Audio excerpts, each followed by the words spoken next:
Tabling of documents. Dépôt de documents. L'honorable secrétaire. The Honourable Parliamentary Secretary to the Leader of the Government in the House of Commons. Thank you, Mr. Speaker. Mr. Speaker, pursuant to Standing Order 36.8, I have the honour to table in both official languages the government's responses to 11 petitions. Tabling of documents. Dépôt de projet de loi émanant du gouvernement. Introduction of government bills. Statements by ministers. Rapport de délégation. Reports from interparliamentary delegations. Presenting reports from committees.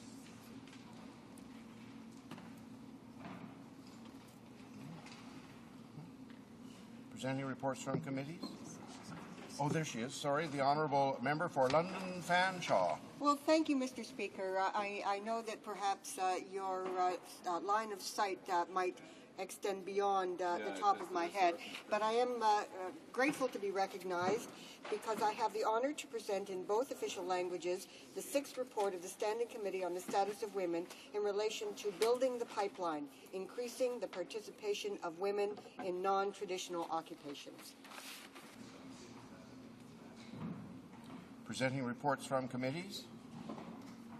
Dépôt de projet de loi émanant des Introduction of private members' bills. bills. Motion. Motions. Honourable Chief Government Whip. Mr. Speaker, I offer the following motion that notwithstanding Standing Order 83.1, the Standing Committee on Finance be authorized to present its report on the pre-budget consultations no later than December 10, 2010. Is the Chief Government Whip requesting unanimous consent for this motion? Is that the request? Does the Honourable Chief Government Whip have the unanimous consent of the House to propose this motion? A point of order, the Honourable Member for Vancouver East. Mr. Speaker, I'm just wondering if the government House would just repeat what he's asking for. The Honourable Chief Government Whip. Mr. Speaker, there has been consultation between the parties and there's been general agreement for the following motion. That notwithstanding Standing Order 83.1, the Standing Committee on Finance be authorized to present its report on the pre-budget consultations no later than December 10, 2010. To clarify, they were due to put the report in tomorrow. They are asking for a one-week extension, and I've been told the parties support it. So does the Honourable Chief Government Whip have the unanimous consent of the House to propose this motion? La Chambre l'a entendu. Prêtez la The House has Chambre. heard it. Does it please the House to adopt it? Oh. I declare the motion carried. Présentation de Presenting petitions. the Honourable Member for Etobicoke Centre. Mr. Speaker, pursuant to Standing Order 36, I'm saddened to present a petition that was collected in my riding in memory of Boris Sikovic, a teenager who was gunned down by thugs trying to rob him. Collected by Boris's parents and friends in the neighborhood where he lived and where his promising young life was snuffed out by a bullet on October 3, 2008, the petition was signed by over 600 constituents. The petitioners urge the government to pass my private member's bill, C-537, and make offences involving firearms be automatically tried by a superior court. The bill would also toughen bail conditions by requiring those accused of crimes involving firearms to have to demonstrate in court why they should not be detained in custody before trial. The man charged with Boris's murder is out on bail. At the same time, Mr. and Mrs. Sikovic are forced to struggle with the knowledge that they may be passing their son's murder on the very streets of their own neighborhood where Boris was killed. Mr. Speaker, I'm also pleased to present another petition that was signed by over 800 constituents in my riding in support of Irina Ivaniu and her 4 children who are forced to live separated from their husband and father, Volodymyr Kochanowski. The petitioners believe that Mr. Kochanowski was unfairly denied permanent resident status and therefore the ability to properly provide support for his wife and children. Furthermore, they are appalled by the prejudiced views expressed by the case officer in the notes in this file, which were received through access to information. Therefore, the petitioners urge the Minister of Citizenship and Immigration, the Immigration Refugee Board Immigration Appeal Division, and Ministers' Council hearings and appeals to grant authorization to permit Mr. Kochanowski to return to Canada and obtain permanent resident status. Thank you. The honourable member for Calgary Northeast. Well, thank you, Mr. Speaker. It is my honor to rise today to present a petition signed by approximately 900 residents of my riding, Calgary Northeast, and surrounding area. The petition recognizes that Gage Luttrell of Calgary Northeast passed away as a result of a late diagnosis of biliary atresia. In fact, his father, Dan Luttrell, is here today to witness this presentation, and I thank him for waiting patiently since yesterday. The petitioners call upon the House of Commons to strongly support the testing of biliary atresia if symptoms of jaundice last more than 14 days, and also to urge Canadian provinces and territories to implement mandatory testing if the jaundice lasts more than 14 days. Mr. Speaker, what happened to baby Gage can and should be prevented. Thank you, Mr. Speaker. Honourable member for Churchill. Thank you, Mr. Speaker. It is my honour to bring forward a petition from the residents of Thompson in northern Manitoba who are calling on the federal government to stand up for Canadians and Canadian jobs. On November 17th, Vale announced the shocking news that they are planning to shut down the smelter and the refinery in Thompson. This announcement means the loss of over 600 jobs and will have a devastating impact on the community, the northern region, and the province. The people of Thompson are saying that the federal government must stand up for them. Not only did this government allow the foreign takeover by Vale, they also gave them a loan of $1 billion just over a month ago. This just weeks before such devastating news. The people of Thompson and Manitoba are asking that the federal government look to people, the Canadian people, and work with them and the stakeholders in Thompson to save the 600 jobs and the Thompson Vale smelter and refinery. L'honorable député. The honourable member for Saint-Léonard Saint-Michel. Tabling here a petition where the undersigned residents of Canada call upon the House of Commons in Parliament assembled to recognize Remembrance Day, the 11th of November, as a general holiday throughout Canada with all the same legal provisions as general holidays such as New Year's Day, Canada Day, Memorial Day, Newfoundland, Labor Day, and Christmas Day. And the petitioners are saying that Canada owes its freedom to the efforts of our brave servicemen and women. Canadians have a great sense of pride in the accomplishments of our servicemen and women, and our servicemen and women deserve to be honored for their sacrifices. I want to just thank Mr. Speaker, Mr. Vince Lacroce, spiritual leader at Laurie MacDonald High School in my riding, for having organized this. Thank you, Mr. Speaker. The honourable member for Edmonton Strathcona. Thank you, Mr. Speaker. I'm very pleased today to stand and present to the House petitions signed by more than 12 communities in Alberta. From Edmonton, Lloydminster, Calgary, Birchcliff, Sherwood Park, Lethbridge, Fort Saskatchewan, Fort McMurray, Camrose, Spruce Grove, Grand Prairie, Red Deer, and Valley View, all calling on this government to pass Bill 469, a Canadian Environmental Bill of Rights. They state in their petition that as Canadians value a healthy and ecologically balanced environment, they call on the government to afford the rights and opportunities to Canadians to participate in decision-making and the opportunity to hold the government accountable to protect those rights. Thank you, Mr. Speaker. The honourable member for Timmins James Bay. Thank you, Mr. Speaker. I rise to bring forward concerns from residents in Timmins, Iroquois Falls and region, especially now that we see that Vale has decided to attack the value processing of base metals in Manitoba with their attack on the Thompson smelter, which echoes the attack by Xstrata against Ontario's copper refining capacity that we just witnessed over the last year. And the petitioners are growing increasingly concerned about this government's absolute lack of oversight in allowing foreign corporations to come over, buy up some of Canada's greatest base metal mining assets, strip them, high-grade the resources, and leave the communities high and dry. So they're asking for changes under Section 36 of the Canada Investment Act so that we can hold these corporate raiders to account and we can have clear, transparent standards so that we will know that if a company is able to come in and buy up a great resource like Inco or Falconbridge, that they'll actually have to be accountable to the Canadian people to prove a net benefit to the people of Northern Ontario, Northern Manitoba, and Newfoundland, and all across our country. The honourable member for Random, Buren St. George's. Thank you, Mr. Speaker. And I stand today to speak to the whole issue around employment insurance. And as we know, in our country, we really do need a healthy employment insurance system. A lot of people have no choice but to take advantage of the system. again, a system that they've paid into for years, but in some cases, of course, where they're no longer in the position of being employed for whatever reason, in most cases not of their own making, they really do have to make use of the EI system. And what they're asking here, these are people from my riding, but we've also seen, of course, petitions that my colleagues have presented from other ridings in Newfoundland and Labrador. And it's the same throughout the country, Mr. Speaker. And what they're asking here is that they maintain the benefit duration for at least 50 weeks in all regions, eliminate the 2-week waiting period, ensure workers can continue to use their best 14 weeks of employment on which to base their claim, and to continue to allow workers to earn 40% of their rate while on a claim. Mr. Speaker, this is really important for Canadians everywhere. Again, it's a system that they've been paying into. It's not money coming out of the government. The system is self-sufficient. And what they're asking is that the government gives some serious consideration to not just extending a program for a period of time, but in fact to make the program permanent.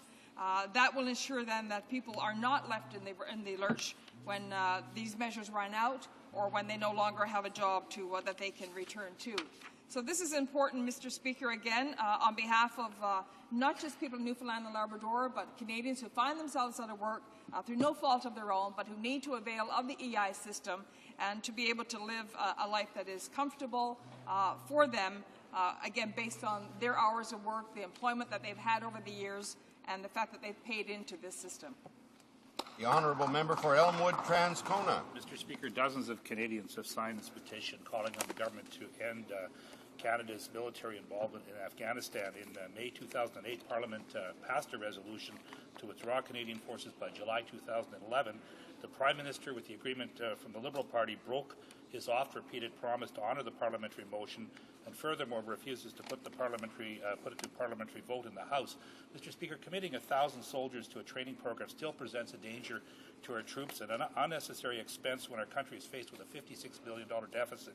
The military mission has cost Canadians more than $18 billion so far, money that could have been used to improve health care and seniors' pensions right here in Canada. In fact, polls show that a clear majority do not want Canada's military presence to continue after the scheduled removal date of July 2011. Therefore, Mr. Speaker, the petitioners call on the Prime Minister to honour the will of Parliament and bring the troops home now. Présentation de pétition. Presentation of petition. Order paper. The Honourable Parliamentary Secretary to the Government House Leader. Thank you, Mr. Speaker. Mr. Speaker, the following questions will be answered today. Q459, Q473, 474 and Q477. Furthermore, Mr. Speaker, if questions number Q462 and Q485 could be made orders for returns, these returns would be tabled immediately. The questions enumerated by the Honourable Parliamentary Secretary have been answered. Is it agreed that questions 462 and 485 be made orders for return? Agreed, and so ordered. The Honourable Parliamentary Secretary. Thank you once again, Mr. Speaker. Lastly, I ask that the remaining questions be allowed to stand. Agreed, and so ordered. Orders of the day. Order to... is the Honourable Member for Kildonan St. Paul rising on a point of order? No, Mr. Speaker. I'm just asking as a request to revert back to reports. Can we do that right now? Yes. The Honourable Member for Kildonan St. Paul is asking for unanimous consent to revert to presenting reports from committees. Is that agreed? Agreed. Then the Honourable Member for Kildonan St. Paul has the floor on presenting reports from committees. Thank you, Mr. Speaker. Mr. Speaker, I have the honour to present in both official languages the 10th report of the Standing Committee on Health entitled an examination of the potential health impacts of radio frequency electromagnetic radiation. Thank you, Mr. Speaker. Okay. Orders of the day. Ordre du jour. Ordre émanant du gouvernement, travaux des subsides. Orders, business of supply, the reading of the motion in the name of Mr. Cullen. That in the opinion of the House, the government should immediately propose legislation to ban bulk oil tanker traffic in the Dixon Entrance, Hecate Strait, and Queen Charlotte Sound as a way to protect the West Coast's unique and diverse ocean ecosystem, to preserve the marine resources which sustain the community and regional economies of British Columbia, and to honour the extensive First Nations rights and title in the area. Debate. The Honourable Member for Skeena, Bulkley Valley. Thank you very much, Mr. Speaker, and I'll be splitting my time with the good member from Nanaimo, Cowichan today. the very important reason that New Democrats decided to bring this particular debate to the House now is to suggest to the other members in this place and to Canadians at large that there is an imminent risk and threat to BC's North Coast. Even the government, the current Conservative government, has acknowledged the unique and fragile nature of the ecosystem when the current House leader enabled the creation of the Great Bear Rainforest, along with support from New Democrats and others across the country. It is also true when the former Environment Minister, Jim Prentice, announced the Guayhanas Marine Conservation Park in the same body of water that we'll be discussing today. So even Conservatives have acknowledged that there is something unique about British Columbia's central and north coast, something fragile, something of world renown. And at the same time, Mr. Speaker, are proposing and encouraging the shipment of 225 supertankers that are bigger than the Eiffel Tower, contain 3 times as much oil as the Exxon Valdez did before it spilled, through those same waters. Now, we hope to illustrate today through our arguments and questions and comments, Mr. Speaker, that the risk, the nature of this project, the nature of running supertankers off BC's coast, particularly off of BC's north and central coast, poses such significant cultural, economic, and environmental risk that the government must remove the uncertainty to this question. Because we heard, is even recently as earlier this week, the government professed that there is already some type of ban on supertankers through these very same waters. But that is not, in fact, the case. Because all of the comments from government have been verbal. Nothing ever written down in more than 40 years of discussion. Now, we all know in Ottawa that this place loves paper. It loves documentation. It loves to write things down after they've been said. But in this case, to simply suggest that a verbal moratorium or some sort of voluntary exclusion zone is enough to satisfy the good people of British Columbia is misleading, dangerous, and has to be ended now. And so the NDP are calling for clarity, certainty over this question. We know already, Mr. Speaker, the numbers on the other side of the oil and gas game. The numbers of people that go to work in the fishing, tourism, ecotourism industries. A multiple billion-dollar industry in BC's central and north coast. Whether it's commercial, sport fishing, recreational, tourism of all kinds. We know that at risk will be all of those jobs, all of those billions of dollars that are created through those industries. We also know on the ecological side that this is one of the most important and precious ecosystems in the world. The Minister of Fisheries and Oceans knows this because she's been in the region and knows that this has unique value not just to Canada and British Columbians, but to the entire planet. And to put it at risk for very narrow interests, and I would say misguided interests, is wrong of any government, of any political persuasion. Now, 2 summers ago, I took a boat through the route that has been proposed currently by the Enbridge project, the Gateway project, with 3 of the northern MLAs, Gary Coons, Robin Austin, and Doug Donaldson. We all got on a fishing boat, a 35-foot boat, and went down through the route that these supertankers that are massive, very difficult to steer through tight turns, and out through the ocean. And we found that in succession, there were, in one particular part of the route, Mr. Speaker, and this stands out, you have to imagine, for those that haven't been on BC's coast, this is stunning geography. Mountains rising to the sky, deep waters, narrow channels, that along this route there are 3, not 1, not 2, 3 hairpin 90-degree turns in succession.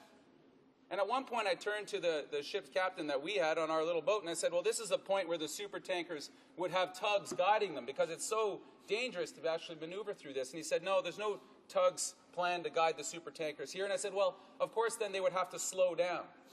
Because clearly to make these hairpin turns one after another in imperfect conditions would be dangerous. And he said, no, the supertanker can't slow down. The only way it has steerage is if it has some momentum.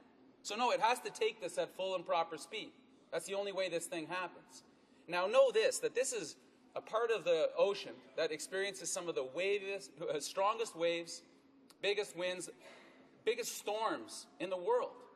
And there have been 2 major accidents within the last 5 years alone. In particular, everyone will notice the sinking of the Queen of the North.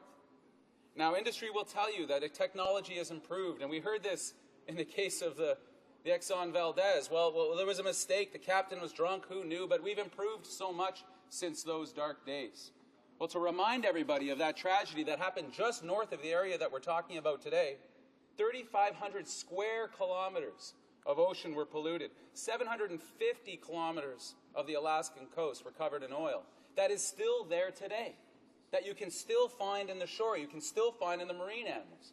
It still exists, the traces of that oil spill from so long ago. And what's notable about the Exxon spill, the Valdez, was it ranks 32nd on the list of major oil spills in the world from tankers alone. It wasn't considered very big in a global scale. The ships that are being proposed by the Enbridge project are of a much larger nature, a much more dangerous nature. Now, it's not just New Democrats that are calling for this ban to finally be formalized into law. The allies that are lining up, one after another, are significant and important for this government to pay attention to. Now, the first that must be mentioned, because they've been in a leadership role from day one, are the First Nations communities along the coast and along the proposed pipeline route through to Alberta. First Nations, one after another, have stood up and said, not on our watch, not in my lifetime or the lifetime of my children will this be allowed to take place, because so much is put at risk. And for people who rely on the oceans and the rivers for their culture, for their very sustenance, the question of a few petrodollars over a couple of years versus an entire way of life that has been since time immemorial is not a question that can even be considered deeply, simply because the risks outweigh so far the benefits. We've also seen the municipal leaders of British Columbia at the most recent gathering of mayors and councillors vote without dissension that a tanker ban must be put in place for the North Coast. Not a single voice in British Columbia's mayors and councillors was raised in opposition to this idea. It passed through. Not only that, but the Coastal First Nations, the First Nations Summit, all the environment groups in British Columbia, and an increasing number of businesses, both in the tourism, commercial, sport fishing sectors, and other sectors have said the risks are not worth it. The benefit to British Columbia is almost nil. Why would we consider taking on this type of risk? We've also seen in poll after poll a minimum of 75% of British Columbians want this formalized into law. Like the HST. They want this done. And for the Conservatives representing British Columbia, they know this too. They don't campaign on this. They don't say, vote for me and I'm going to put super tankers on the coast. More of them, 225 a year. British Columbians have spoken clearly, and if the Conservatives are so committed to the idea of actually representing the West, here is an opportunity to do so. Now, know this throughout time, through the last 50 years, about every 10 or 15 years, industry with their friends in government make an attempt to break the notion of super tankers on this coast, of oil and gas coming. Every 10 or 15 years, they send up another committee, they put another proposal forward, they go out and they talk to communities, and they say, what do you think? And the communities overwhelmingly say no, and the government proceeds anyways, and then, unfortunately, there's a disaster somewhere in the world. Which is what happened in 1971, it happened in 1975, it happened again in 1982, it happened again in the early 90s, and it's now happened again in 2010 with the British petroleum spill in the Gulf of Mexico, where people wake up at large and say, you've got to be kidding. We're going to put all of this at risk for what? Now, let's look at the specific project that this government has been encouraging since day one. The Enbridge pipeline out of the tar sands to the coast, 1,100 kilometers, to put into 225 super tankers per year, some 12,000 over the lifetime of the pipeline. This project is proposing to put risk in front of British Columbians and those on the coast with minimal to no benefit. Time and time again, British Columbians have unified, gotten together. And speaking to oil executives just this morning, Mr. Speaker, I proposed the following notion. I said, while publicly it may look like the Conservative government is a friend of the oil and gas industry, they're in fact the worst enemy because they create uncertainty. And the industry responded in our meeting this morning saying, uncertainty is killing us because we don't know what's going to happen to carbon pricing. We don't know what the government's plans for climate change are. There is no national energy strategy whatsoever, which industry has been calling for.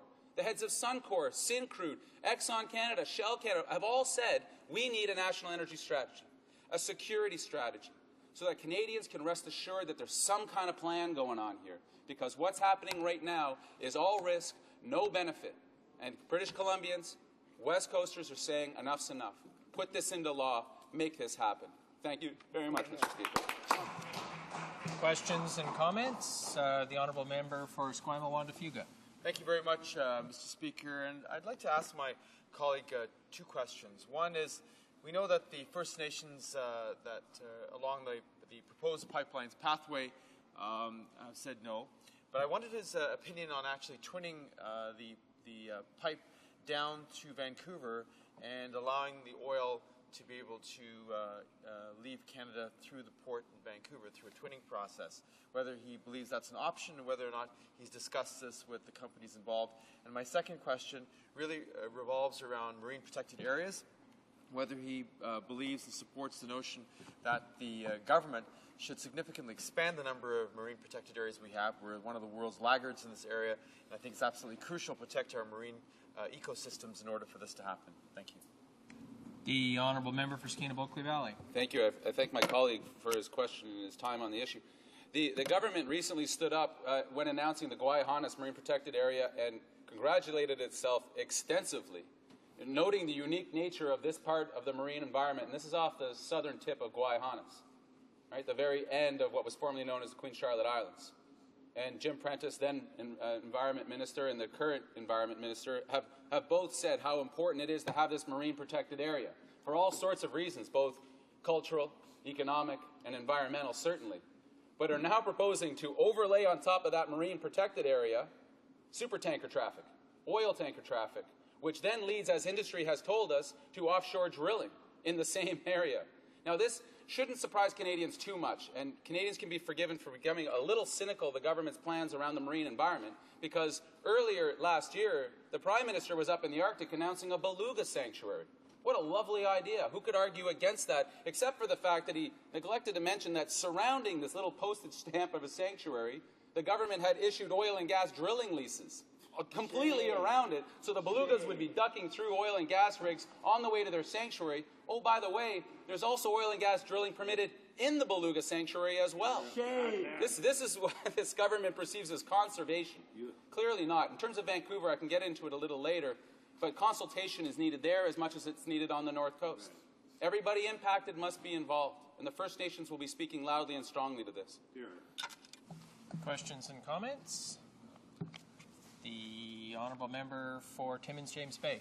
Thank you, Mr. Speaker. I listened with great interest to my colleague's passion and very credible description of the threats that we're going to face with this tanker traffic through the straits and what the threat could be to the British Columbia coast. But what concerns me is the pattern that we see from this government, that the Conservative government has consistently done anything in its power to advance reckless development in the tar sands, that they've undermined Canada's international credibility on anything to do with climate change. We saw just last week they used their bagmen and party hacks in the Senate to override the democratic right of the House of Commons on legislation on climate change. I think it's pretty clear that this government is little more than a front for big oil. And I would like to ask my honourable colleague, given this Conservative government's absolute abusive attitude towards anything to do with climate change, whether we should even be allowed to participate in Cancun or in any of the climate change talks, because it seems that this government's plan is to consistently advance whatever reckless plans for big oil there are to the detriment of our... Order. The Honourable Member for Skeena-Bulkley Valley. Very quickly, I think, and I said it earlier, that this is actually doing harm to the very industry the government hopes to support by creating such an element of uncertainty. On one hand, they're saying there's some sort of tanker moratorium, be it voluntary or otherwise. And on the other hand, they're telling Enbridge, please apply for a pipeline project that's going to enable 225 tankers into the same place that the government says there may be a moratorium. That uncertainty is a killer to business. Everybody knows that.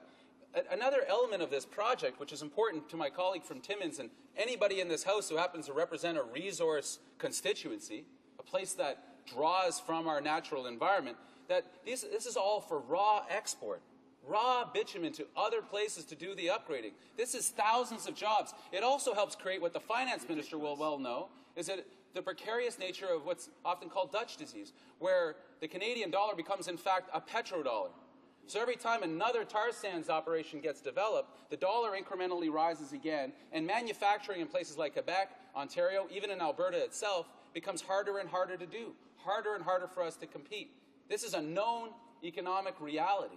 And this is being perpetrated by a government that just says yes to everything if it's got the name tar sands attached to it. Resuming debate. The Honourable Government House Leader rising on a point of order. Point of order, Mr. Speaker. Mr. Speaker, I believe if you seek it, you will find unanimous consent for the following motion to be put, that, notwithstanding any standing order or usual practice of the House, all questions necessary to dispose of the third reading stage of Bill C-47, a second act to implement certain provisions of the budget tabled in Parliament on March 30th, 2010, and other measures, be deemed put and a recorded division deemed requested and deferred to Tuesday, December 7th, 2010, at the expiry of the time provided for government orders. Does the Honourable Government House Leader have the unanimous consent to present this motion? Does the Government House Leader have the unanimous consent for the motion? Agreed. So carried. The resuming debate. The Honourable.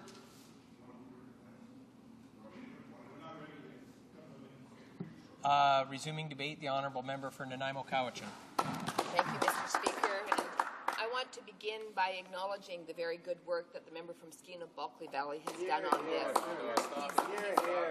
He has been a passionate advocate for the motion that's before the House and has done tireless work doing appropriate stakeholder work throughout communities, environmental, business, First Nations, and I just really need to put that on record. I want to remind people what we're talking about today, and what we're talking about is calling on the government to protect the environment and Canadians by legislating a ban on bulk oil tanker traffic in the Dixon Entrance, Hecate Strait, and Queen Charlotte Sound. And the important part of this is legislating a ban. And my honourable colleague from Skeena-Bulkley Valley talked about certainty. And it's critical that we have this legislative ban so there is certainty, so that people in Canada and British Columbia know with beyond a shadow of a doubt that we will have this ban on bulk oil tanker traffic. Now, the member from Skeena-Bulkley Valley ably outlined a number of concerns, and I'm going to focus just on the First Nations aspect of it, because I do only have a very brief period of time to speak about this. I want to start with a news release that was done on November the 30th. And in this news release, I'm quoting Art Sterrett, the Executive Director of the Coastal First Nations, an alliance of 9 First Nations. He says, "Our nations have declared a ban on oil tankers through our waters because a spill would kill our livelihoods and wipe out our culture. We have used our ancestral law to ban tankers from our territories. Now it's time for Parliament to join us in legislating a federal ban on tankers in this region." He goes on to talk a little bit about why this is so important. He says this region is home to the Great Bear Rainforest, humpback and killer whales, and a vibrant coastal economy and ecotourism industry that employs literally tens of thousands of Canadians. He's joined by a number of other First Nations, Mr. Speaker, and I want to just put this into the record. Back in March, Wednesday, March the 24th, 2010, several First Nations people on the Central and North Pacific Coast in Haida Gwaii issued a declaration banning tar sands crude oil tankers from their territories. And the declaration, I won't read the whole thing, but it ends up by saying, therefore, in upholding our ancestral laws, rights, and responsibilities, we declare that oil tankers carrying crude oil from the Alberta tar sands will not be allowed to transit our lands and waters. In analyzing that declaration, West Coast Environmental Law made a couple of key points. And they say that a decision by the federal government to disregard the Coastal First Nations Declaration and give oil tankers a green light would infringe Coastal First Nations' constitutionally protected Aboriginal title and rights and Canada's international law commitments. They go on to say that many First Nations have voiced well-substantiated concerns that the federal government's proposed review process fails to meet the Crown's constitutional duties to them. The government's review process for the Enbridge project, which is not, but it's in the same light, does not accommodate First Nations governance and decision-making rights which are inherent to the Aboriginal title. In addition, the Union of BC Indian Chiefs also opposes both the Enbridge pipeline and the tanker ban, or the tanker traffic. And they say that the short-term economic gain promised by government and industry proponents of mega projects like the Enbridge pipeline are being opposed by First Nations who are thinking of the long-term impact on their territories and on their communities.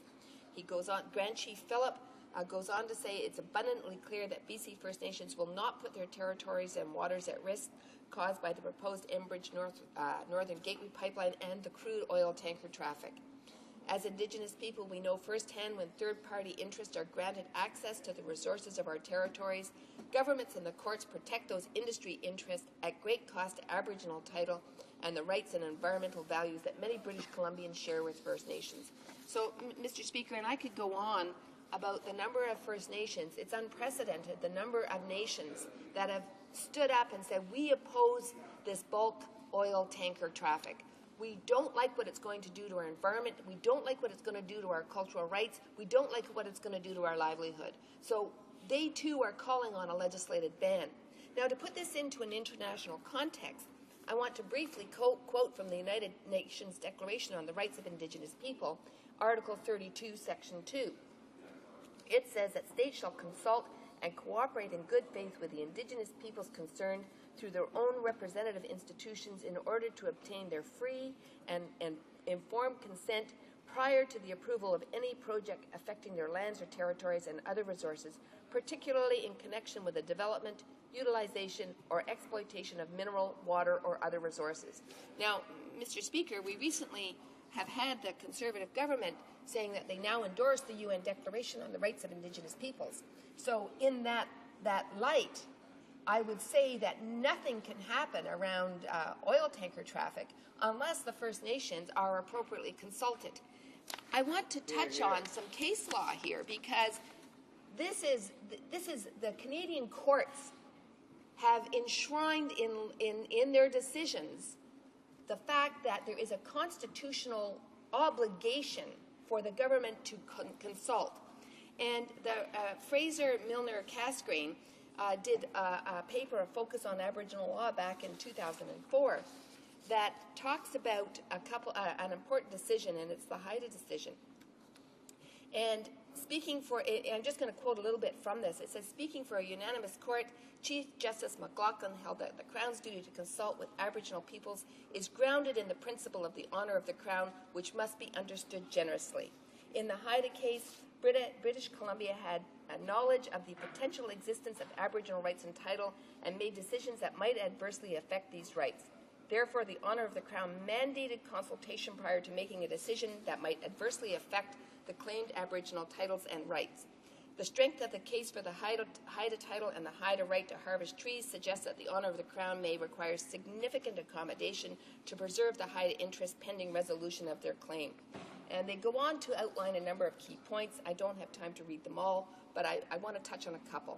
The obligation arises when the Crown has knowledge of the potential existence of the Aboriginal right or title and is contemplating action that may adversely affect those interests. Now, clearly, with the number of nations that are involved around the oil tanker traffic and around the Enbridge pipeline, the government, federally and provincially, are fully aware of that Aboriginal right or title. Another point that this paper makes is the seriousness of the potentially adverse effect upon the right or title claimed. And of course, the member from Skeena-Balkley Valley talked about the potential adverse effects on the coast of BC should there be an oil spill. And we only have to look to the Gulf of Mexico to see that potential adverse effect. So clearly, it's another element where First Nations need to be consulted. Goes on to say good faith in the consultation process is required on the part of both the Crown and Aboriginal groups. The obligation to consult with and where indicated to accommodate Aboriginal concerns lies with the Crown alone. There is no independent legal obligation on third parties such as project proponents. And that's important, Mr. Speaker, because sometimes people have had to try to shuffle off the duty to consult the industry, and it clearly lies with the Crown. This is, although this paper is dealing with mining, it raises some interesting points around the duty to consult and economic benefits. And the Harvard Law Mining Project made a number of recommendations for kinds of changes that governments need to make. They also pointed out that although there's allegations that mining and other projects like this one would provide revenue, it says that it also, however, frequently interferes with First Nations use of their traditional lands and significantly harms the environment to which their culture is inextricably linked. And that's a very key point in this particular issue, Mr. Speaker.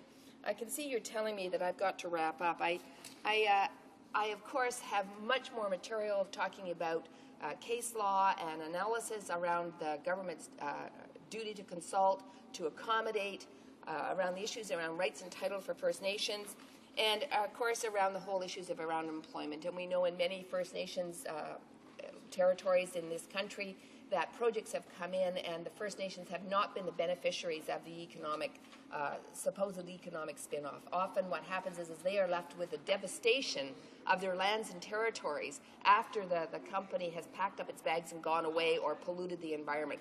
So, Mr. Speaker, I'm calling on all members of this House to support this very important motion and to call on the government to legislate a ban on the bulk oil tanker traffic in this northern coast area. Thank you, Mr. Speaker. Question, point of order. The Honourable Member for Edinburgh St. George is rising on a point of order. Mr. Speaker, there have been discussions among the parties, and I think you will find unanimous consent for the following motion. That for the calendar year 2011, in the present Parliament, Standing Order 8110A be amended as follows. In 2011, 7 sitting days shall be allotted to the business of supply in the period ending not later than March 26. 8 additional days shall be allotted to the business of supply in the period ending not later than June 23rd, and 7 additional days shall be allotted to the business of supply for the period ending not later than December 10th, provided that the number of sitting days so allotted may be altered pursuant to paragraph B or C of this section. These 22 days are to be designated as allotted days. In 2011, no more than 1/5 of all the allotted days shall fall on a Wednesday, and no more than 1/5 thereof shall fall on a Friday. For the period ending not later than March 26, commencing on the first sitting day of this supply period, no less than 2 and no more than 3 allotted days shall be designated in each 10 sitting day period of the said supply period, and for the periods ending not later than June 23rd and December 10th, commencing on the first sitting day of these supply periods, no less than 1 and no more than 2 allotted days shall be designated in each 10 sitting day period of the said supply period, except pursuant to paragraph C or section 11 of this standing order. Does the Honourable Member have the unanimous consent to move this motion? Does the Honourable Member have the unanimous consent in support of the motion? The Honourable House Leader from the NDP is also rising on point of order. Thank you very much, Mr. Speaker, and my apologies to the member from Nanaimo Cowichan for interrupting her questions and comments. But since we've just had this motion, I'd also like to propose a motion, Mr. Speaker. There have been consultation among the parties, and I believe if you seek it, you would find unanimous consent for the following motion. I move that at the conclusion of today's debate on the opposition motion in the name of the member from Skeena-Bulkley Valley, all questions necessary to dispose of the motion be deemed put and a recorded division deemed requested and deferred to Tuesday, December 7th, 2010 at the expiry of the time provided for government orders. Thank you. Does the Honourable Member have the unanimous consent to move the motion? Does the Honourable Member have the unanimous consent in support of the motion? So ordered. Questions and comments for the member from Nanaimo Cowichan. The Honourable Member from Esquimalt Wanda-Fuga. Thank you very much, Mr. Speaker, and I thank my colleague for her speech. We live on the same beautiful island, Vancouver Island, and so this is very important for us. And I'd like to ask her opinion. We've discussed this many times in the past, and again, it relates to the question I asked her colleague before, and it revolves around twinning. If the pipeline can't go from an east to west direction, then perhaps there's an opportunity for discussions to take place with the private sector to see if this pipeline can be transferred in a north-south direction through Vancouver. I know we're trying to lessen our dependence on fossil fuels. That's extremely important. But I'd like to ask her opinion if that's an option. And secondly, the issue Cancun is taking place right now, and the government tragically has taken a series of stands in respect to the environment, whether it was COP10 in Japan or now in Cancun, and they really are not providing the Canadian public with any kind of demonstrable, doable and effective plan to deal with climate change. So I'd like to ask her opinion. What are the two things she'd suggest to the government to do right now with respect to global warming? Thank you. The honourable member for Nanaimo Cowichan.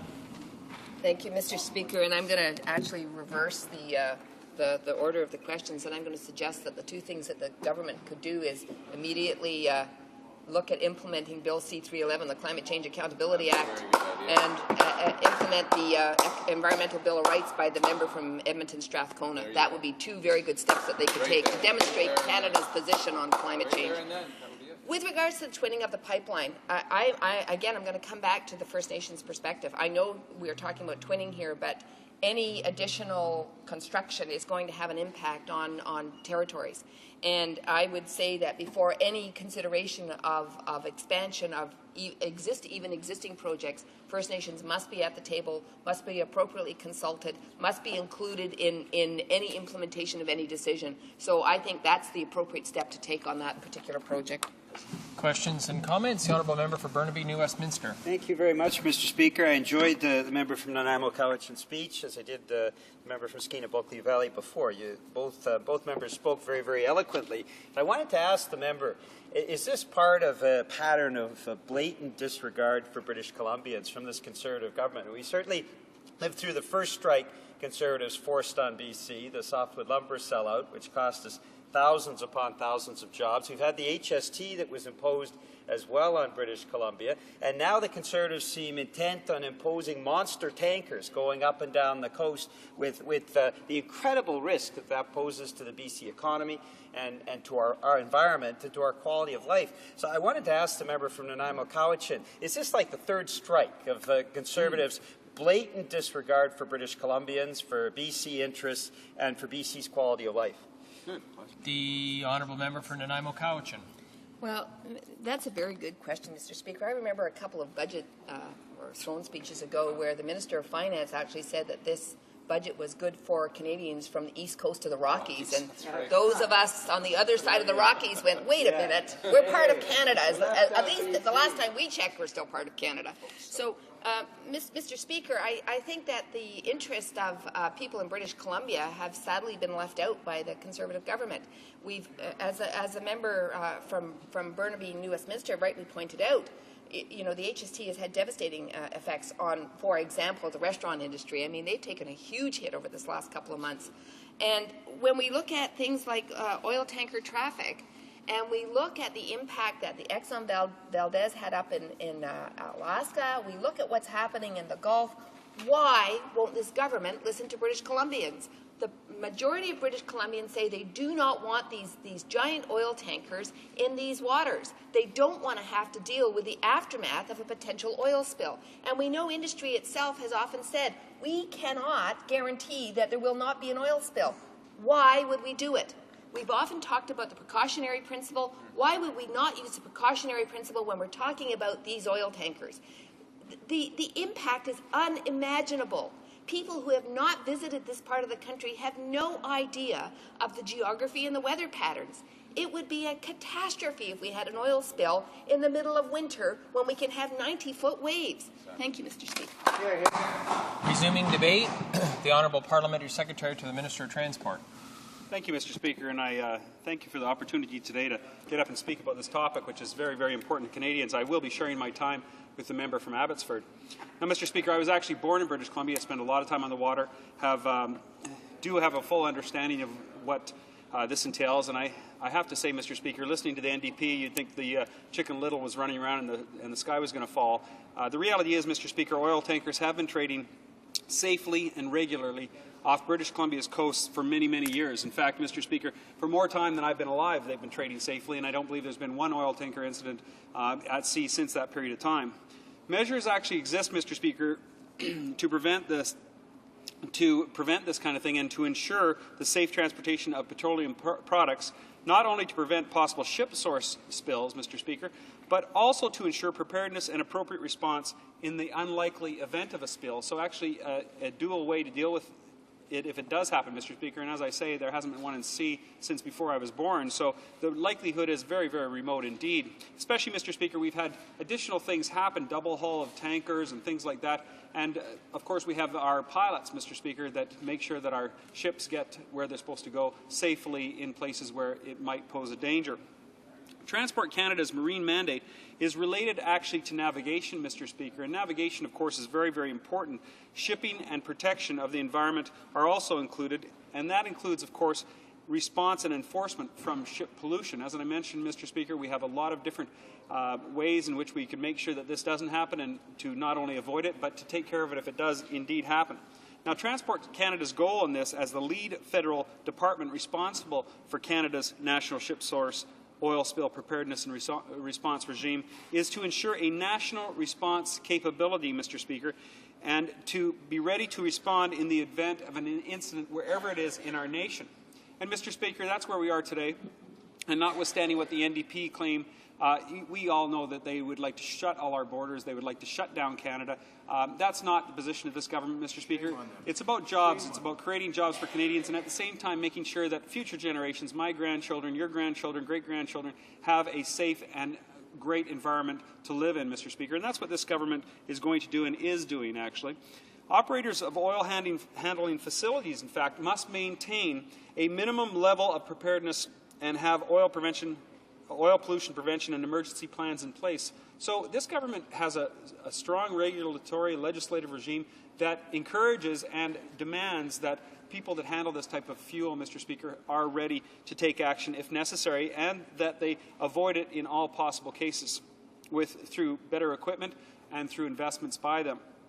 Transport Canada is also mandated to regulate ship source oil spills regime, Mr. Speaker, as I mentioned. Offshore oil and gas exploration and environmental response for such activities fall under the mandates of some other departments, particularly Natural Resources Canada and the Atlantic and Newfoundland Offshore Petroleum Boards.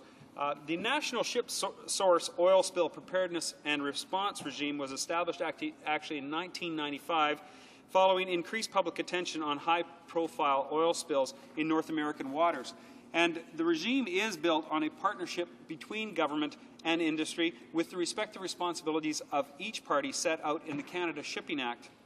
Now, the key underlying principle of the regime is that polluters pay, that polluters are responsible, Mr. Speaker, as they should be responsible. Canadians, taxpayers, should not be on the hook for the negligence of a polluter.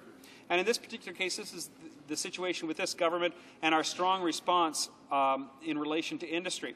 Industry being accountable for both areas, Mr. Speaker, both the prevention of oil spills and the actions necessary to prevent them, and the response of its own ship source oil spills subject to government oversight and regulation. So even though we require industry to pay for this, we require industry to be prepared and to clean it up, we have a strong regulatory regime to make sure they actually do that, Mr. Speaker, and that they are held for account.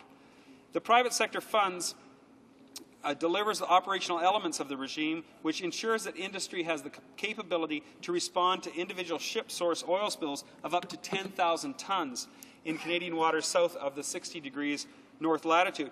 A network, actually, Mr. Speaker, of 4 Transport Canada certified response organizations provides for this coverage. Now, response organizations are actually required to ensure that there is response capability in place should a ship source pollution, and notwithstanding the NDP's attempt to drag me away from my speech, Mr. Speaker, to talk about the great things that the NDP doing with that, or great things the government is doing and what the NDP is trying to stop us from doing, Mr. Speaker. Notwithstanding that, I'm going to continue on with my speech. I appreciate the clatter across the way, though. Under Canadian legislation, the Canadian Coast Guard is the lead agency actually responsible for ensuring an appropriate response to spills in Canadian waters. And in this respect, the Canadian Coast Guard maintains a national response capability to supplement that of the private sector response organizations and to provide coverage where there is no clearly identified polluter or response organization responsible for that area. That means, Mr. Speaker, that where most of these incidents could occur, which obviously they haven't in decades ever in Canada, at least in the water, we have people that we can look at as responsible, Mr. Speaker, private sector. But where the private sector, we're not certain as to who would be responsible or which organization would be responsible to clean up that area or actually to have that preventive. The government actually has the Coast Guard in place to do that. And to provide coverage where there is no clearly identified polluter, Mr. Speaker, Canadians want that. Canadians want the government to be responsible if indeed no private organization is held to account in that particular area because for whatever reason, Mr. Speaker, either it's something that happens without our knowledge, something that happens without the Coast Guard's knowledge, or quite frankly, Mr. Speaker, it just suddenly appears. And that does happen. And where that is the case, Canadians, the Coast Guard will come in and take care of that situation. Such in case of ship source mystery spills is what they call it, or spills in the Arctic, which of course is north of 60 degrees latitude. Environment Canada is responsible for providing environmental, scientific, and technical advice to the Canadian Coast Guard. So we as a government rely on them for their expertise, and of course the Coast Guard does too, for a certified response organization to effectively respond to a marine oil spill. Now, Mr. Speaker, in the case of oil handling facilities located south of 60 degrees north latitude, Transport Canada actually requires that each facility have on-site plans, equipment, personnel, training, and exercise programs enabling them to actually deploy an immediate response, Mr. Speaker, in the event of a ship source oil spill. And they have an agreement in place with a certified response organization, Mr. Speaker, so that we have an immediate response so that the damage, if there were to be any damage, would not be of any substance. Now, Transport Canada manages the National Aerial Surveillance Program, which is its primary tool for actually detecting any illegal discharges at sea and for environmental monitoring. And I did have an opportunity to see a facility like this in eastern Canada, Mr. Speaker, and I have to tell you, I was shocked at the detail, the ability for them to be able to track this oil pollution, to be able to track ships in all of our waters. I was very, very impressed, and I think most Canadians would be very impressed with the initiatives this government has taken. So polluters, be aware that we can see what you're doing, we can see where you are, and frankly, Mr. Speaker, we can see oil coming from the ship, if indeed that is the case. So we have a strong regime in place, regulatory and also practically, in relation to the ability to see what's going on in our waters. Across Canada, there are currently 6 regional advisory councils on marine oil spill preparedness and response. And these councils serve as, of course, advisory bodies to the Minister of Transport and make recommendations on oil spill preparedness for ship source and oil handling facility spills in accordance with, of course, the Canada Shipping Act. Now, the membership of these advisory councils are good, Mr. Speaker, because they include a cross-representation of individuals and groups and companies whose interests could be positively or negatively affected in the event of a ship source or oil handling facility spill. And that's because, Mr. Speaker, this government takes very seriously the issue of pollution and protecting our environment. These interests might include fishing or aquaculture, Aboriginal and environmental interests, port authorities, Mr. Speaker, businesses, tourism associations, and shipping interests. This varied and balanced representation allows the Advisory Council to offer valuable and pertinent information to Transport Canada, Mr. Speaker. Clearly, like all of the bills that we've put forward, all of the initiatives that this Conservative government has put forward, we have consulted widely with stakeholders to make sure that we strike the right balance, and this is no different. Mr. Speaker, we also have the Ship Source Oil Pollution Fund, which is available to pay compensation for spills of all types of oils from ships of all classes. And, Mr. Speaker, you may not be aware of this, but we in this government actually almost tripled the financial consequences of spills. In 2009, the Marine Liability Act was amended by this Conservative government to further protect Canadians along those financial consequences. Mr. Speaker, right up to $1.3 billion. That's because this government cares about the environment. We're going to make sure that we continue to trade and do a good job for Canadians, Mr. Speaker, in the environment and in the industry and the economy. Keep creating jobs. Thank you, Mr. Speaker. Questions and comments? The Honourable Member for Skeena Oakley Valley. Thank you very much, Mr. Speaker. Thank you very much, Mr. Speaker, and I thank my friend from Fort McMurray for his comments. It's curious that the government couldn't find anybody from British Columbia to talk about this, but the member from the source of this oil in the tar sands is fascinating. What's curious to me, though, and to be specific, because he mentioned this in his speech, that Canadians could rest assured because the Coast Guard is well equipped to handle any major oil spills from supertankers, which is what we're talking about here today. which would be the case if a supertanker off of BC's coast were to spill. There have been 2 major spills from ships, 2 major accidents from ships in the last 5 years on that very coast. So we know this is absolutely possible. In British Columbia, I'll remind my friend from British Columbia, here's what an audit from the Coast Guard said about their capacity to respond to a spill. The Canadian Coast Guard lacks the training, equipment, and management systems to fulfill its duties to respond to offshore pollution, such as oil spills, from an internal audit of the Coast Guard. This isn't some outside group saying that the Coast Guard is not well prepared. How can my friends say that Canadians can rest assured that the safety mechanisms are in place and it's the Coast Guard that'll do it, when the Coast Guard has audited themselves and found out that they're not able to do it? The drawing boards, Brian. The Honourable Parliamentary Secretary. Well, thank you, Mr. Speaker. And obviously, the member should have stuck around for my first part of my speech. I was actually born in British Columbia in the beautiful area of West Bank, Mr. Speaker. Third generation British Columbian. It's a great place to be from, Mr. Speaker, just like Fort McMurray is a great place to be from. And I invite all my friends from the NDP to come up and actually see what's taking place in Fort McMurray. Mr. Speaker, I'm a registered trapper, as you know. I spend a lot of time in the outdoors. Most of my life, actually, in northern Alberta was spent on weekends and summers out in the outdoors, so there's nobody that's going to give me lessons on what we need to do in this Conservative government to protect the environment. In fact, Mr. Speaker, I had the opportunity to attend law school in Australia, where I had a very good education on environmental law, halfway through a Master's of Law, Mr. Speaker. I'm going to take no lessons from the NDP because all they want to do is close the borders, Mr. Speaker. They don't want anybody to have a job in this country. They want to go back and move into caves. And quite frankly, Mr. Speaker, that's not going to happen. We're going to protect the environment. We're going to protect Canadians' jobs. And we're going to do it without the help of the NDP. Questions and comments? The Honourable Member from Esquimalt, Wanda-Fuga. Thank you very much, Mr. Speaker. And I want to ask my colleague, the Parliamentary Secretary, he mentions that the government is trying to protect the environment to deal with climate change. That's just not the case whatsoever. At COP10 in Nagoya, the country that was actually preventing the Biodiversity Convention from moving forward was Canada. It was this government that was doing this. It blocked the ABS Convention. And blocking the ABS aspect of the Biodiversity Convention, what was happening is they were blocking the ability of biospheres to be able to generate funds to be able to be reinvested in the environment. This is devastating for the ability for us to deal with the march to extinction that thousands upon thousands of species are facing today. The last part of that question is if you can tell this House and the Canadian public what on earth is the government doing to be able to reduce climate change? Are they supporting a carbon tax or are they not? How are we going to get our greenhouse gases emissions down, and what are they bringing to the table in Cancun, which is taking place right now? The Honourable Parliamentary Secretary.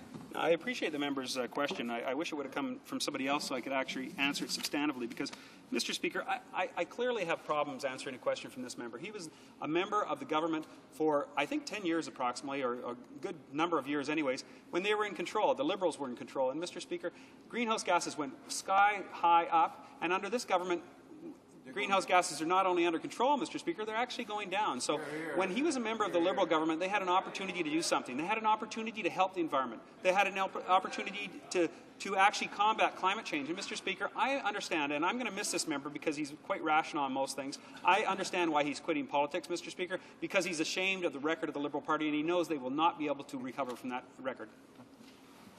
Resuming debate, the Honourable Member for Abbotsford.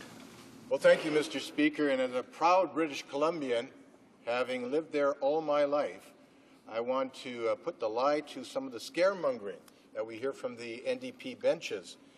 And, Mr. Speaker, due to the recent oil spill in the U.S. Gulf Coast, it's understandable that attention has been focused on oil tanker traffic on our Pacific coast and the potential threats to our environment which such traffic represents. And, you know, it's appropriate to re-examine whether Canada has the right regulations, enforcement and response mechanisms in place to handle an oil spill on the West Coast. And, Mr. Speaker, I believe that you will conclude that Canada's ability to respond to such events remains robust and sound. Perhaps the most relevant indicator in understanding oil tanker safety issues is to look at past history. That history clearly shows that oil tankers have been traveling safely along the British Columbia coast for many, many years. Now, that's not to say there's a zero risk of an accident. Nothing in life is without some risk. The key is to balance risk against the reward, to find out what are the benefits and then to manage those risks. Allow me to explain what our government is doing to avoid those risks and to ensure that those risks are handled effectively when an event occurs. There is currently a tanker exclusion zone in place which protects the most vulnerable parts of our west coast. That's something the NDP never mentions. This exclusion zone applies to all loaded trans-Alaska pipeline tankers traveling southbound between Alaska and the Strait of Juan de Fuca. As a result of this agreement, U.S. tanker ships stay between 25 and 75 miles off the BC coast. Southbound laden tankers are required to report to the Canadian Vessel Traffic System, and immediately if they develop any defect or deficiency which impairs the progress of that vessel. And it's important to note that the establishment of the tanker exclusion zone was never intended or designed to absolutely prohibit all tanker traffic or tankers calling on Canadian ports. Over 1,000 tankers each year comply with and respect the tanker exclusion zone. There have been no reports of non-compliance. I repeat, Mr. Speaker, no reports of non-compliance. Additionally, at least once a year, Transport Canada inspects each and every tanker that arrives in a BC port and has the authority to detain a ship if it is deemed a risk. When ships do pollute our waters, the Government of Canada takes a zero-tolerance policy. In fact, in Canada, we have a strict liability approach to these kinds of pollution offences. Transport Canada investigates all reported incidents of ship-source marine pollution. Whenever there is sufficient evidence, the Department follows up with enforcement action. Such action can include prosecution of the marine polluters, as well as the levying of administrative monetary penalties. Now, just to be clear, Mr. Speaker, although there is a federal moratorium in place on the West Coast that applies to oil and natural gas exploration and related development, that moratorium does not apply to the storage or movement of tankers, and it shouldn't. With respect to tanker traffic, our government has no plans to remove or change the 1988 exclusion zone on tankers traveling between Alaska and Washington State. We've made that clear time after time. We believe that this exclusion represents sound environmental policy and protects the most vulnerable areas of our coast. Now, Mr. Speaker, let me for a moment to review Canada's historical response to tragedies such as the Exxon Valdez spill in Alaska and perhaps the Nestucca spill in Washington State. In June 1989, Canada's federal government appointed the Public Review Panel on Tanker Safety and Marine Spills Response Capability, also known as the Brander-Smith Panel. Now, that panel's work resulted in the creation of the Canadian Marine Oil Spill Preparedness and Response Regime. And building on that success, considerable planning work was undertaken by the Canadian Coast Guard and Environment Canada in consultation with the private sector to encourage the development of a private sector-funded response strategy. And shortly thereafter, the Shipping Act was amended to implement improvements to Canada's oil spill response capability. Now, to further safeguard our coastal waters, Transport Canada and the Coast Guard enforce a policy that tankers over 40,000 deadweight tons are not permitted to use the inside passage, but will instead be directed to the outside route for north-south transits. Furthermore, Port Metro Vancouver requires all loaded tankers entering Burrard Inlet and Indian Arm to be escorted by tugs as they navigate towards the oil terminals. And they also require mandatory pilotage zones where tankers are required to take on board a marine pilot with local knowledge before entering a harbor or busy waterway such as the Strait of Juan de Fuca. Certain vessels operating in Canadian waters are monitored and guided by the Canadian Coast Guard's Marine Communications and Traffic Services Centres. The Government of Canada has also taken steps to increase surveillance and trafficking of marine traffic, including the implementation of mandatory automatic identification systems.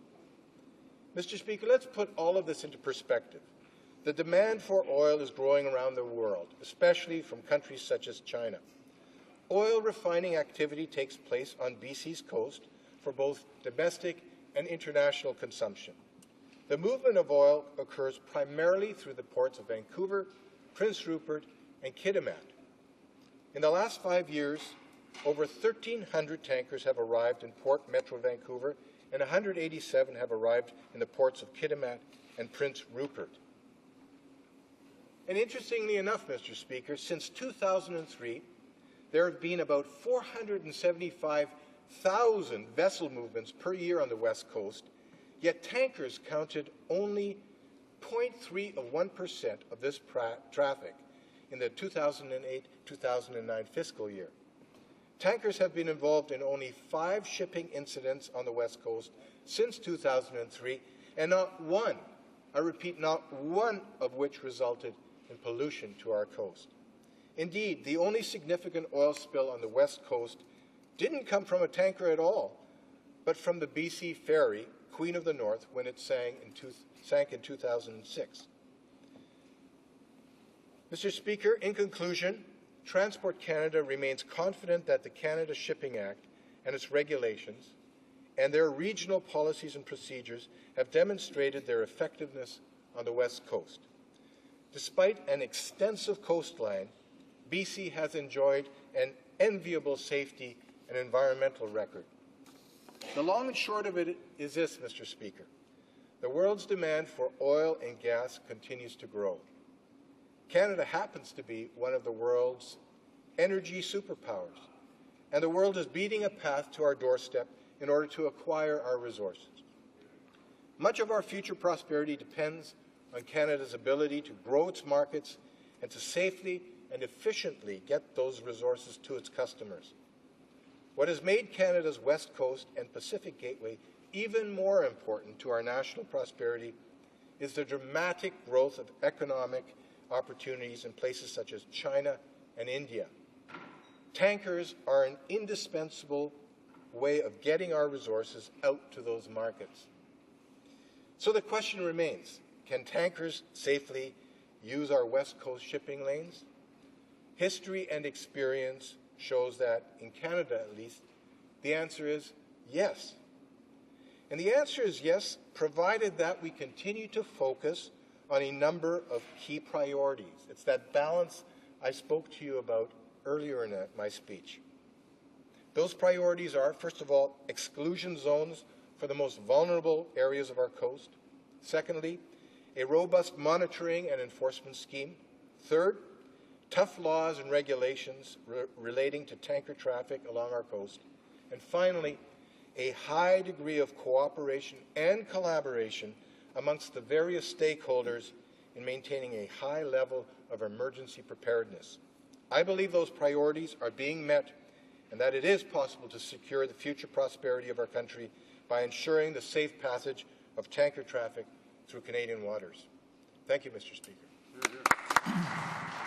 Questions and comments? The Honourable Member for Skeena-Bulkley Valley. Thank you, Mr. Speaker. I thank my friend from Abbotsford for his comments. I guess here's a couple things we want to focus on primarily, that the government is saying that this is safe to do, essentially, that moving tankers through the Inside Passage. And I'd welcome my friend up to Skeena to actually go on the route with me so he can visually see what's being proposed and how dangerous it really is because of the nature of the environment that we're talking about. Now, we're talking about risk-benefit at the end of the day. What risks are being asked to be taken on by the people of the North Coast and those along the pipeline route? This is a fair question, versus what benefits are meant to be accrued.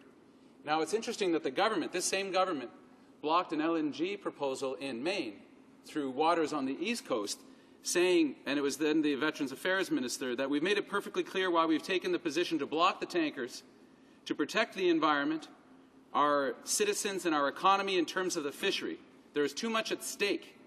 There will be no equivocation or wavering whatsoever. So that was okay for blocking a Maine LNG terminal, which is actually less dangerous than the one that's being proposed in Kitimat, but it's not okay on the West Coast. My question is this. If this is about the benefit, the proposal in front of the government right now is to export raw bitumen through the pipeline and into these tankers, exporting jobs out of Canada, thousands upon thousands of jobs, 525,000 barrels a day. Those are jobs. Is the government not at all concerned, at all, that it is promoting and enabling projects that hurt Canada's own industry? The honourable member for Abbotsford. Well, Mr. Speaker, I'll take no lessons from the NDP on creating jobs. That's laughable. Every single job creation initiative that this government has brought forward has been opposed by the NDP. Mr. Speaker, look at the record. One of Canada's main driving economic forces is our resource industry. And what the NDP would like us to do is shut down the resource industry, provide no way of getting our resources out of the country to other areas of the world that need those resources. And the other thing, Mr. Speaker, I want to point out to this member, and he, of course, never raises this, is that by 2015, all supertankers have to be double-hulled. The world is moving away from the single-hull tankers that present such a significant risk to our environment. By moving to double-hull, we increase the safety of shipping even more and allow our country to benefit from its resources, to get those resources shipped out of our country and around the world and build upon the prosperity that Canada has in its hands. Questions and comments? The honourable member for Skeena-Bulkley Valley. In effect, what the government is now saying, that after the First Nations Summit, after the UBCM, which is made up of all the mayors and councillors of British Columbia, after every environmental group in the province, after all of these groups, all the mayors and councillors are wrong. All the leaders of the First Nations groups in BC are wrong. That the businesses that are represented on the central north coast and on the interior that are saying that there is too much risk in this project are wrong, and the government knows best. That the raw export of materials out of Canada, like we did with logs, like we're doing with fish and mining, is somehow good for the Canadian economy. A voluntary exclusion zone ain't going to get it done. We know that. The words themselves, voluntary exclusion zones for north-south traffic. And this is my point, Mr. Speaker, to my friend from Abbotsford, that if it's too dangerous to run supertankers from Alaska through the Inside Passage north to south, why is it suddenly safe and okay to run them through the same Inside Passage east to west? It's the same water. It's the same part of the world. If it's dangerous for the Alaskans to do it, certainly it's dangerous for us to do it. The government themselves have declared a marine park in the area. Order. The honourable member for Abbotsford. Well, thank you, Mr. Speaker. I don't know what he's referring to. He refers to a project. This is not about a project, Mr. Speaker. In fact, we're not referring to a project here. We're referring to an industry. We're referring to maximizing the potential of our resources in Canada. What essentially the project they're talking about is an NDP pet project, which is to shut down tanker traffic on Canada's west coast. In other words, they're talking about shutting down the resource industries across Canada, inhibiting our ability to export those critical resources into other countries. That's what they want to do. That's why earlier I said they've done absolutely nothing to build the economy or to create jobs in this country. They oppose us every step along the way, and we're going to call them on it time and time again. Resuming debate, the honourable member for Parkdale High Park. Thank you, Mr. Speaker. Merci, Monsieur le Président. It's a pleasure to join this debate, and it's a pleasure also to note that it's the style of debate, I think, that people can tell the problems and the challenges this House has in responding to questions that matter like this, that are going to matter for some years to come. I want to welcome the resolution from the NDP because they're in bringing it forward, they're joining the national conversation that our leader, Michael Ignatieff, started 6 months ago. Sorry, pardon me, the leader of the official opposition. Thank you. And the leader of the official opposition put forward a public position for a future Liberal government of a permanent ban on Canada's northwest coast, and made it very, very clear that there is a proper, reasoned way to go about making Canada progress. And what we've seen a little bit in the debate today is how badly that perspective is needed. We've had ad hominem attacks on the part of government members, both on the member for Esquimalt and from the originating member for the bill, we have had a flat-out defense of industry for industry's sake. I got news for the members of the government caucus. Not even industry wants that. Not even industry needs to have those kind of cheerleaders. They understand they're going to have to reckon with the overall public interest imperative. And in laying out a position last June, the leader of the official opposition made it extremely clear. Order. If honourable members want to carry on a conversation, if they could take that outside the House. The honourable member for Parkdale High Park. Thank you, Mr. Speaker. What the leader of the opposition made very clear is that there have to be other elements to a thoroughgoing policy that deal with oil spills, that deal with the other components of protecting marine parks. And it isn't ironic, it's directly contradictory to the spirit of what the people of British Columbia and their role as stewards of their own area, but also with, I think, the larger people of Canada have become more and more acquainted with this particular test of Canadians and their representatives are going to find in terms of what's lacking in the current environment here in Ottawa. That in fact, there needs to be a party in government that can do sustainable development, not pose, as so many of the members for the government have, fake, false trade-offs, that somehow every time that there's any kind of implication, they think, for someone's economic bottom line, that the environment needs to be traded off, sold off, hived off, and utilized in that favor. And what Canadians are starting to awaken to is that's a view that not only harms our environment unnecessarily, not only robs the next generation of the utilization of the air and the land and the water, but that it's actually bad economics, bad planning, and poor for jobs. So sustainable development actually means reconciling those interests, coming up with one answer that works on the economic and on the environmental side of the equation wherever possible.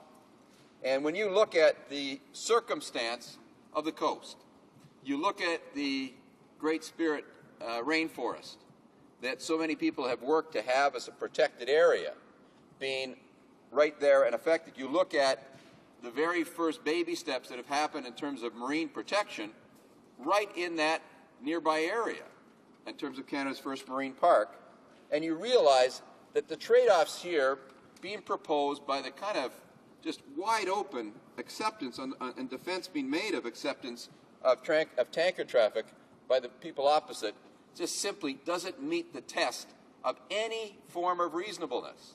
And we start to see what some of the deficiencies are in terms of how this government is not able to represent all Canadians, is not able to make these decisions in a way that are actually going to benefit this generation and the next. Because when you look at the area and you see the kind of existing and potential growth from both fishing and ecotourism, and you see the number of jobs that are attached there, between 25 and 50,000 in terms of depending on how wide the area of impact you want to talk about, compared to the 1,100 that might be created by the acceptance of this tanker traffic. And you have to ask yourself, where is that economic case? Who on the other side is making the economic case to put those kind of jobs in jeopardy in a fragile ecosystem that is recognized by every scientific and biological expert that would not withstand a major oil spill? We had some blithe assurances from the Parliamentary Secretary to the Minister of Transport about the preparedness of Canada because nothing's gone wrong yet. Well, we'll hear perhaps a little more objectively from the Environmental Commissioner on oil spills and Canada's capacity to deal with them next week. And we'll see what that looks like. But let's just let people know the last major oil spill in Spain was some 60,000 tons. Canada's preparedness is only for 10,000 tons. And it's delegated south of 60 to the private sector. It's not the capacity of the Coast Guard or anyone else to be able to respond. And anybody who watched the struggles that the United States went through in the Gulf has got to have a concern. But let's come back to the premise. Being prepared for an oil spill in an ecologically sensitive zone like that is not sufficient reason to go ahead. The onus on lifting a 37-year moratorium or ban is on the government to make the proof for that. And the fact that they came so woefully unprepared today to make a case on behalf of this, and still, based on the tenor of the remarks that we've heard so far, is going to oppose this motion, I think gives people an idea what kind of reckless government we really have in place, how narrow a base of interests they seem to be here to serve. They're not willing to look at the facts. They're not willing to release the facts. I have to say that the ad hominem attack of the member for Esquimalt Juan de Fuca, I would like to believe is totally unacceptable. I would like to believe each member of this House would concede that each honourable member has to be treated with civility and respect. To call into question his decision after a career of public service, serving this House, calling into question his motives, defining his particular reasons for quitting differently than he did, simply because the member was unprepared for this debate, is utterly unacceptable and beneath the government's position, putting him in a lead position to do that. And I would like to think that some of the future speakers for the government will repudiate that we honor our members, perhaps not as much when they're here and doing, but certainly when they put in that kind of time and with that kind of, frankly, unmatched integrity. And that integrity extends to that member's support and the other British Columbia members' support of the official opposition for this particular initiative. You know, this is something where people have worked hard, have engaged people on, and will continue to do that, working with the members of any other caucus that wants to actually grapple with some of Canada's challenges. That doesn't just go to some book somewhere and they're all answered for them, or takes a phone call from somebody's office and then goes accordingly. That demeans this House. And this debate reached that territory, and I frankly find it perhaps, though, an accurate reflection of where the government wants to go with this particular debate. Because the capacity that we need is to be able to prevent and protect our environment. It's our current health, our children's heritage, and in issue after issue on matters of the environment, there's been nobody home. We have a part-time minister today. We don't even have somebody giving thoroughgoing attention to matters of the environment. We have unmet commitment after unmet commitment. We have the Government of Canada in wholesale retreat right across this country, from research in the Arctic on climate change to the impacts of the oil sands. You can't find a federal official working for Environment Canada in Fort McMurray today, regardless of how you look at the facts of that particular set of projects, the biggest environmental challenge in the country, and there's nobody home for this federal government. So when we talk about the ability, the capacity of this government to give us a fair hearing today, we, I guess, should not be surprised that instead we've had ad hominem attacks, instead we've had very, very loose association with the facts. We think this is too sensitive an area to permit those very tricky navigable waters, as the author of, or the lead speaker today put forward, to navigate with oil tankers and expose that kind of spill. And all kinds of experts agree. This government should come forward with opposing facts rather than to put Canadians in that kind of risk for the kind of legacy that's at risk there. 2,500 different salmon runs. You know, all kinds of special species that are there that this government should be seen as part of their job in the particular responsibility they have for now of governing to look after. But it's not just an absence of balance. It's an absence of accepting responsibility, the responsibility to make these reconciliations, to listen to all Canadians. And in this case, in particular British Columbians, because as is so often the case with matters environmental, they're a little ahead of the rest of the country, and they certainly know the difference in terms of the trade-offs. And for members of the government to try and lecture this House that this is somehow a great economic expense and therefore everything should be permitted, I think simply shows how out of touch they are. And I think British Columbians will be very alert to the fact that there is no one on the government side, not one member from British Columbia or anywhere else, who's prepared to put on the table a balanced view to say what kind of environmental protections they're ready to offer. What we've heard so far today, these blithe assurances that if messes are made, they can be cleaned up, just flies in the face of the recent experiences of what happens with oil spills in these kind of areas. And navigating those kind of waters with those kind of hazards with the size of tankers. And we heard somebody say, well, now they're not single-hulled anymore. Double-hull tankers have oil spills as well. And that's, in fact, one of the latest ones that happened concerned one of those types of boats. The UN Convention on Biodiversity was mentioned, and I get by the member for Esquimalt Juan de Fuca. And when he did that, he was talking about a fact. The government, the conservative government, was awarded a Dodo Award from the international community, from the collection of 194 nations there, from the not-for-profit sector. They looked at who's helping and who's hurting when it comes to the protection of wildlife and our natural resources.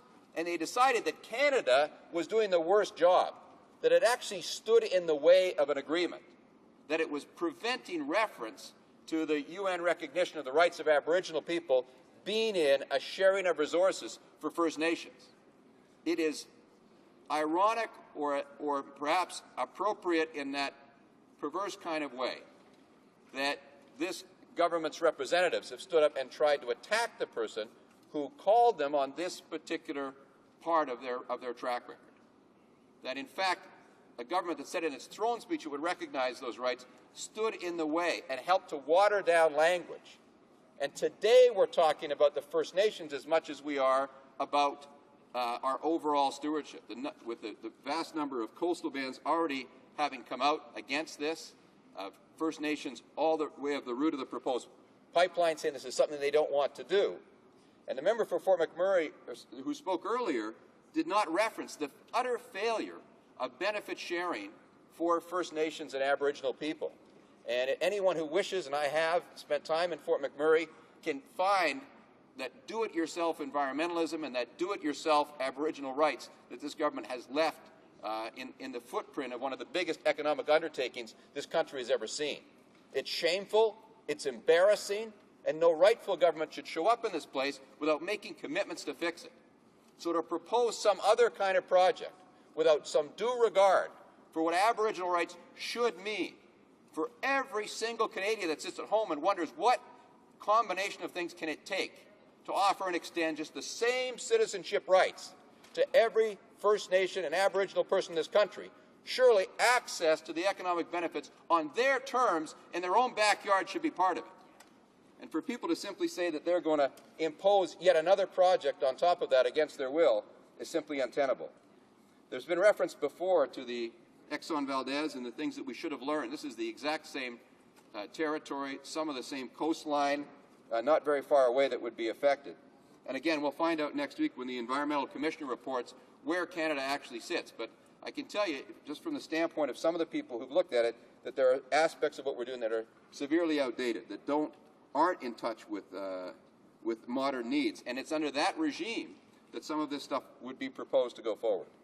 The Convention on Biodiversity, which Canada did sign but did not help to create, requires us to protect 10% of our marine coastal environment. We only have 0.5% now. It is reckless of us to consider putting hazardous and high-risk projects like this into operation when we haven't figured out how by 2020 we're going to have these protected areas. And the idea that we should put tanker traffic in close proximity to the area that we've already designated, that has been conceded by this government to have special properties, I think shows Canadians the kind of choice that they have. The government is prepared to put a very little bit of our natural heritage under a bell jar, and then all the rest of it leave to wide open exploitation. The point of the UN Convention on Biodiversity is how we look after all of our natural resources. And this motion today is going to be a test for how well Canada does. It picked up the Dodo Award internationally, but the question is, will the government wear a Dodo Award today? Will it really stand here today against the expressed will of all the First Nations that are affected, against the public will of British Columbians in terms of wanting to have a ban on tanker traffic to this part of their coast? And will we have from any of the participants here straightforward, very basically honest facts put forward? Will the government stop referring to distracting things?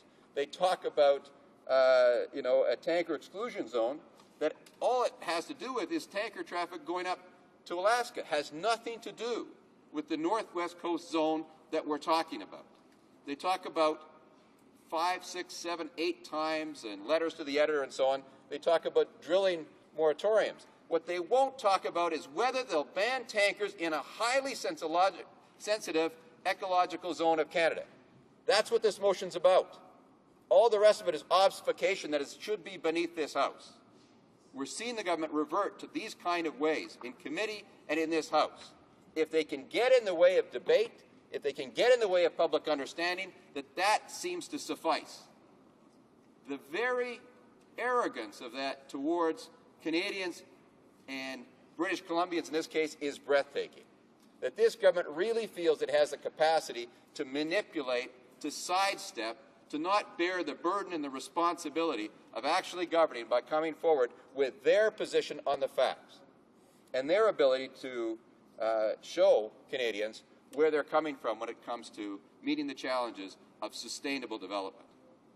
Well, Mr. Speaker, we've been very clear that we will take an independent review of Canada's capacity with oil spills. We'll start where the Environment Commissioner is able to take us, but that we will make sure that Canada has that capacity to deal with our existing challenges. That we will have a ban of drilling in the Arctic, because that is a place where, under current technology, we simply cannot reconcile what is going to happen. And, Mr. Speaker, we will maintain this tanker ban and put it in legislative form so the ambiguity is missing. But we will, Mr. Speaker, put forward the capacity to have this debate and this discussion, that we will understand, as we should each time one of these challenges come forward, better what some of our responsibilities are. Canadians are the biggest per capita stewards of nature in the world. We have more of the world's resources on a population basis than anyone. There is no excuse but laziness or disregard for that responsibility that we should not be the best at it. This debate today should be honored by people's best efforts. We've put forward a position. We've researched it. We've talked to all the people that are connected with this. We've had, and everybody had an opportunity a few days ago, to meet in reception with people. The leader of the official opposition has taken a very strong, specific position that I think is generating a great deal of the debate, but that debate needs to be fairly met. And what I would say to all members of this House, that we need to be able to exhibit for British Columbians, but really for all Canadians, a sense that we're able to bring forward these issues in a distinctive way. Nobody is going to be assured that we're able to handle an oil spill, therefore we should allow tanker traffic. That is, I think, not even at the lowest end of the scale of the kind of standard that Canadians expect from us when it comes to managing our environment. We have an arrangement now that allows Canada to export its products. There is a capacity elsewhere to grow that. The economic side is fairly well protected. There may be a particular interest and a particular proposal that has to be denied. But in the interest of Canada's overall well-being, really sustainable development, it should be denied. There should be a tanker ban. Thank you, Mr. Speaker. Questions and comments? The Honourable Member for Skeena-Bulkley Valley. Thank you, Mr. Speaker. I thank my colleague for his comments in support of what we're attempting to do here, which is in response to the leadership that's been shown in British Columbia, particularly from the First Nations front, but also from the environment community and now the mayors as well. And at a minimum, 75% of British Columbians, because every poll that's ever been done on this question has shown that more than 3/4 of British Columbians say that an exclusion zone ain't going to do it. It ain't enough. It's voluntary and not strong enough. We need a mandatory ban on supertankers on the coast. Now, Mr. Speaker, to correct the timeline a bit for my honourable colleague, it was a NDP government, provincial government in 1972, the Dave Barrett government, that actually pushed and supported for this moratorium to go in place. The concern that we have from the 1972, when this ball got rolling, was that the federal government simply verbally stated that there should be no supertankers off the coast, but never wrote anything down. That must be a regret for my honourable colleague. But more importantly, and much more recent in the history, we've seen from the NDP member from Victoria, who in consultation with environment groups like Dogwood and such, massive public consultation, put a motion before this House in 2007 saying that there must be a zone. So welcome the Liberals to the New Democrats fight here. But in letters earlier from environment ministers in the Liberal government saying that this moratorium does not apply to any shipping supertanker traffic. This was the Liberal government in 2005. So I'm wondering if there's any regret from the Liberals in saying that we should have written something down and then as recent as 2005 not deny the need for the existence of a mandatory non-voluntary exclusion zone for tanker traffic. The honourable member for Parkdale High Park. Thank you, Mr. Speaker, and I just want to respond very clearly. Liberals support a tanker ban and have done so for 6 months. We welcome this debate today to allow other members to join with us and help not just British Columbians but all Canadians to come to terms with making the right choice of that kind of stand-up, of that kind of trade-off in terms of reconciling sustainable development. And I guess what I would say is that I think that's what Canadians want to know. Where are we going to go in the future? And I am hoping that that's what we can invite the government members of the House, but all members of the House, to give Canadians some sense of strong assurance. This debate should contribute to that building Canadian consensus that this is how we're going to look after the northwest coast of Canada. Questions and comments? The honourable member for Esquimalt-Wanda-Fuga. Thank you very much, Mr. Speaker. And I want to thank my honourable colleague. He's been a champion of the environment in and out of this House for many, many years. I'd like to direct his attention and his comments to the current situation in Cancun. And the government, previous members of the government have claimed falsely that their government has been a champion of the environment, that they're working to reduce greenhouse gas emissions, but the facts are actually opposite to that. This government has repeatedly won Fossil of the Year awards or Daily Fossil Awards for their intransigence, inability, and unwillingness to deal with the major environmental challenges of our time, particularly global warming. So I'd like to ask my colleague if he could give the government some advice. What are the 2 things that he would do to the government that they must do in Cancun right now to be able to address global warming? Merci beaucoup. The honourable member for Parkdale High Park. Well, thank you, Mr. Speaker. And very simply, the government has to table the plan to meet even its target. I mean, we don't agree with its target. We don't think that going 2% above 1990 when the rest of the world is striving to do so much better brings any honor to Canada. But the government has yet to table any of that information. And as a result, it has no credibility when it comes to Cancun. Canada should also table the dollars it promised. It's the only government to renege on the amount of money it said it would make available to help developing nations get into this fight, be able to afford to make the economic reconciliation that they need to do. There's $30 billion pledged. Canada put most of its contribution forward in loans, not in the money that developing countries can have. So to break some of the log jams, Canada could be a very constructive force if it was able to show that it could live up to its commitments. Now, obviously, we would make those commitments stronger. We would galvanize, I think, what's happening. And one of the things I would say, too, is that here domestically, there are people trying to save the energy that and get in on the contribution to reducing greenhouse gases. This government has canceled all of those programs. Restoring those would be a big step towards credibility in terms of being someone in Cancun that isn't blocking, but actually helping to build a consensus. Questions and comments? The honourable member for Esquimalt-Wanda-Fuga.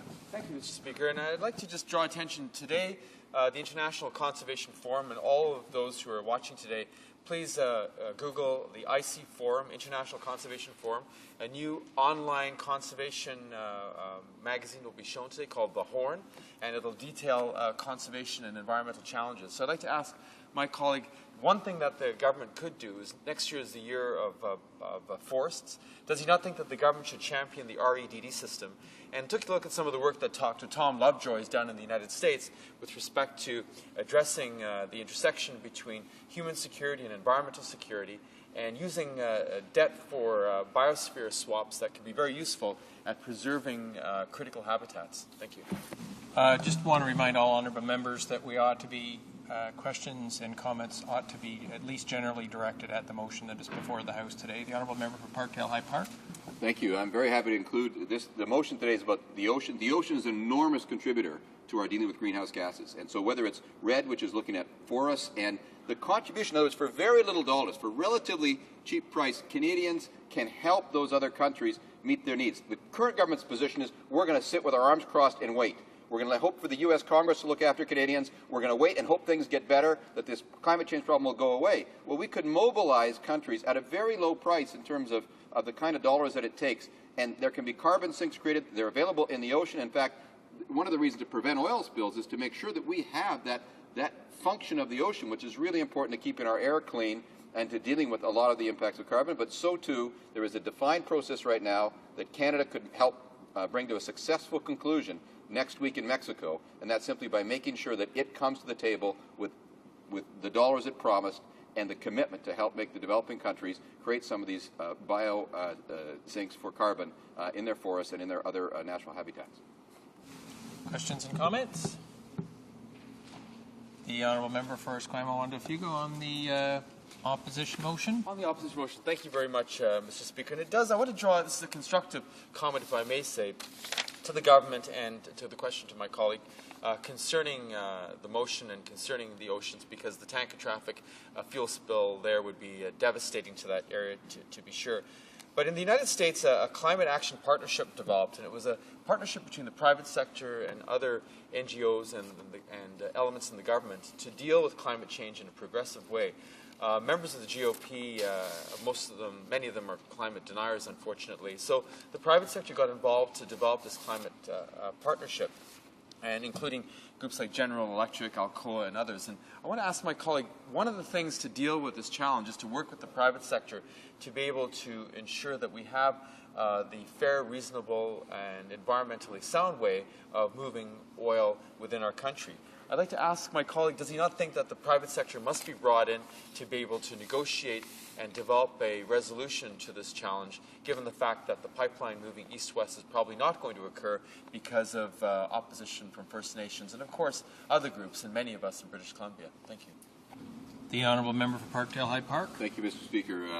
It is actually quite stunning that this government is letting down business as much as it's letting down the environment, because just because one or two businesses have a proposal doesn't mean that the government should just go running in support of it. There are many people in Alberta who don't believe that the particular pipeline being referenced is necessary, that there are other routes, and that's fine to have competing views. But what this government lacks, and what is the Business Council on National Issues has said, what industry associations have said, they want the regulation, they want the guidance, and they want a government that can bring them together and help reconcile these problems. Uncertainty is bad for business. The lack of a capacity to bring people together and to seat people at the table with their responsibilities. It's government's job not just to go along with what business wants every single time, but to simply to say what the public interest requires. And businessmen, particularly those of some of our larger enterprises, including the resource industry, understand that. What they do, though, remark on is the lack of leadership. And it's not even a foresight, it's simply an acceptance of that little bit harder work, that responsibility to bring people together. We're not getting, to the response to the Honourable Member's question, the full capacity of our private sector innovation because the government has not created an environment. And quite the opposite, we're now falling behind in almost every single measure of sustainable industry simply because we don't have the climate for it here. And that's very regrettable. Reprise de débat. Resuming debate. The Honourable Member for Rosemont, La Petite Patrie. Thank you, Mr. Speaker, and I'd like to thank my colleagues for their warm reception and the NDP as well. I'm pleased to speak today on this opposition day where we have an NDP motion which has been tabled, and I'd like to take a few seconds to read the motion that we have before us. It is that in the opinion of the House, the government should immediately propose legislation to ban bulk oil tanker traffic in the Dixon Entrance, the Hecate Strait, and Queen Charlotte Sound as a way to protect the West Coast's unique and diverse ocean ecosystem, to preserve the marine resources which sustain the community and regional economies of British Columbia, and to honour the extensive First Nations rights and title in the area. And Mr. Speaker, I'd like first of all to say that we will be supporting this motion, this opposition motion. We will be supporting it for several reasons. Because first of all, it's not true that you can develop the economy without being concerned with the people who live in a territory or in a maritime zone. There are the First Nations which have taken a position against the transport of oil, because these are the communities which are the main communities which live in this territory. And this is where the transport of this kind of thing could have an immediate impact. And about 80% of the British Columbia population is against this tanker traffic in this coastal region. So it seems that we have, on the part of the people of British Columbia, a will, and on the part of all First Nations, they want us to act in order that we avoid an increase in oil tanker traffic. Now, why are we debating this motion today?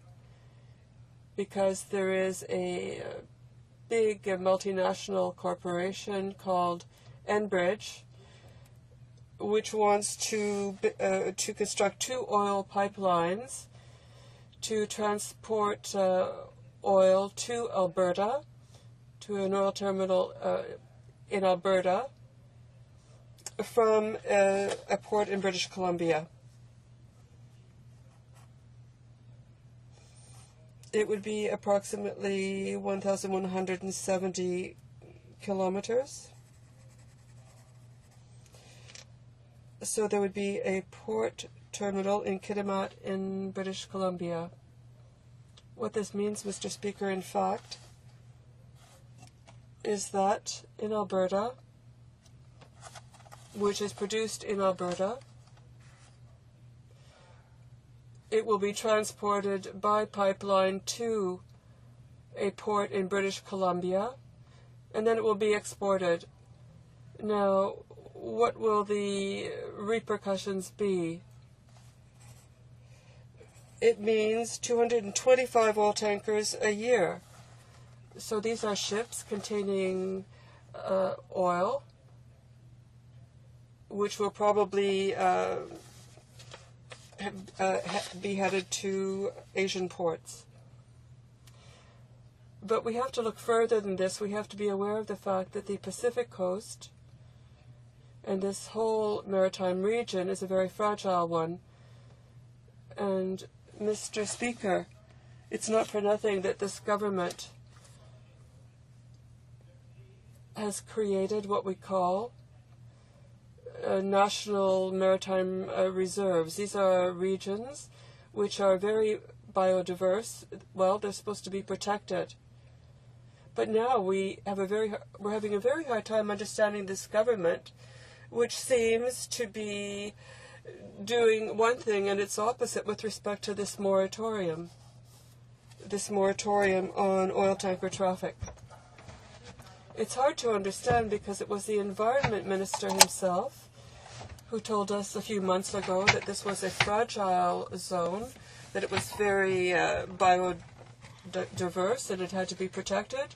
And now we have this Conservative government which has refused to take a clear position, while the Environment Minister has said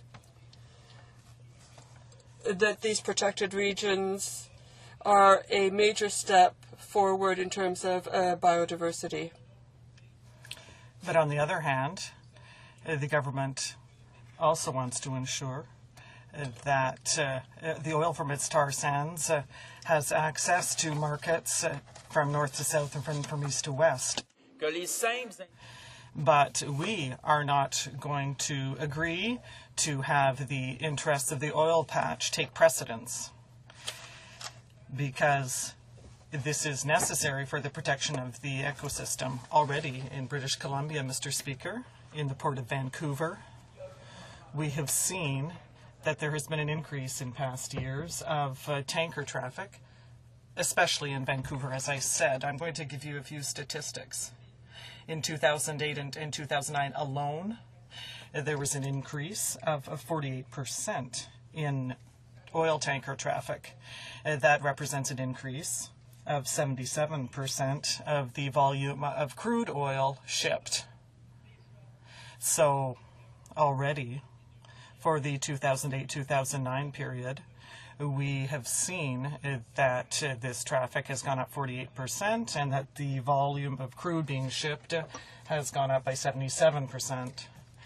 So the traffic is already heavy, whereas the public wants to see it go down. So, Mr. Speaker, we have to be aware of this because in the zone referred to in the motion, there is an extremely rich biodiversity. I'm thinking in particular of Georgia Strait, which is the tributary that separates Vancouver Island from the mainland. And there are 200 species of fish, 5 species of wild salmon, and 500 species of maritime plants. Now, that is a true wealth of biodiversity, Mr. Speaker, and we must ensure that it is protected because the communities are calling for this. And we know full well, Mr. Speaker, that this zone is one of the main shipping access routes. And as I said, the biodiversity is varied and it must be protected. As I said, we must protect it because the volume of traffic has spiked by 48%, and that has elicited great concern on the part of the population and on the part of local and municipal authorities. The mayor of North Vancouver, only a few months ago, said further to this increase in tanker traffic, he said, we do not want to be confronted with a situation as serious as that as the one in the Gulf of Mexico. So we know that economic pressure is being exerted more and more strongly on tanker ports. We know that there is greater and greater pressure being exerted on the ecosystems. We have a similar situation with shale gas in Quebec. Quebec artists said to the minister, stop. You can't go too fast with this. When you see increases of 48%, and when we know that 2 other pipelines are going to be built, that will see 225 tankers on average per year in these fragile areas, it is the precautionary principle that must prevail. And that must allow us to ensure that all safeguards are offered to the population. We say it for environmental reasons, but also for economic reasons.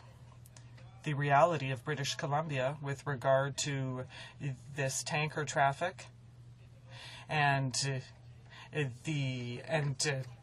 oil drilling, that's the same thing that is being experienced by the Magdalen Islands. The people in the Gaspé Peninsula, the people on the Magdalen Islands, what did they say? They said there is no way that we are going to foster a polluting industry to the detriment of fish resources that are the cornerstone of our livelihood. Because on the eastern and western coasts, their livelihood is based on the fisheries and on tourism. Here are some figures. 13,000 jobs on the Pacific coast are linked to the commercial fishery. That's $1.7 billion in revenue. 10,000 jobs are linked to the tourism and cruise industry. Why, Madam Speaker? When the local economy is based largely on these 2 sources, why would we take the risk of regressing, whereas history shows that natural disasters, and especially oil spills, for example, the tragedy of the Exxon Valdez, incurred astronomical costs between $3 and $9 billion, Madam Speaker. So, Madam Speaker, why would we take a chance on endangering local communities simply to satisfy the voracious appetite of an industry that continues to cause a spike in greenhouse gas emissions? And according to that same company that wants to develop its 2 pipelines. How many long-term jobs would that create? 200, Madam Speaker. A measly 200 long-term jobs associated with the Enbridge project, whereas 13,000 jobs are linked to the fishery and 10,000 to tourism. Are we going to sacrifice 23,000 jobs for the sake of 200 long-term jobs? I think the answer is clear, Madam Speaker. No, because who is going to pay in the end? Well, of course, Enbridge will say we'll assume all responsibility for any future disasters, but the reality is if there were an oil spill, Enbridge's liability is linked solely to on-land occurrences. There are compensation funds that exist, but they limit repairs to $140 million. What if the disaster is larger, for example, that of Exxon Valdez? It incurred costs of between $3.5 and $9 billion, and that would mean that it would be the government of Canada that would be accountable for payment, and that is Canadian taxpayers' money. So what is it? What is Enbridge's responsibility? The cost would have to be assumed by the citizens. So we need to protect this ecosystem. We must protect it because there are conditions that are very specific to this zone. We know that in the case of an oil spill, Madam Speaker, the site affected could not be cleaned up in its entirety. Only about 15% could be decontaminated. The rest of the oil would stay there. And it is important to remember that the climate conditions of this area mentioned in the motion are rather specific. There are high winds in this area, and we need to take this into account. After winds of 45 kilometers an hour, it is impossible to ensure that the sites are decontaminated. And that is the very average of the winds that prevail in this area in past years, as evaluated in the zone mentioned in the motion. These factors must be taken into account. We must also remember that in this region, in the midst of winter, should there be an oil spill, decontamination could not be guaranteed because it is similar to conditions in the Arctic.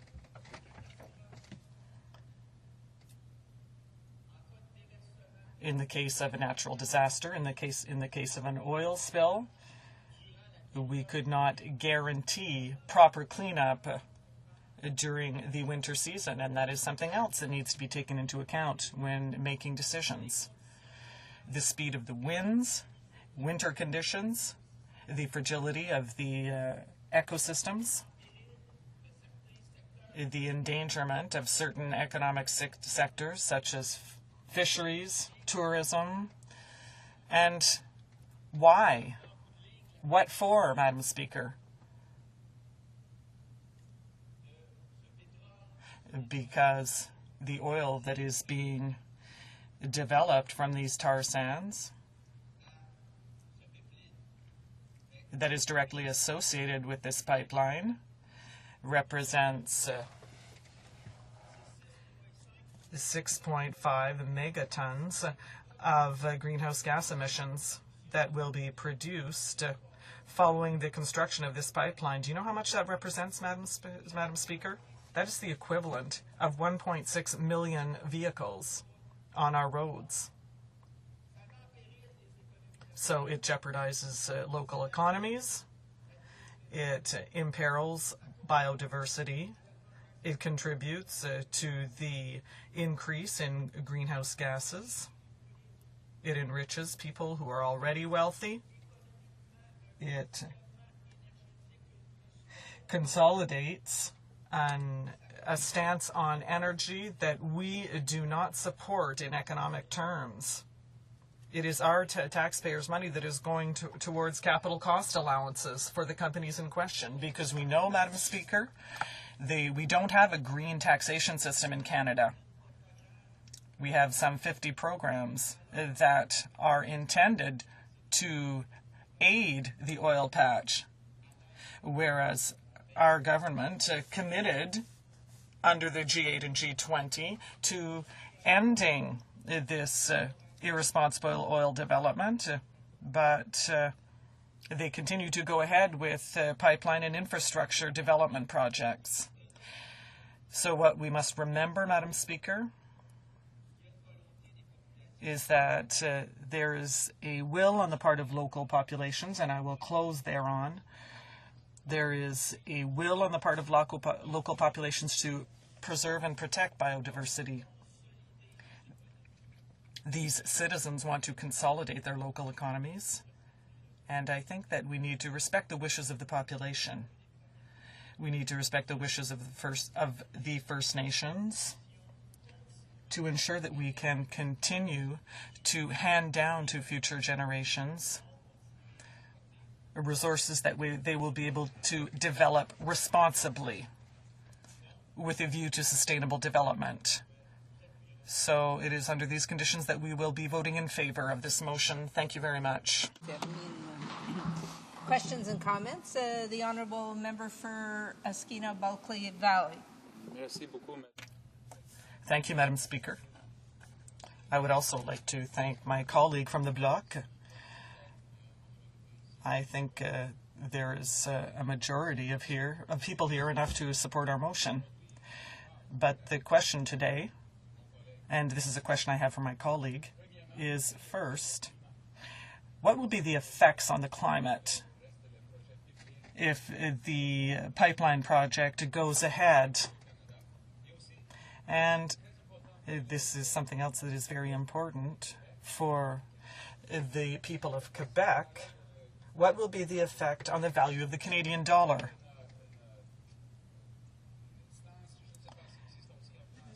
There is an example where the dollar went up considerably and had an effect on the manufacturing industry. And this also affected people in other sectors of the economy. And with very dangerous projects, such as this one in British Columbia, the effects are not felt simply in this province. They are felt across the country. So my question for my colleague is with regard to the power of citizens speaking out regarding this project. If the population has an opinion that is contrary to the oil patch and to the Conservative government, what will be the effect on the government? The Honourable Member for Rosemont and Petite Patrie. Thank you very much, Madam Speaker. The member answered his own question because he described the economic impact. It's the Dutch elm disease. It's when we invest considerably in certain resources, or rather it's the Dutch disease, it artificially elevates the dollar. And so for exporting industries, especially in the manufacturing sector, and this is true for Quebec, and it's also true for Ontario as well. So we can see this pressure being exerted and making the dollar balloon, which means that our exporting industries are disadvantaged. That is my answer to his first question. And with regard to global warming, I would like to say to my colleague that when I saw the figures, I was absolutely gobsmacked. 6.5 megatons of GHGs. Now, perhaps for most people, that doesn't mean a lot. But that's what this project represents. But it's the equivalent of 1.6 million vehicles on our roads. That should help people understand a little bit better. So on the one hand, the government says we want to contribute to helping fight climate change. But on the other hand, it is about to refuse to implement the conditions for attaining these greenhouse gas reduction targets. So it's not only in economic terms that it affects the manufacturing industries, but it also contributes to increasing greenhouse gas emissions. So that is the complete opposite of sustainable development. It is the complete opposite of sustainable development. And they need to understand that they will have to put in place environmental strategic assessments. The government's plans, policies, and programs will have to be subjected, or rather will have to undergo these environmental strategic assessments. And so this project should be subject to such an assessment, not just to evaluate the mere consequences on a specific area, but how the project in question complies with international obligations on the part of Canada in terms of climate change. You can't trumpet one thing on the international stage and then when you come back home to Canada, implement policies and programs and projects that cancel out the efforts that have been made. So I think that it is clear that this policy is a harmful one, and on the environmental aspect as well. Comments? The Honourable Member for Skeena-Bulkley Valley. Thank you, Madam Speaker. It's very interesting. We haven't heard any opinions on this topic from the Conservatives. I don't know why, because it's very, very important, but perhaps they don't find it very important. So I have the following question for my colleague. Regarding the boycott of the tar sands, today there was an announcement made that Concord Trucking, a Canadian company, and other companies said that in future they would never use energy from tar sands that comes from northern Alberta, from Fort McMurray in that region. And that is a trend right now that will continue. We will continue to see that on the free market.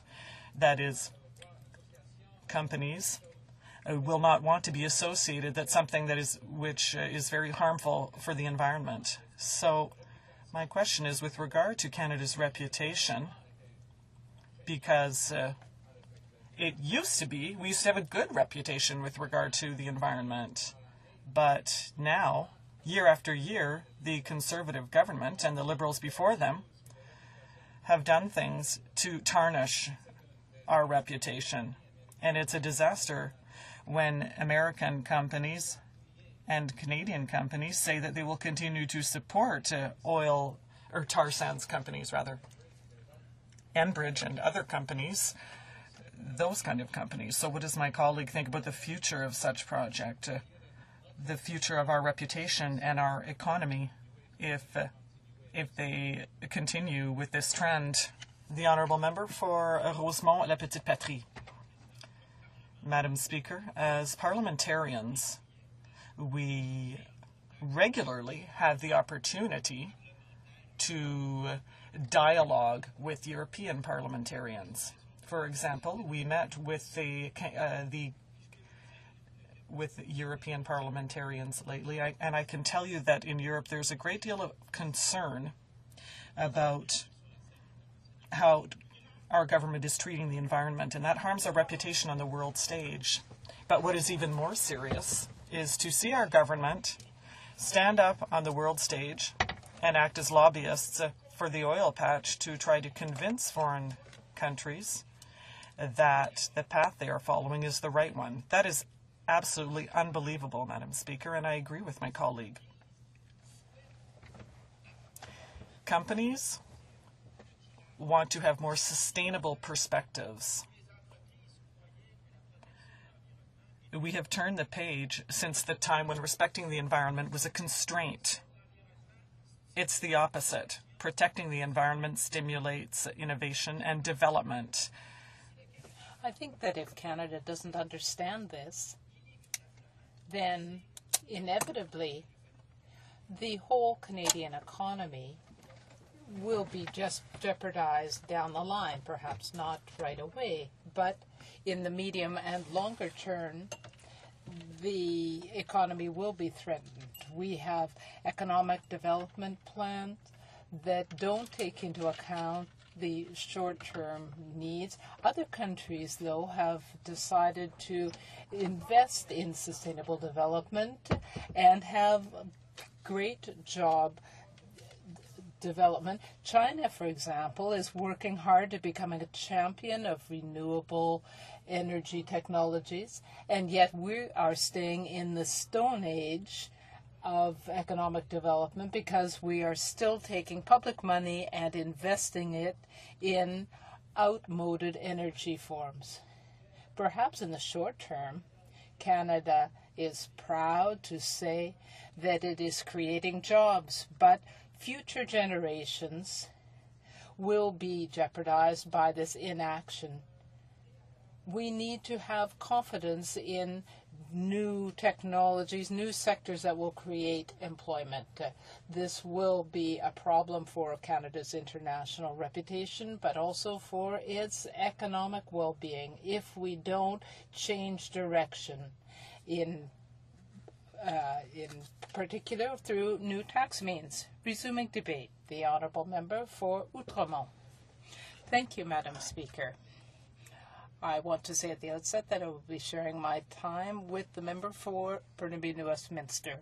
I want to thank my colleague, the member for the Bloc Québécois, for his remarks and for his support. We may represent different parties, but we agree on this type of issue.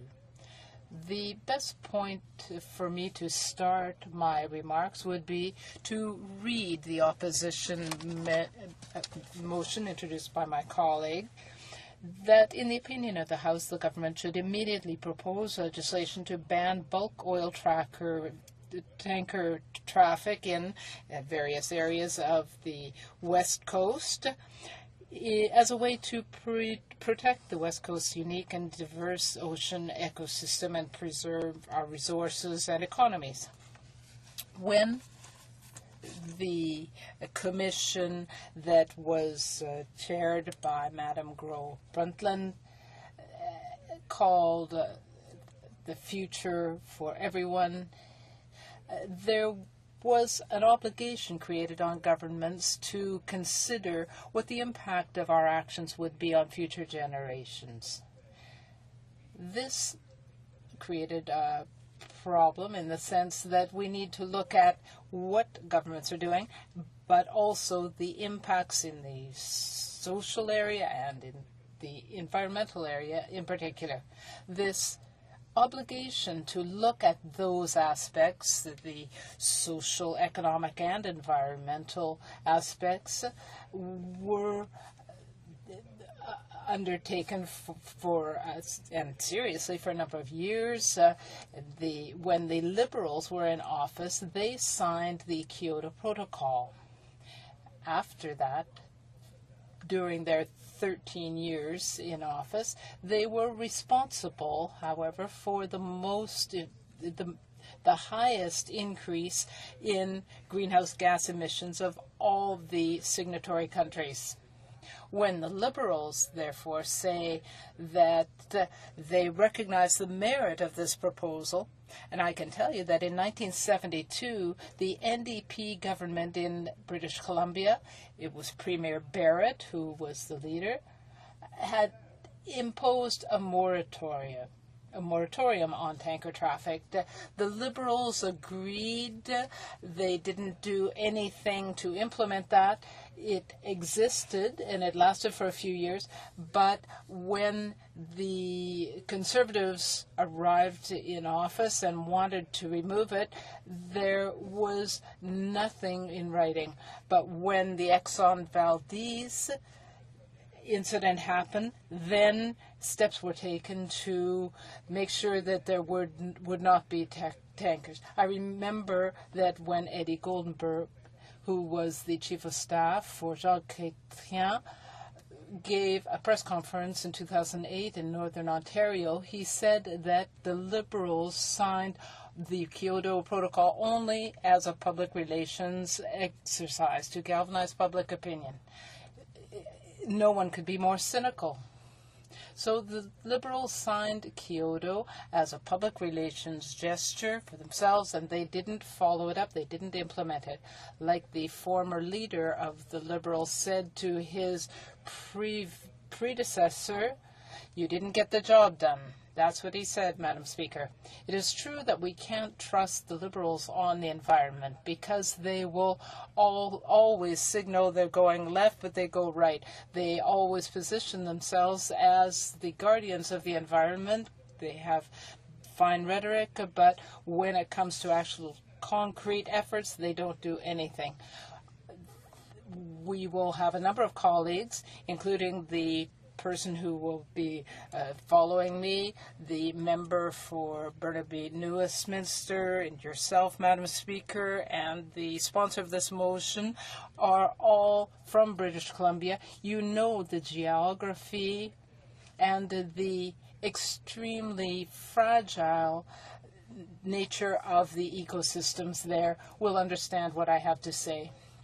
But today, in my remarks, I want to emphasize one of the aspects of sustainable development, and that is the economy, because I am the critic for finance for my party.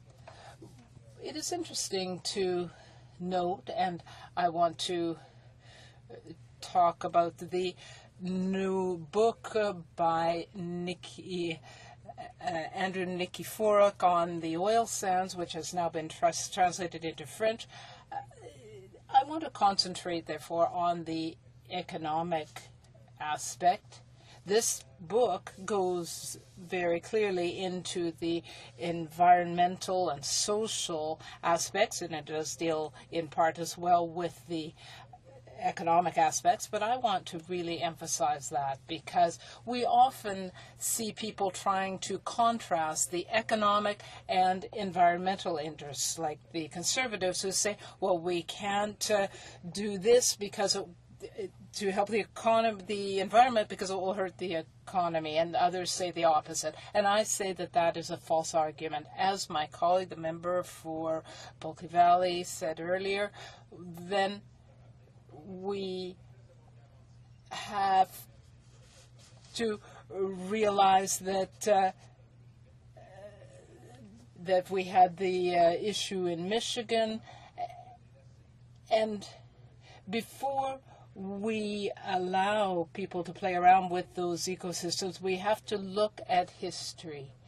We need to take a step back and see what the impact is on our economy as a whole. Statistics Canada published a report in the summer of 2006 in which it turned out, strangely, that it was Statistics Canada that was on the defensive. It said that Canada is not affected by the Dutch disease, and I'll just summarize this for people who may not be familiar with it. That is that in the 1960s, natural gas was discovered off the coast of the Netherlands, and that was going to be developed. But what they didn't realize was that the arrival of so much foreign currency would have an impact on their currency. It rose dramatically in value, with the result that the economy was very negatively affected. It was more and more difficult to export manufactured goods to the rest of the European continent. Statistics Canada had to come back on what it said 2 years later in 2008. Statistics Canada had to indicate that what it had said in 2006 was wrong. Between 2004 and 2008, that is over 4 years, Canada, in particular, in the heart of the industrial sector in Ontario, and Quebec had lost hundreds of thousands of jobs in the manufacturing sector. These were good jobs that supported families. They often included pension benefits. When we talk about sustainable development, we think right away of the environment, but in fact, we have to think about all the impacts on future generations. We need to look at the fact that when we get rid of a good job with benefits and replace it with a less well-paid jobs in the service sector, we are actually abandoning future generations when it comes to good jobs. They will have to look after their own pensions. So this is part of the whole question. We have to think not just of the social and environmental aspects, but also of the economy. There is already economic activity in the waters off the BC coast. So we have this opposition being touted between jobs and the environment. We have the seismic exploration that is being proposed in the Gulf of St. Lawrence, and people say, well, you want to kill jobs, but in fact, we're thinking of the people that are going to have to live with the repercussions of those decisions. We see now that the Conservatives are destabilizing the economy. If we allow for these tankers to travel outside BC, this will have the same effect. The Honourable Member for Skeena-Bulkley Valley. Thank you very much, Madam Speaker. I also want to thank my colleague, the member for Outremont. I have a question about energy security. Generally, a pays like Canada that exports energy has a plan, an energy security plan, because we know that energy is a huge issue right now.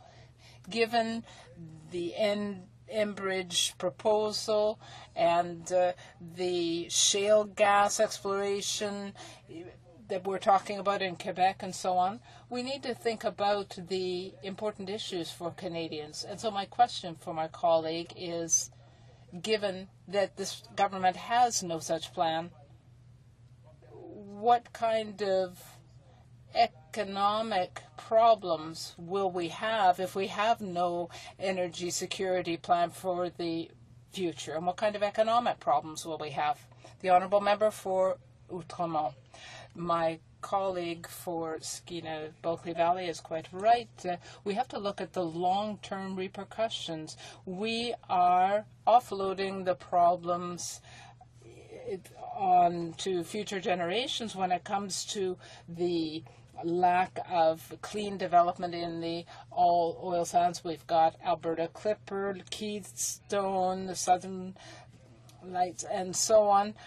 We've got these pipeline proposals. We think that the American economy is going to do the rest. In fact, with the proportionality rules, we will have to reduce our own intake as well at the same level as we export, and that will be a problem. We will leave enormous debt, and that will not be sustainable.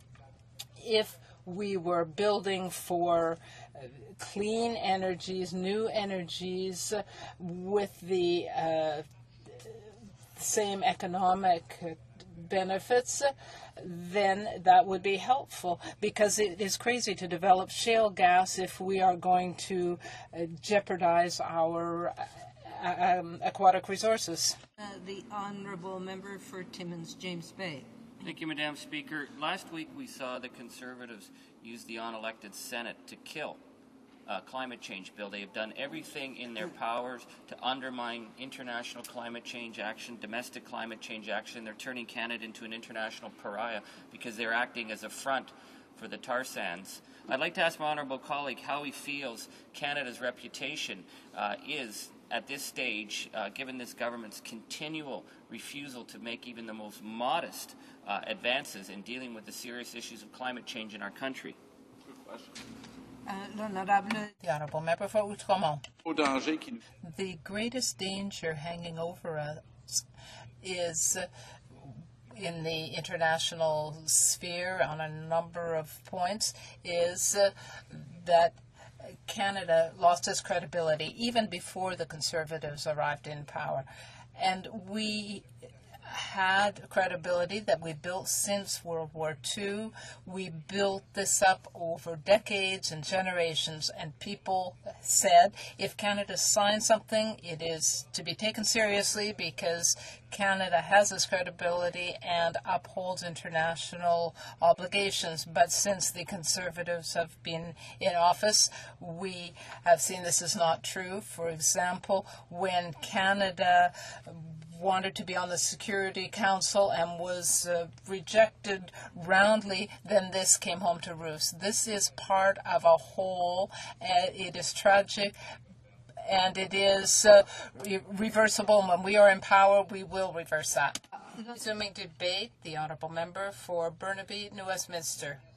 Thank you very much, Madam Speaker. I want to thank my colleague, the member for Outremont, for sharing his time with me today. Madam Speaker, the member for Skeena-Bulkley Valley, for bringing forward this very important opposition day motion.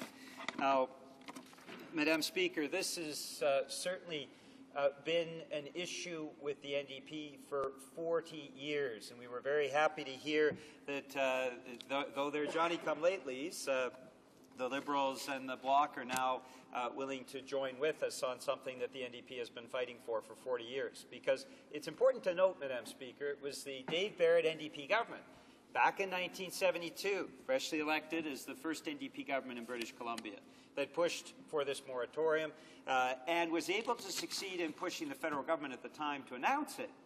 But what we've seen subsequently, and what the member from Skeena-Bulkley Valley said so eloquently earlier is very true, what we've seen subsequently is Liberal and Conservative governments trying to undermine that moratorium. Now, the reality is, Madam Speaker, when we look at the impact of just one accident, the Exxon Valdez, we look at the fact that over 20 years later, we're still talking about nearly 24 species that have not been have fully recovered from that one accident.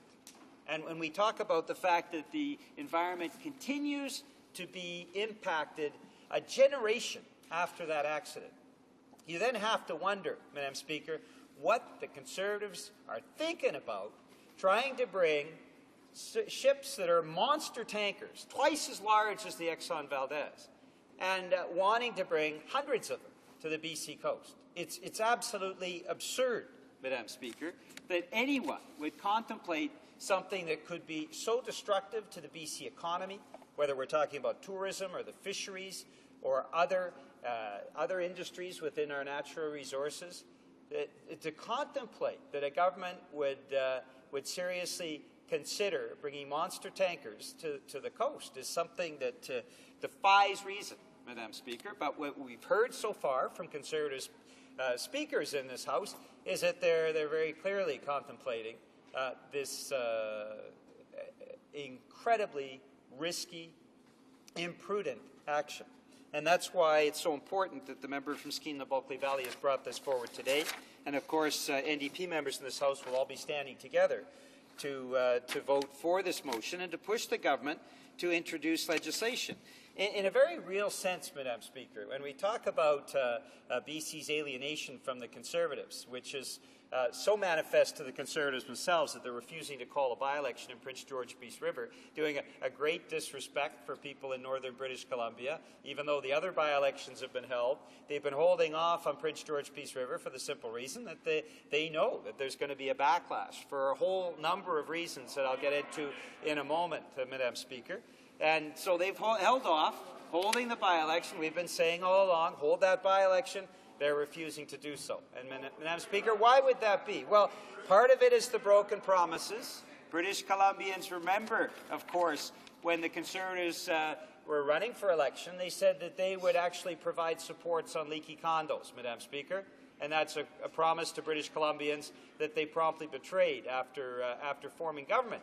Now, Madam Speaker, we also have the pine beetle epidemic, and the fact that this government continues to do smoke and mirrors, announcing funds but never paying it out. In fact, some estimates have been 10 to 20% of the pine beetle funding has actually been paid out to support the communities across British Columbia that have been impacted by that epidemic. The Conservatives keep churning around money that they're not willing to pay out, even though they're certainly willing to pay out tens of billions of dollars to their friends on Bay Street and the banking industry, big energy industry.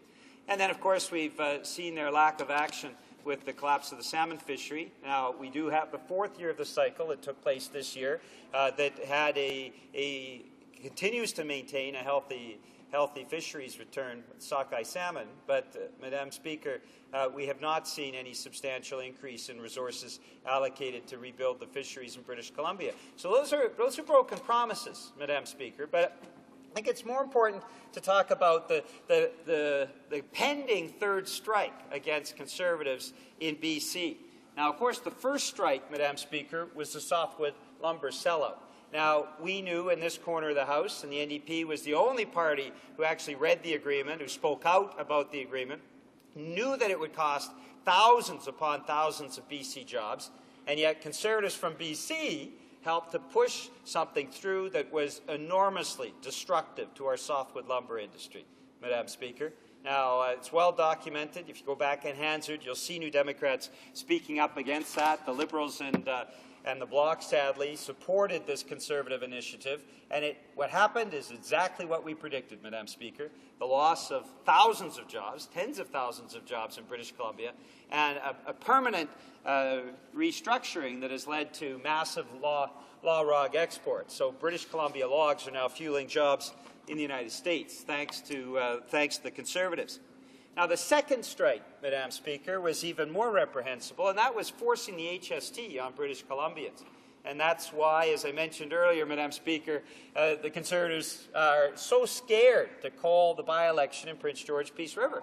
They simply know that was a solid Conservative riding is no more, because in the Peace River region particularly, I hear some Conservatives denouncing Peace River people and Prince George people. I would say don't show contempt for people from Prince George Peace River, because those individuals have the right, those British Columbians have the right to parliamentary representation.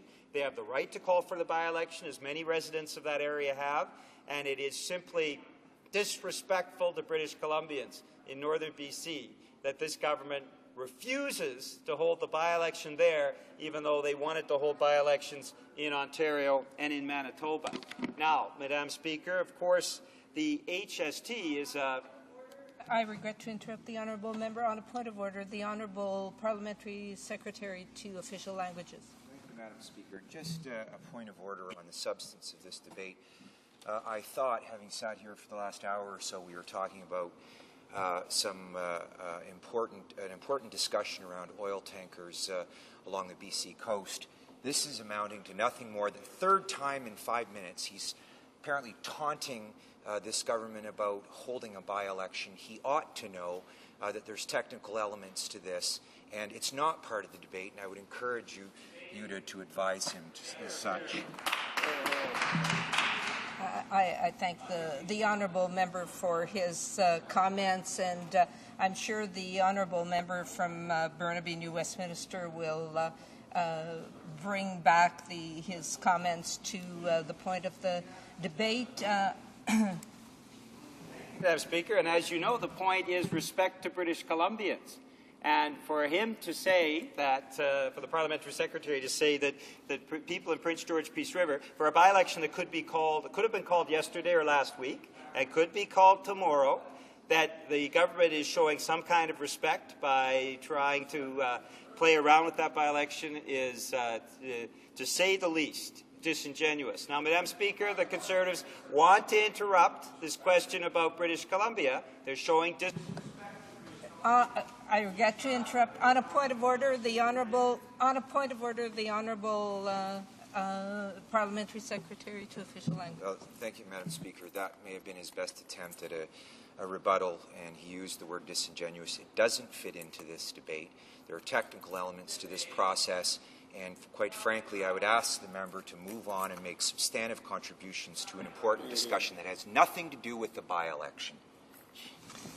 The honourable member has 1 minute left to bring his arguments to conclusion. So thank you, Madam Speaker. I hope that you are increasing my time based on these deliberate interruptions by Conservatives, again showing disrespect to British Columbia.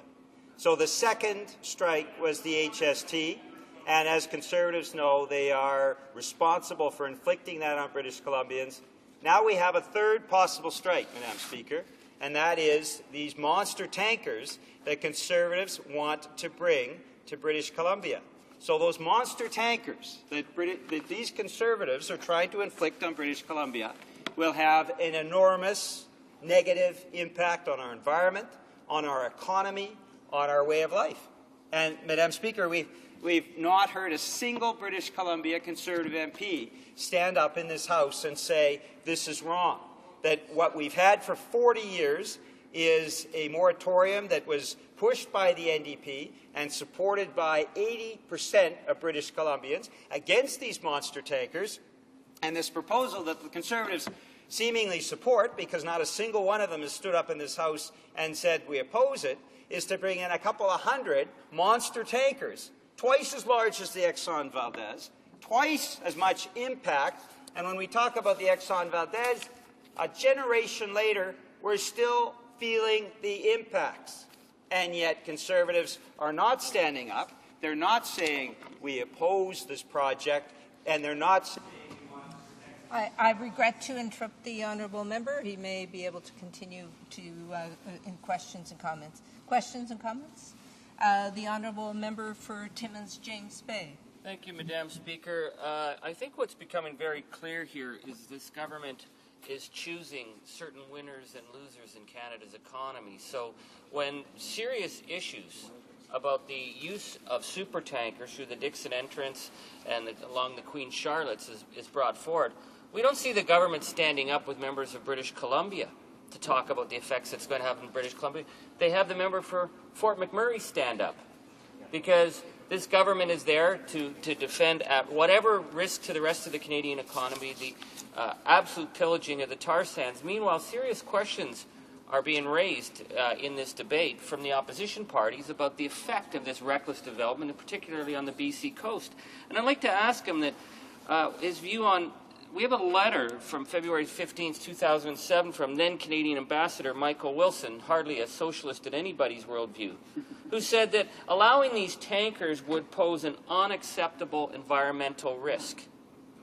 And this is a position that's been taken by numerous organizations, First Nations, businesses all across British Columbia, and yet this government is willing to take unacceptable environmental risks if it means the quick exploitation of raw bitumen off the tar sands to ship overseas. I'd like to ask my honourable colleague why he thinks this government is deliberately ignoring the wishes of the people of British Columbia in order to advance the pillaging of these natural resources.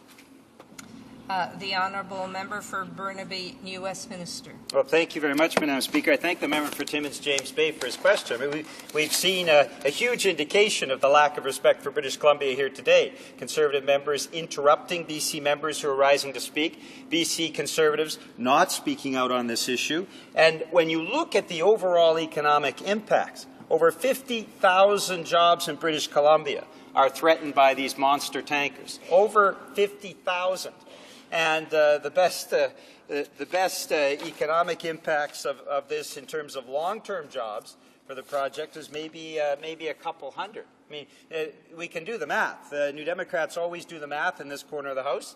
That's why the Ministry of Finance over the last 20 years has said NDP governments manage budgets better than anyone else, any other party. It's because we always get into the figures and we do the math. And the math is to threaten 50,000 jobs for 200 jobs makes absolutely no economic sense whatsoever. And so you have to wonder, when the Conservatives are pushing this project, and they've stood up in this House and seemingly continue to push it, none of them have yet risen to say they support this motion, which I think is a matter of real concern to the 80% of British Columbians who feel that this motion should go through and that the government should be proposing legislation to ban these monster tankers off the BC coast. Well, you have to wonder then, Madam Speaker, just to what extent the Conservatives are willing to disrespect BC, to take BC for granted, to continue to think that BC is sort of a source of votes they can milk without doing anything to actually deserve or merit the votes of British Columbians. And I think the economic ramifications, particularly of this project, seem to indicate, Madam Speaker, that what we're in is a situation where the Conservatives, it's almost surrealistic. Conservatives don't seem to be listening to British Columbians, taking the interests of BC in mind, and they certainly are not thinking about the BC economy, because the net loss of jobs is in the tens of thousands.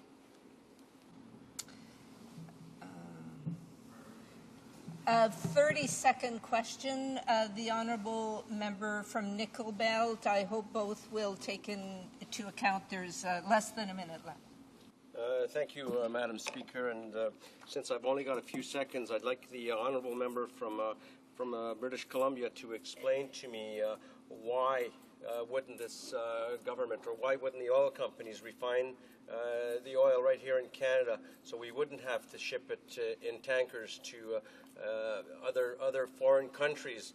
In Canada, we could create good-paying jobs, yet we're creating good-paying jobs in foreign countries. Can you expand on that for me, please?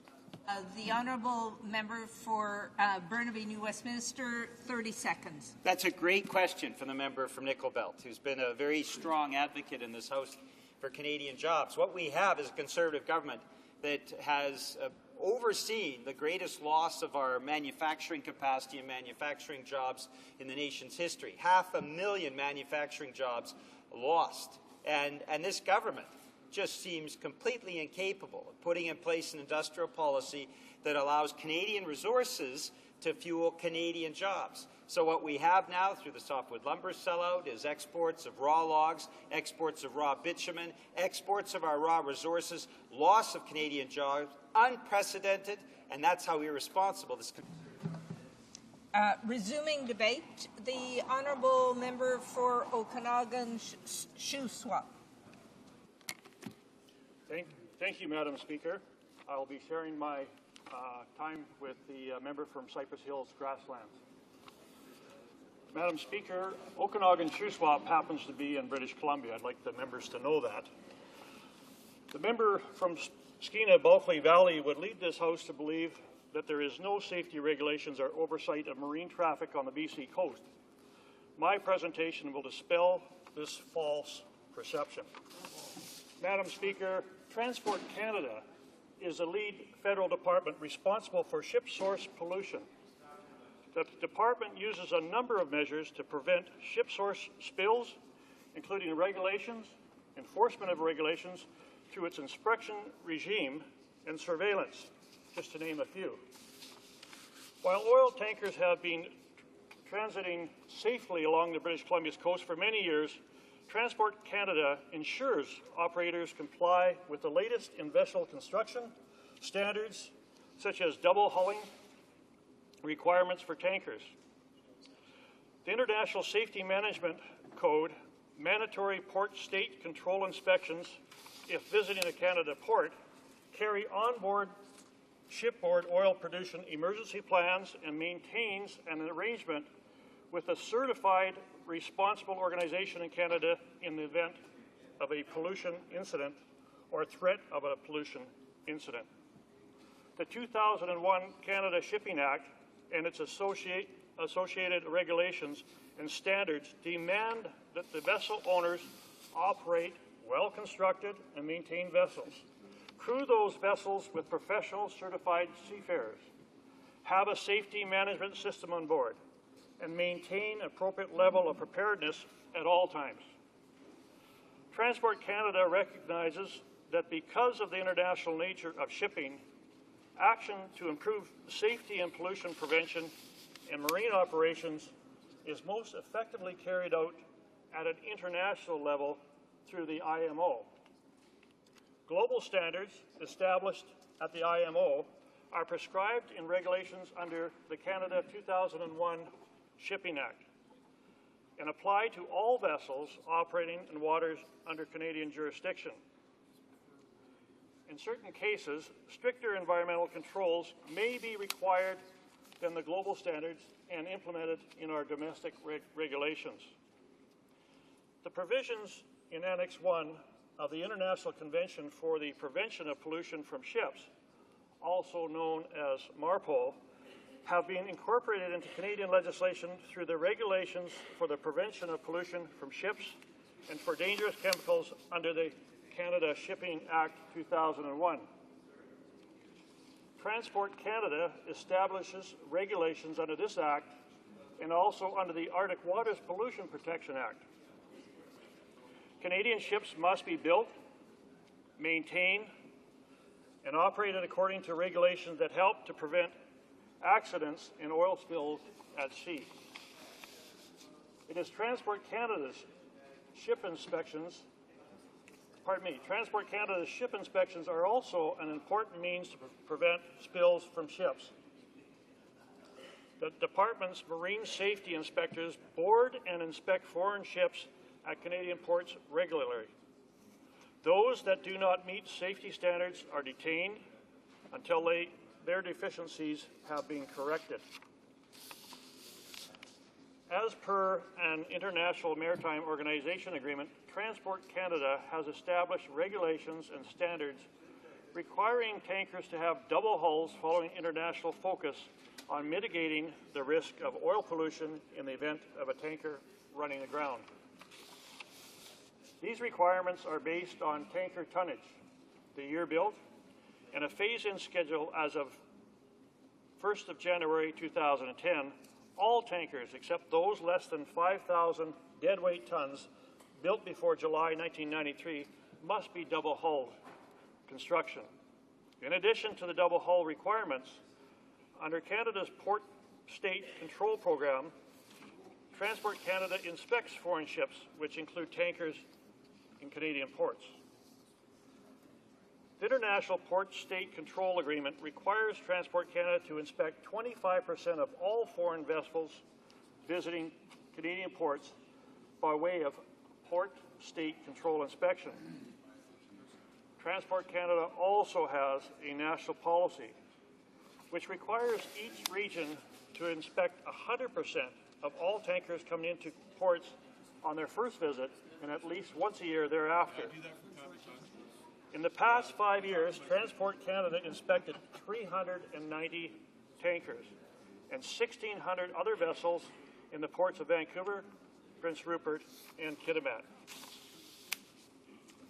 Madam Speaker, aerial surveillance by Transport Canada over all Canadian waters allows for detection of pollution from ships. Under the National Aerial Surveillance Program, crews help to enforce domestic and international laws and gather evidence against polluters so that charges can be laid under the regulations. Regular aerial surveillance is a widely recognized and effective deterrent that reduces oil discharges in our waters because potential polluters are aware that Canada has heightened surveillance.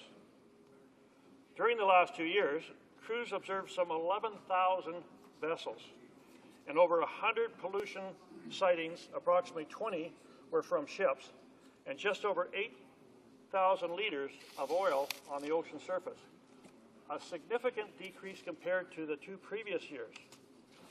3 marine polluters were prosecuted in fiscal year 2008-2009 as a result of the evidence gathered under the National Aerial Surveillance Program.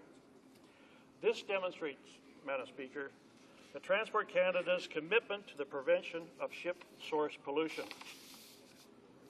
In the Arctic, enforcement occurs through aerial surveillance reports from government ships and reporting through the long-range identification and tracking system, which automatically transmits and identifies and positions of vessels to authorities. Larger ships that intend to enter Canada's northern waters must report their position under the Northern Canada Vessels Traffic Services Zones regulations. Transport Canada works with pilotage authorities across Canada who are responsible for providing safe, reliable, and efficient marine pilotage services at ports in all geographic areas of the country. On the West Coast, the Pacific Pilotage Authority is responsible for British Columbia's coastal waters, including the Fraser River. The authority also has 5 compulsory pilotage areas in place where vessels must use certified pilots. The prevention of oil spills is a priority of Transport Canada. Regulations and standards programs demonstrate Transport Canada's commitment to prevention, as well as preparedness and response capabilities in the unlikely event of a spill. Thank you, Madam Speaker. Questions and comments? The Honourable Member for Skeena-Bulkley Valley. Thank you. I thank my colleague from the Conservatives for this. I guess there's 2 fundamental questions here. The government keeps talking about how there's enough safety mechanisms in place that people should feel rest assured. But we know, and they point to the Canadian Coast Guard as the group that's responsible for oil spills from tankers, which is true. That is the authoritative body that has to clean up the mess if any of these things spill. We hope that never happens, but we know in the oil and gas industry, accidents do happen from time to time. The consequences can be quite striking. My question to my colleague is this. He's put his faith in the regulations. He's put his faith in his government. He's put his faith in the Coast Guard's ability to respond. But we know from an audit of this very year, an internal audit from the Coast Guard, and I'm quoting here, that the Canadian Coast Guard lacks the training, equipment, and management systems to fulfill its duties to respond to offshore pollution such as oil spills. This is an internal audit that was done by the Coast Guard on their own ability to handle oil spills. We know that during the Gulf disaster, the BP spill, the Coast Guard from the East Coast sent down some oil booms, some certain kilometers of oil booms, which represented half of all the oil booms on the East Coast, which shocked Canadians because the total was a little less than 3 kilometers worth of oil booms. What was used in the Gulf to try to contain that disaster was many, many, many times more than we have total in Canada. So my question is this. If he's trying to relieve the concern of people of British Columbia, 3/4 of which have said this is a bad idea, all the municipalities at the UBCM said this is a bad idea, the First Nations consistently have said this is a bad idea, but the Conservatives are saying they know better. They're saying this is a great idea, this should be permitted. The fact of the matter is, right now on our books, you can ship oil, super oil tankers off BC's coast, and the Coast Guard is not able to respond. I'd like my colleague to respond to that one statement of fact.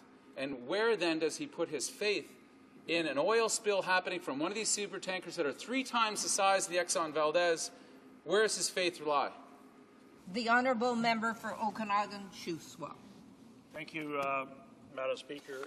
You know, I think the member is missing the point that there's over 475,000 vessel movements per year off the West Coast, and the tankers only account for about 0.3% of that traffic. And the fact is, currently today, off the west coast of British Columbia, 25% of all the crude needs for the United States is flowing from Alaska to the continental United States via tanker traffic, and there has not been any problems whatsoever. So, you know, I would question, you know, whether the context of what the member stated with regards to the comments from the Coast Guard really reflects the debate that we're having right now over the preparedness for the oil tanker movement. A very quick question, the Honourable Member for Nickel Belt. Thank you, Madam Speaker. I noticed when the Honourable Member started his speech, he talked about laws and regulations, and I want to use an analogy that my dad used to use on me. I was born and raised on a farm, and when I wanted something and he didn't want it, he used to tell me, you can argue with me till the cows come home, you're still not going to win. So I want to use this analogy on the laws and regulations. You can make laws and regulations until the cows come home, and you're still going to have accidents. It doesn't matter how you regulate it. You're going to have accidents like the Exxon Valdez, like the Gulf of Mexico, where we had the disasters in China, South Korea, Spain, and Norway. So my question to the Honourable Member is, why wouldn't we refine our bitumen right here in Canada, where we could create real Canadian jobs, good paying Canadian jobs? Member for Okanagan-Shuswap. Well, you know, Madam Speaker, just the fact that the traffic that I mentioned earlier, we haven't had any problems. Obviously, the regulations are working. And, you know, there's always going to be risk to life. But the fact is we can't shut down the economy. We can't not have jobs for people by shutting the economy down because we think there might be a risk. And obviously, I think that the Government of Canada, through Transport Canada, has provided the regulations to ensure Canadians that we are doing everything possible to mitigate any risk of the traffic going down the BC coast. Resuming debate, the Honourable Parliamentary Secretary to the Minister of Natural Resources. Here this morning to address this issue, and I'm just about as excited when I hear the NDP on the other side actually defending the jobs in the oil sands, because they want to talk about the importance of the jobs in terms of the processing and the refining. We know that that's being done in Canada, and so those jobs are important. But supporting those jobs also means supporting the jobs of production and supporting the actual oil sands as they're doing their production. And it's exciting this morning to see the NDP finally coming to their senses and realizing that the oil sands are a very important part of the Canadian economy, and to hear them supporting the oil sands as enthusiastically as they are. And I'm pleased again also to be here today to talk about our government's commitment to the safe, the responsible development and transportation of Canada's natural resources. Canadians know that they can take comfort that we currently have in place very strong environmental laws, policies and standards for resource development and transportation. We appreciate that the residents of British Columbia have concerns with respect to the potential environmental impacts of oil tanker traffic off of the northern British Columbia coast. But, Madam Speaker, Canadians need to be and should be assured that we have already measures in place to mitigate such risks and have as our utmost priority the protection of the public, the protection of communities, and the protection of the environment. And in fact, these measures have been in place for decades. It was interesting yesterday, I watched the member for Mosquina-Bulkley Valley in part of his press conference where he said, well, this issue arises every 15 years or so, and he's right about that. And we're just kind of wondering a bit why at this time he would begin to raise it again. This fall, we've seen a couple of articles in the media about the fact that there's a lot of money being spent, a lot of U.S. money that's being spent up here by various environmental organizations. And in fact, one of these foundations has funded at least 36 campaign organizations across the United States and Canada. Charities based in California and New York have granted $15 million since 2003, specifically for campaigns against Alberta oil and against oil tanker traffic and pipelines through British Columbia. So, Madam Speaker, I hate to question the motivations of my colleague across the way, but I think we maybe need to take a look at where some of their direction is coming from on this issue. We know, Madam Speaker, the voluntary tanker routing measure known as the Tanker Exclusion Zone is in place off the west coast of British Columbia. The current restriction that's there on tanker traffic is a voluntary one that was negotiated between Canada and the United States in the 1980s.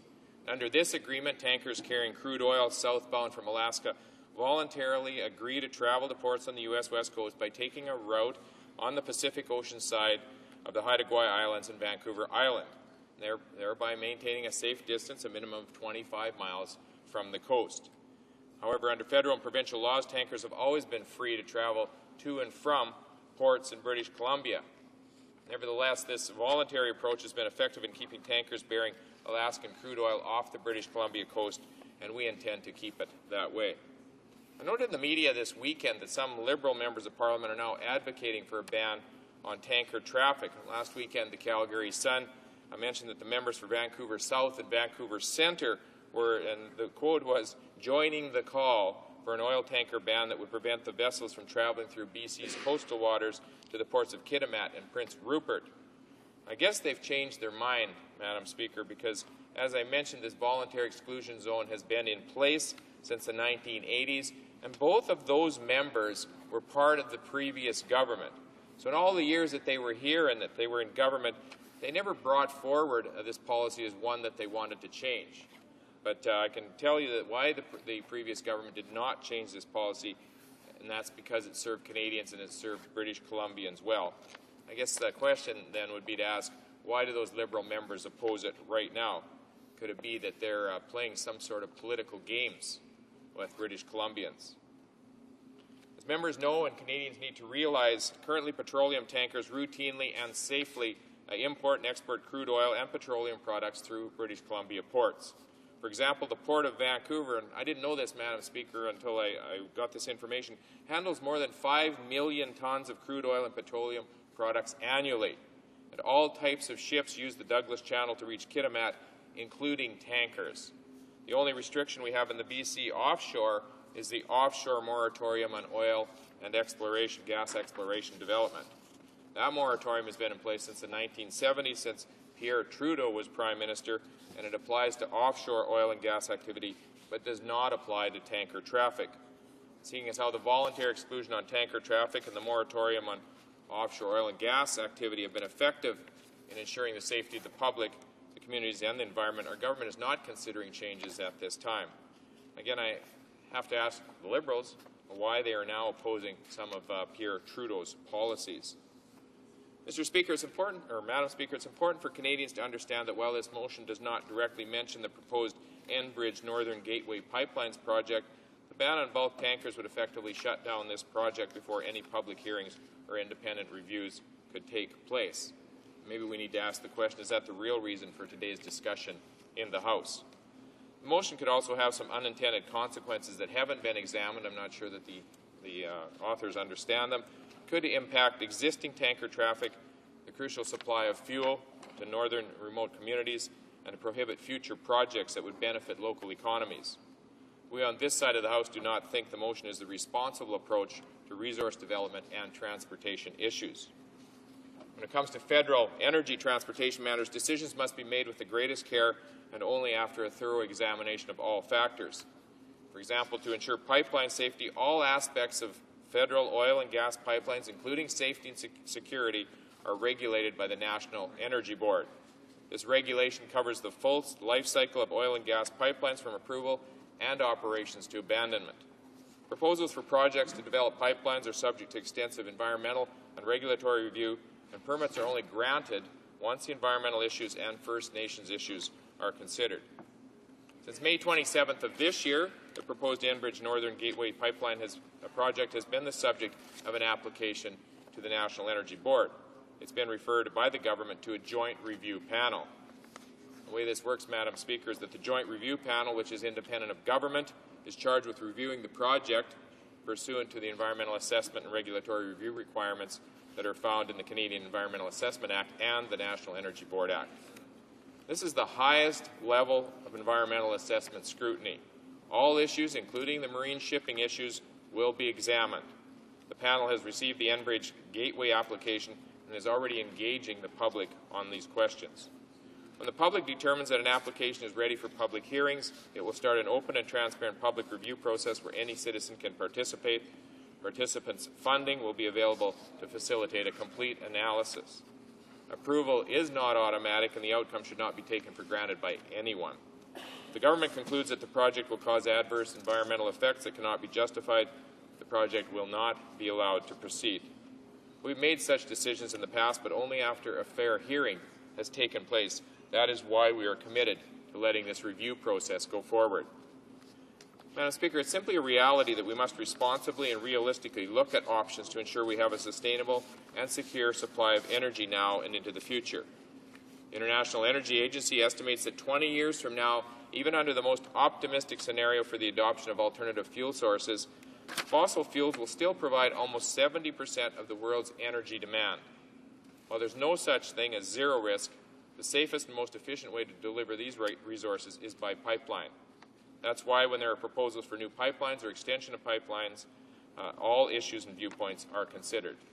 This is certainly the case with respect to the Enbridge's Northern Gateways pipeline. As I mentioned earlier, we have referred this to a joint review panel, the most stringent level of review possible. In conclusion, our government is not going to pretend difficult decisions won't have to be made. Instead, we will continue to do the work that is necessary to ensure that the best decisions are made. And we will ensure that independent and scientific review form the basis of those decisions. Questions and comments? The Honourable Member for Esquimalt-Waunde-Fuca. Thank you very much, Mr. Speaker. I thank my colleague for his speech. And I want to ask the Honourable Member whether or not he will approach his Minister of the Environment, the Interim Minister of the Environment, to do the following. Number one, to put a price on carbon. Two, to develop an integrated partnership between the private sector, universities, provincial governments, and the federal government to come up with an integrated plan to reduce greenhouse gas emissions. Thirdly, to develop and adhere to the objectives that we had and the targets we had for marine protected environments. MPAs we are one of the world's laggards in terms of identifying marine protected areas. This is crucially important for the constituents of mine in Esquimalt-Waunde-Fuca and those of us who live in British Columbia. So I'd like to ask the member whether or not he will ask his Minister of the Environment to adopt those three initiatives. Thank you. Honourable Parliamentary Secretary. Well, Madam Speaker, while that's not directly on the topic of what we're speaking about today, I'll respond to it because I need to point out that our government has moved very responsibly and very quickly in terms of these areas. We work not only with universities but other levels of government across this land to be able to develop new technologies, new ways of saving energy, conserving energy, protecting the environment. And obviously, we've been very successful at that. Our eco-energy programs are well known, both for homes, for small businesses, where we've gone in and encouraged people to change their footprint and to improve their energy efficiency. And that, Madam Speaker, has been very popular. People want to live more cleanly these days, and certainly they're going to continue to do that. And just in terms of the protected areas, our government, and particularly the former Minister of the Environment, have been very aggressive about putting new areas into protected status, into parks as well. And so we will continue to do that. We'll be looking after the environment. We also want to work with industry, work with levels of government to make sure that we have a strong economy in this country as well. And comments? The Honourable Member for Skeena-Bulkley Valley. Thank you, Madam Speaker. And just to be clear for my colleague, and who he's standing on the opposite side of this question about supertankers off of BC's north coast. The Union of BC Municipalities voted without dissension, to say that there must be a supertanker ban put in place legislatively. That was from the mayors and councillors representing communities across British Columbia. The First Nations leadership in BC have also said this, as well as every environment group and an increasing number of businesses. So I want the government to be clear when it's saying that it doesn't believe that a legislative tanker ban is important, that they're standing offside of all these groups. The government is saying that they in fact know better than all of these other groups, as well as, every time British Columbians are asked, the people who would be most directly impacted from any kind of an accident, whether it be a supertanker or a pipeline, 3/4 is the minimum of BC residents who say, no thank you. The risk outweighs the benefit. So a clear question to my colleague from the West, that when a Western province, from all its leadership and all its communities, has so clearly said, respect and listen to our opinions on this. We know our coast. We know the waters. We know the risk and the peril of supertankers in those waters. Please respect Western Canada. Would he at least bend his ear and consider that maybe all these folks are right and his government is wrong? The Honourable Parliamentary Secretary to the Minister of Natural Resources. Well, Madam Speaker, I don't think we need to take lectures from the members across the way about representing our constituents, because we saw them, for example, I'll just bring a couple of illustrations into this, on C-300, the mining bill that was going to be so damaging to Canadian industry, to Canadian economy, Canadian jobs, and the NDP did not want to support that.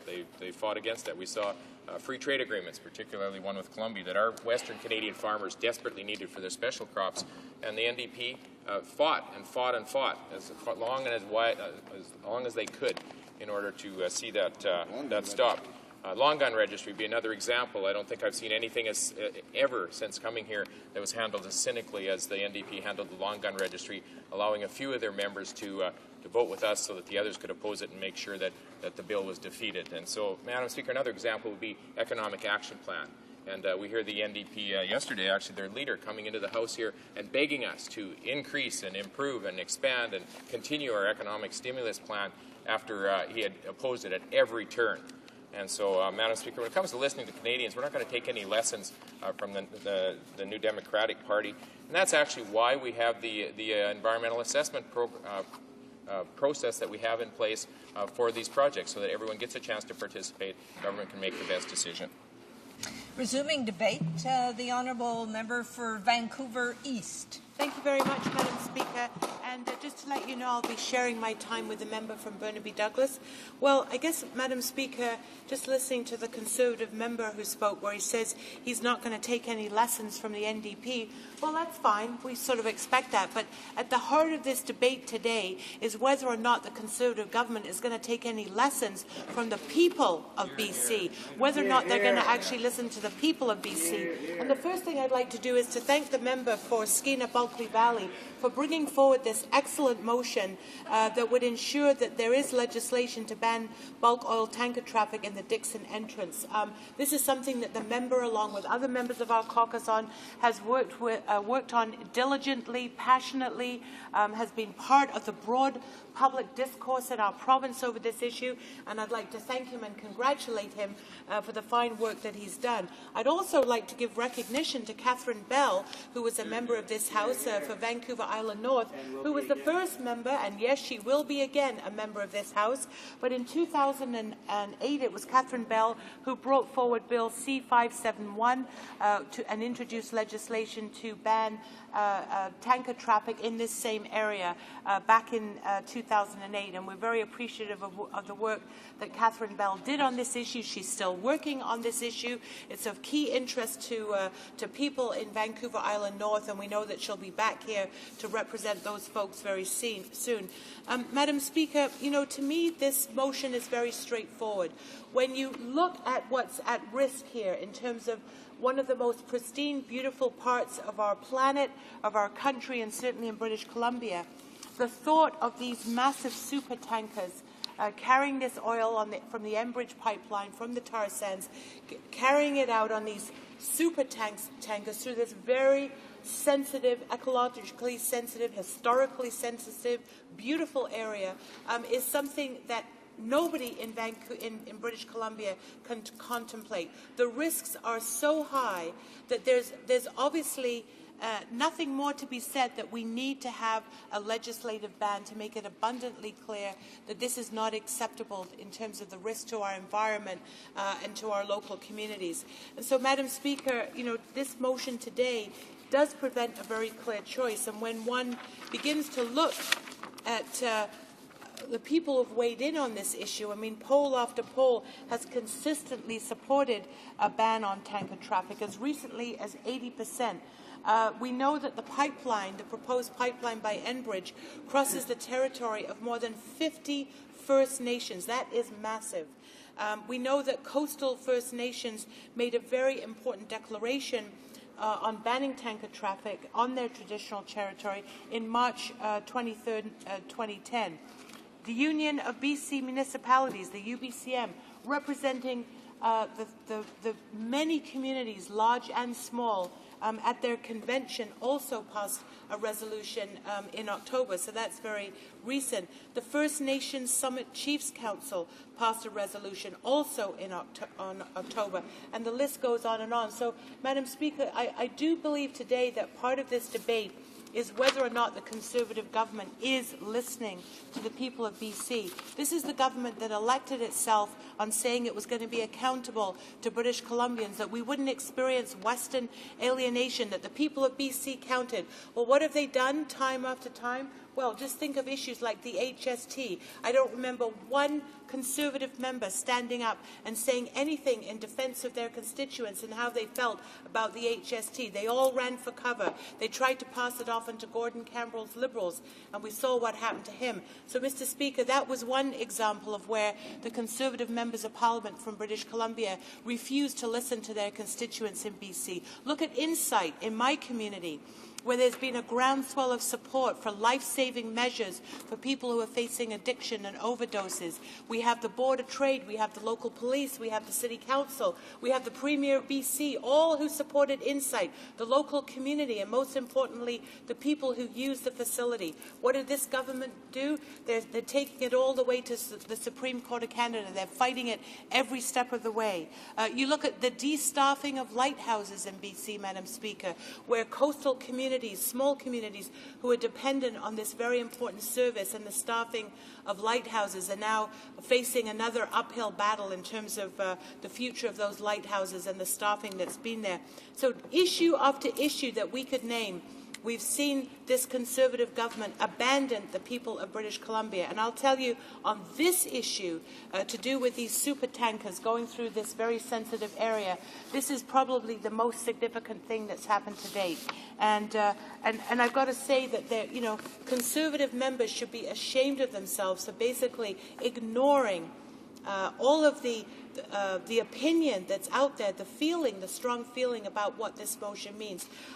Sure, go ahead, ignore the NDP. We can deal with that. We'll fight tooth and nail in this Parliament. But this motion, if it's defeated by this government and if they vote against it, is a clear indication of how they feel about people in their local communities. Madam Speaker, I was very proud recently to host a public forum with two of my colleagues from Burnaby Douglas and Burnaby New Westminster, and we held a forum on the issue of tanker traffic. We had a full house. We had leaders from industry. We had the pilots, the Marine Pilots Association. We had environmental activists from the Western Canada Wilderness Committee. We had a number of excellent speakers. We had a packed house.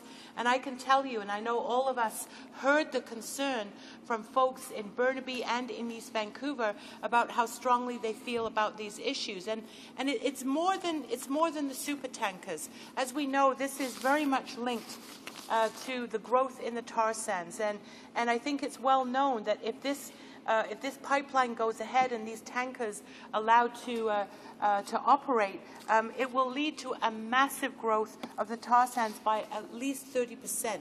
And I know that that's been raised in the debate here today because it throws into question the whole future of the tar sands and why it is that we're so hell-bent on exporting this raw bitumen out to other countries and using this pipeline, why we shouldn't be, at least as a first priority, having a made-in-Canada energy policies that respect our own domestic markets, that serve our local markets, instead of shipping out raw resources, notwithstanding the environmental damage that will take place.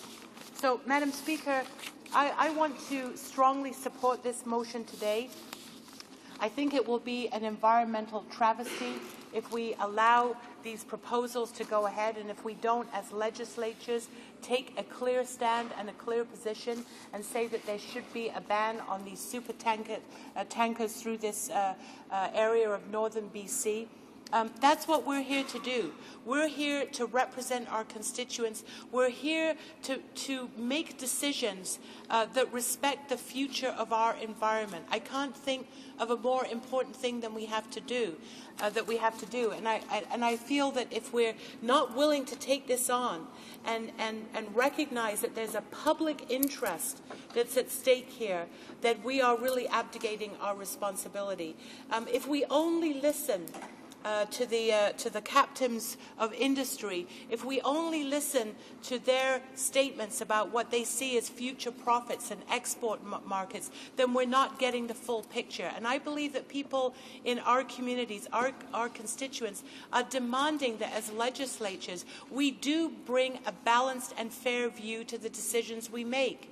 that the environment is part of that. Social impacts is part of that. The impact on First Nations is part of that. And that's why, Madam Speaker, organizations like the Union of BC Municipalities, like the First Nations Summit, like labour organizations and many others who have supported this ban, that's why they've come to this conclusion, because they are looking at the full picture. They're looking at the impact on the environment, they're looking at the impact on future generations, and they're, the image of what a spill would look like in that area in British Columbia is something that none of us want to even contemplate. And so that's why this motion today, Madam Speaker, is so important. I urge my colleagues to support it, and I can say that we will be watching very closely what every member of the Conservative Party for British Columbia does on this motion, and whether or not they are listening to their constituents to uphold the future of our province, our environment, and to ensure that we don't go through a scenario of disaster which will surely result unless we pass this motion. Thank you, Madam Speaker. The Honourable Member for Esquimalt-Juan-de-Fuca. Merci beaucoup, Madame. Thank you, Madam Speaker. I thank my colleague for her comments. We share the same province, and our constituents have spoken quite loudly about concerns over our environment and the lack of action on the part of the government in dealing with some of the major environmental challenges that we've seen. My colleague mentioned the situation of First Nations and how they must be consulted as partners in addressing these challenges. I'd like to ask her if or not she believes that how the government could actually do a better job of engaging First Nations to be able to ensure that both First Nations and non-First Nations people's needs are met, and that we can have a sustainable development future and picture for British Columbia. The engagement between environmental security and human security are two halves of the same whole, and unfortunately our government right now is missing the boat on this. China and other countries are vaulting ahead, and we don't seem to have a plan. Even the United States has, as I mentioned before, an active partnership that they've developed with the private sector and other partners. So I want to ask my colleague, the government has an opportunity to develop these innovative partnerships to deal with the environmental challenges before us. How does she believe they need to do a better job in order to achieve these objectives? The Honourable Member for Vancouver East. Well, thank you, Madam Speaker, and I thank the member from Esquimalt for his question and comment. And I would say in response that, of course, first off, we have to respect the traditions and the territories of First Nations. I mean, there are more than 50 First Nations who will be impacted in a very negative way by this pipeline and by any disaster that resulted or any spill. And I think the fact that they've come out so strongly in such a united way with one voice and working with many other partners and allies is a very strong indication that the government not only has to be at the table in terms of working out land use development and plans, but that it has to be done in a way that's respectful of the history and the tradition of First Nations community. We haven't seen that. And in fact, what's taking place right now with this Enbridge proposal is something that flies in the face and contradicts many of the principles that we've heard around working in partnership with First Nations. So from that point of view, again, it's a real test for this government in terms of what they say and what they actually do. And I think this motion really brings that to the forefront. They have an opportunity here to do something in a meaningful way, engaging in consultation, or they can ignore what First Nations are saying and only listen to the captains of industry who basically just want to export more and more and see the tar sands grow more and more. Questions and comments? The Honourable Parliamentary Secretary to the Minister of Environment. There's just 2 minutes left, so 1 minute question. Well, thank you so much, Madam Speaker. I listened intently to my colleague across the way, and she talked about action and action on the environment. And as she well knows, this government is a government of action, and we have a continental, harmonized approach to tackling the fight against climate change with aggressive targets of a 17% reduction of greenhouse gas emissions by 2020. And she also knows that emissions have already started to go down under this government. My question on action is, last night we saw her and all the members of the NDP vote against a federal Sustainable Development Act, We also know that in committee, they are opposing and actually trying to change the definition of sustainable development. So we've seen in action voting against sustainable development last night and also in committee. Why does she not care about making sure her actions match her words? Thank you. The Honourable Member for Vancouver East.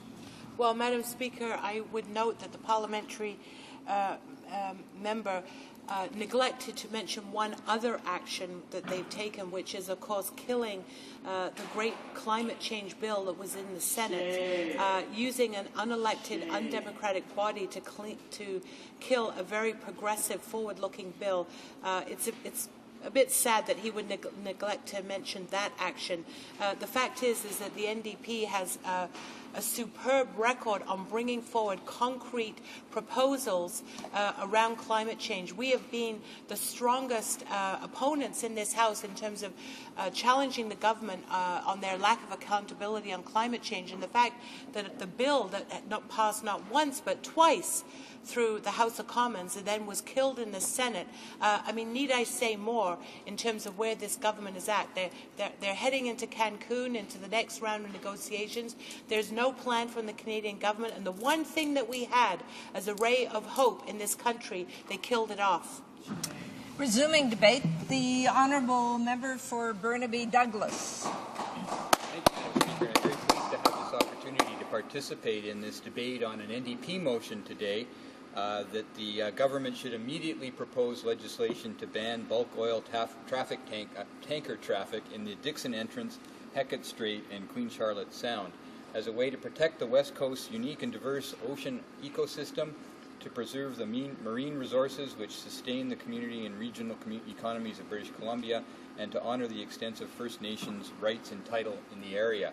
And this is a very important and timely motion, Madam Speaker. Many people in British Columbia have recently become mobilized. People have been mobilized on this issue for decades, but recently the Enbridge proposal to put a pipeline through northern British Columbia from the Alberta tar sands to the north coast of British Columbia to allow tanker traffic, super tanker traffic out of the north coast of British Columbia has mobilized people to call into question the judgment that would see this kind of proposal go forward.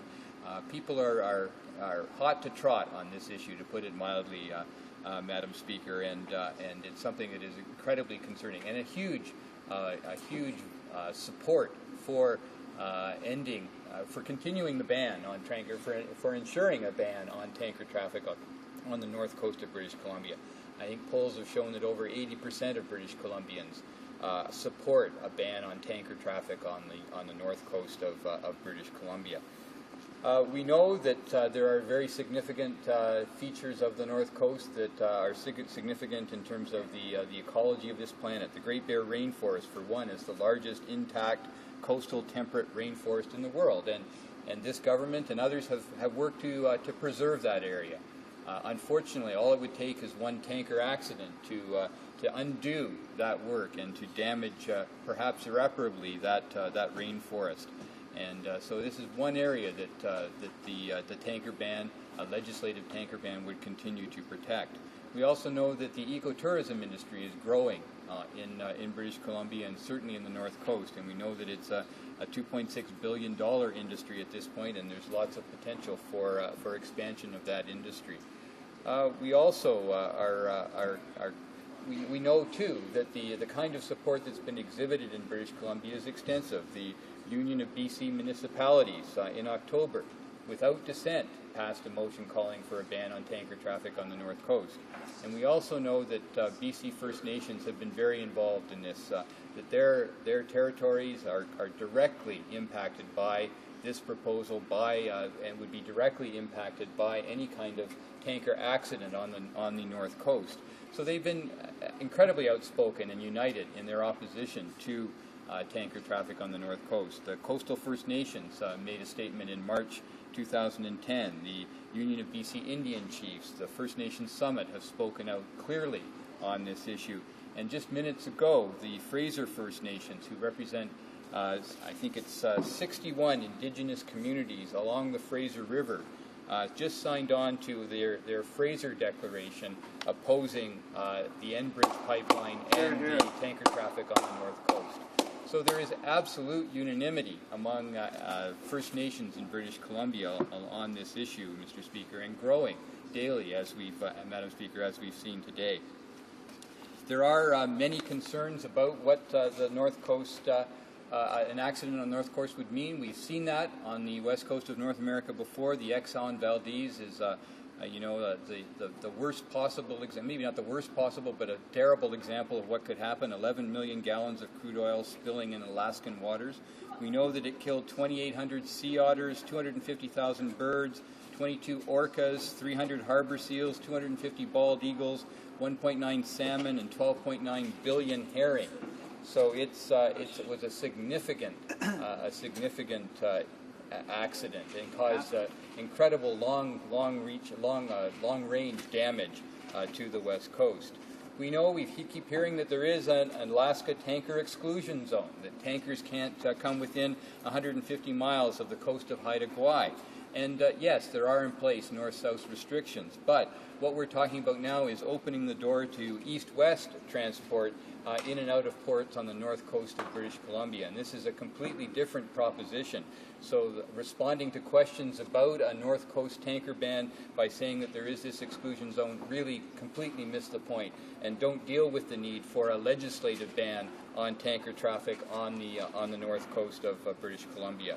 Why is it necessary? Environment Canada tells us that they predict every year 100 small, 10 moderate, and 1 major spill, oil spill, based on current levels of tanker traffic in Canada. And given the unique difficulties of navigating the north coast of British Columbia, the unique difficulties of cleaning up a spill that happened in those waters, this has to be a concern.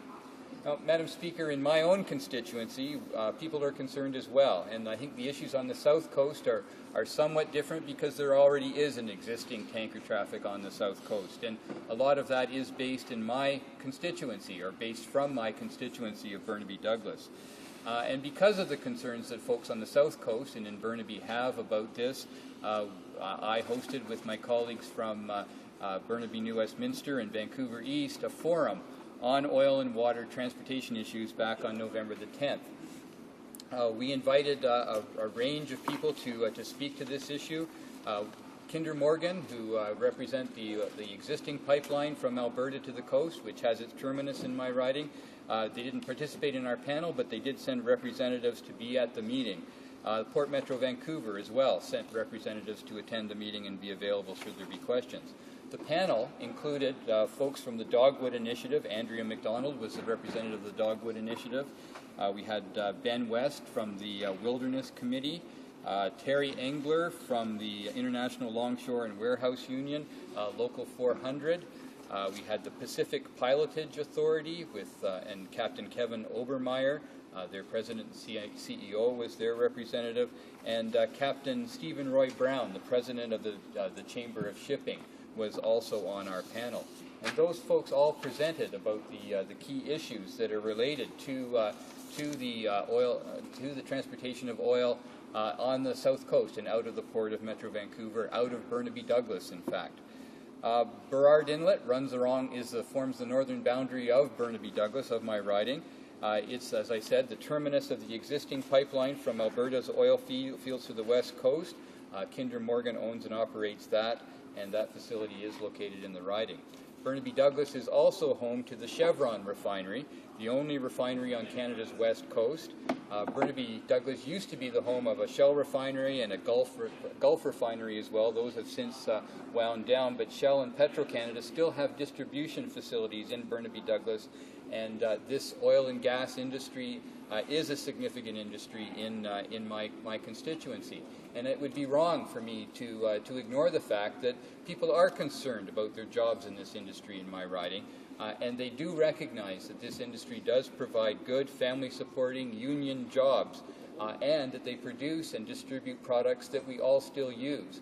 And that raises the question of the job impact. It also raises the question of how we change our lifestyle and our dependence on fossil fuels. We know, too, that products that are produced in Burnaby and that are piped to Burnaby are also shipped up the coast of British Columbia to coastal communities to power vehicles, to actually power electricity production in some communities. So that this is still a necessary requirement for those communities and something that has to be maintained. We also need to consider, though, how we change the consumption, the fuel consumption habits in those communities, how we can help those communities change their dependence on fossil fuels and shift to alternative energy sources. We also know that some of the products that come to through the pipeline to Burnaby are shipped to the Northwest United States and for both further refining and distribution. And recently, products are being shipped to Asia. Recently, more oil and crude oil is being shipped to China in particular, and the potential for raw bitumen exports to Asia are also continue to come up. There is concern about oil spills in my community. We've seen a pipeline accident, a major pipeline accident in July 2007, where oil spewed over a neighborhood for almost half an hour without being able to shut down after an excavator broke the Kinder Morgan pipeline. And that has people in my constituency very concerned about the safety of pipelines, given that they go through residential neighborhoods, given that they go through wilderness areas as well in British Columbia. People in the riding have concerns about navigation of super tankers and large oil tankers into Port Metro Vancouver and under the Ironworkers Memorial Second Narrows Bridge. There's concern about pilots. There's concern about what happens if a ship loses power. There's concern about the clearance from the bottom of the harbor and what would mean if a tanker ran aground. There's also concern about spill response capacity. We know that Burrard Clean, the organization that has major responsibility in Port Metro Vancouver, has a 10,000-ton cleanup capacity. But we also know that many of the tankers that come in and out of the harbor carry 110,000 tons of oil products. And we also have heard just recently that the Coast Guard's capacity to respond to an oil spill is also in question after a recent audit. So, Madam Speaker, there are lots of questions that arise for people on the South Coast as well, questions that about risk management, questions about how we want to tie into the further development of the tar sands, and these are all issues that need to be addressed, both on the North Coast and Questions and comments? The Honourable Member for Burnaby, New Westminster. Oh, thank you very much, Madam Speaker. I'd like to thank the member for Burnaby Douglas for his comments on this important motion. And, of course, the member from Burnaby Douglas is renowned as one of the strongest constituency members of Parliament in the country. He has a long history serving the previous Member of Parliament. In the last 6.5 years, he's been absolutely phenomenal in providing that constituency's service and support in the constituency. He runs an operation that's really a template for all of us, I think, as members of Parliament. Now, he hosted, as he mentioned earlier, that public meeting around the issue of this possible extension of monster tankers off the BC coast.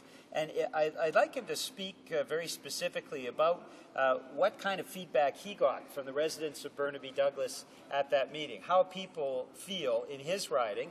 We heard earlier that Conservatives are saying, well, don't listen to British Columbians. They certainly don't seem to care about British Columbians' opinions on the softwood lumber sellout or the HST. I guess the question is, are they going to listen to British Columbians on monster tankers? To what extent are people in his riding of Burnaby Douglas concerned about this Conservative plan to push monster tankers on the BC coast? The Honourable Member for Burnaby Douglas. Thank you, Madam Speaker. Well, I want to thank my colleague for his kind words and also for the question. As he knows, because he was at that meeting, people are very concerned about the whole question of tanker traffic and oil tanker traffic on the coast. They're concerned from the point of view of what it means to the explosive and expanded development of the tar sands and the sustainability of that kind of oil development. But they're also concerned about what it means to transport bitumen and crude oil and other petroleum products through a pipeline across British Columbia, through wilderness areas and through residential and urban areas. And they've had that experience, very dramatic experience, of what results when there's an accident. And accidents happen. We've seen Enbridge have a very serious pipeline accident in the American Midwest in the not too recent past. So very, very serious issues accidents can happen. almost inevitably accidents happen. So people are concerned about the safety of the pipeline. People are also concerned about what happens when that oil is transported out of Burrard Inlet. They've seen what happens when there's a spill in our local harbor, in Burrard Inlet. They saw that after the pipeline accident, where a lot of that oil that spewed from the pipeline when it was broken ended up in the harbor, in Burrard Inlet. They saw the damage that that caused. They've seen smaller oil spills resulting from just the ordinary tanker traffic in and out of the harbor, which has caused problems for wildlife in the harbor, problems for the recreational use around harbor areas. So they've seen the kinds of issues that arise and the kind of problems that we have with managing the industry that we have now. Now, people aren't taking a ridiculous position on this. They realize that they still use those products. They realize that jobs are part of all of this. So they're looking for a comprehensive and they know it's not necessarily an easy solution on the South Coast where we demand these products, where we need these jobs. But they believe that there are alternatives to further expanding the tar sands, to further expanding and enabling the use of fossil fuels. And they want a government that hears them on that. They don't have that now. They don't have a government that listens to them when it comes to their concerns, the overwhelming concerns of British Columbians about tanker traffic on the North Coast, and of their concerns about how that existing traffic is managed on the South Coast. They don't have a government that's willing to listen to them and to take action on those things. That's why we've brought this motion forward today, to say that we need a legislated ban on supertanker traffic on the North Coast. That's something that needs to be written down so that it is taken into consideration, so that policy is in place, so there's no backing away from that. And the support for that position is so widespread in British Columbia. Municipal politicians, without dissent, agree with that. First Nations, incredible organizations and coalitions of First Nations have come together, almost unprecedented, to support a ban on this and to oppose the Enbridge pipeline through northern British Columbia. So something is happening. The Conservatives better listen to it, or they're going to hear it from British Columbians. Resuming debate, the honourable member for Vancouver Quadra, and I will have to interrupt her at 2 o'clock, but she will be able to resume after. Okay, thank you, Madam Chair, and I'm pleased to be able to present some of my thoughts on the issue of the NDP's opposition day motion. This is a commitment that has long been held by the Liberal Party of Canada. In fact, it was a heritage of the Prime Minister Trudeau from back in 1972 that the Liberals are still supporting, and we're very pleased to that the NDP are also in support of this. I've been listening to the debate, and the 8 out of 10 British Columbians that feel very strongly that there should be a ban on supertanker traffic in the North Coast is a very key point. But I want to start out by looking at what's behind the fact that British Columbians feel so strongly about this. And I think it's simple, and we can never lose sight of this context.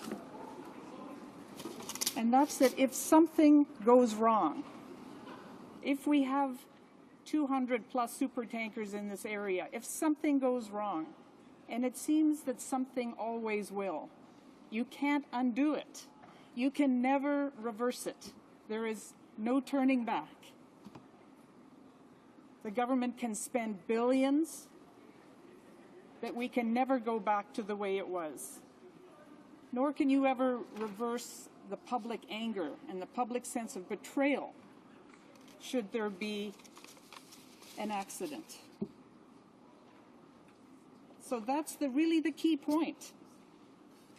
If this government, as it seems to be doing, is determined to support a project that would entail hundreds of crude oil supertankers in this vulnerable and dangerous waters, if the worst should happen, you've just changed the world forever. You will have changed British Columbia's coastline forever. And you will have changed the world for the worst.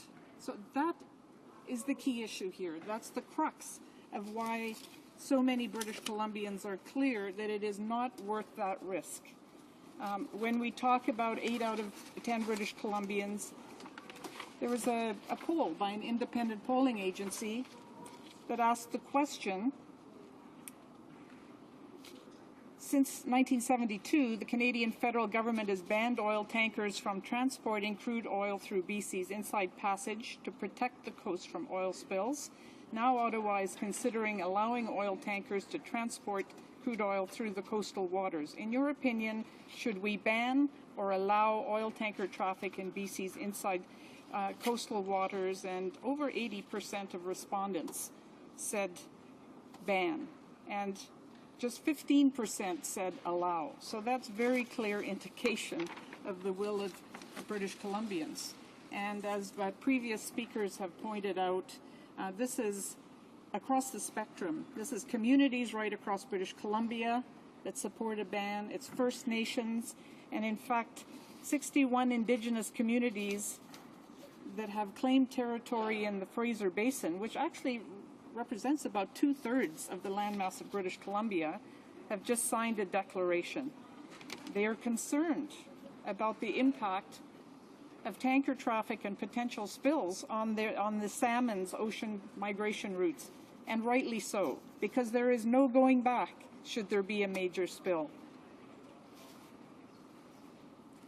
Madam Chair, I've been in that area of British Columbia. I've had the privilege to work up inlets on the coast. I've had the privilege to be in boats and in small planes and to recreate in that area, as do many, many thousands of British Columbians and tourists, people that come from outside of our province and our country to experience this, what is considered an international jewel, the mid and north coast of British Columbia.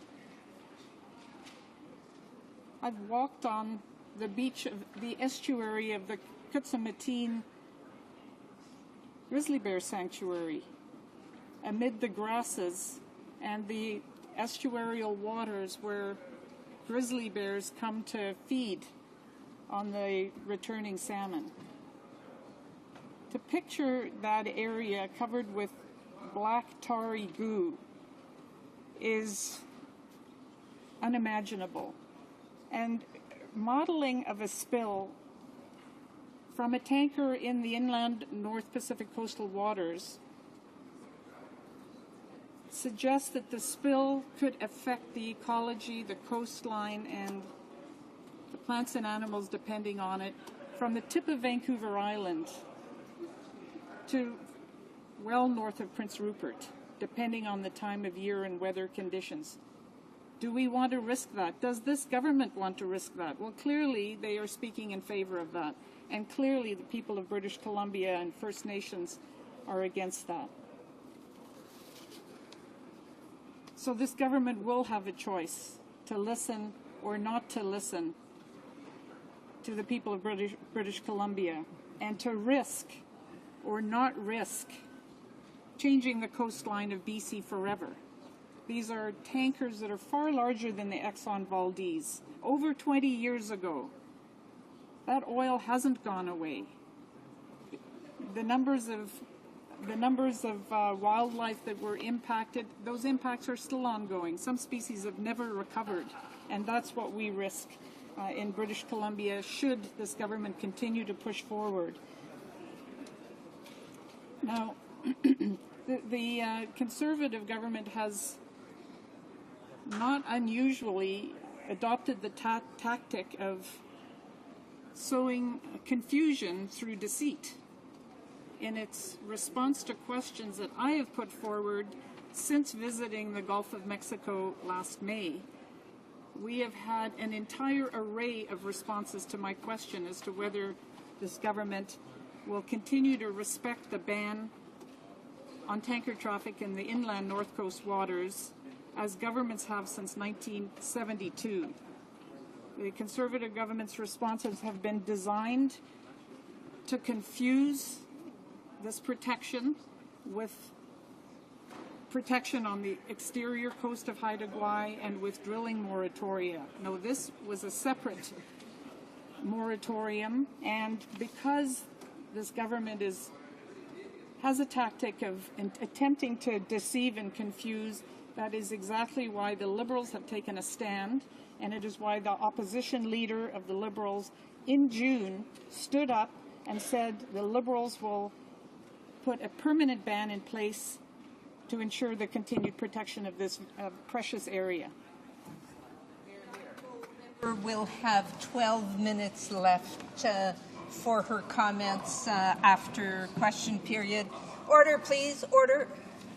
Statements by members. The Honourable Member for Medicine Hat.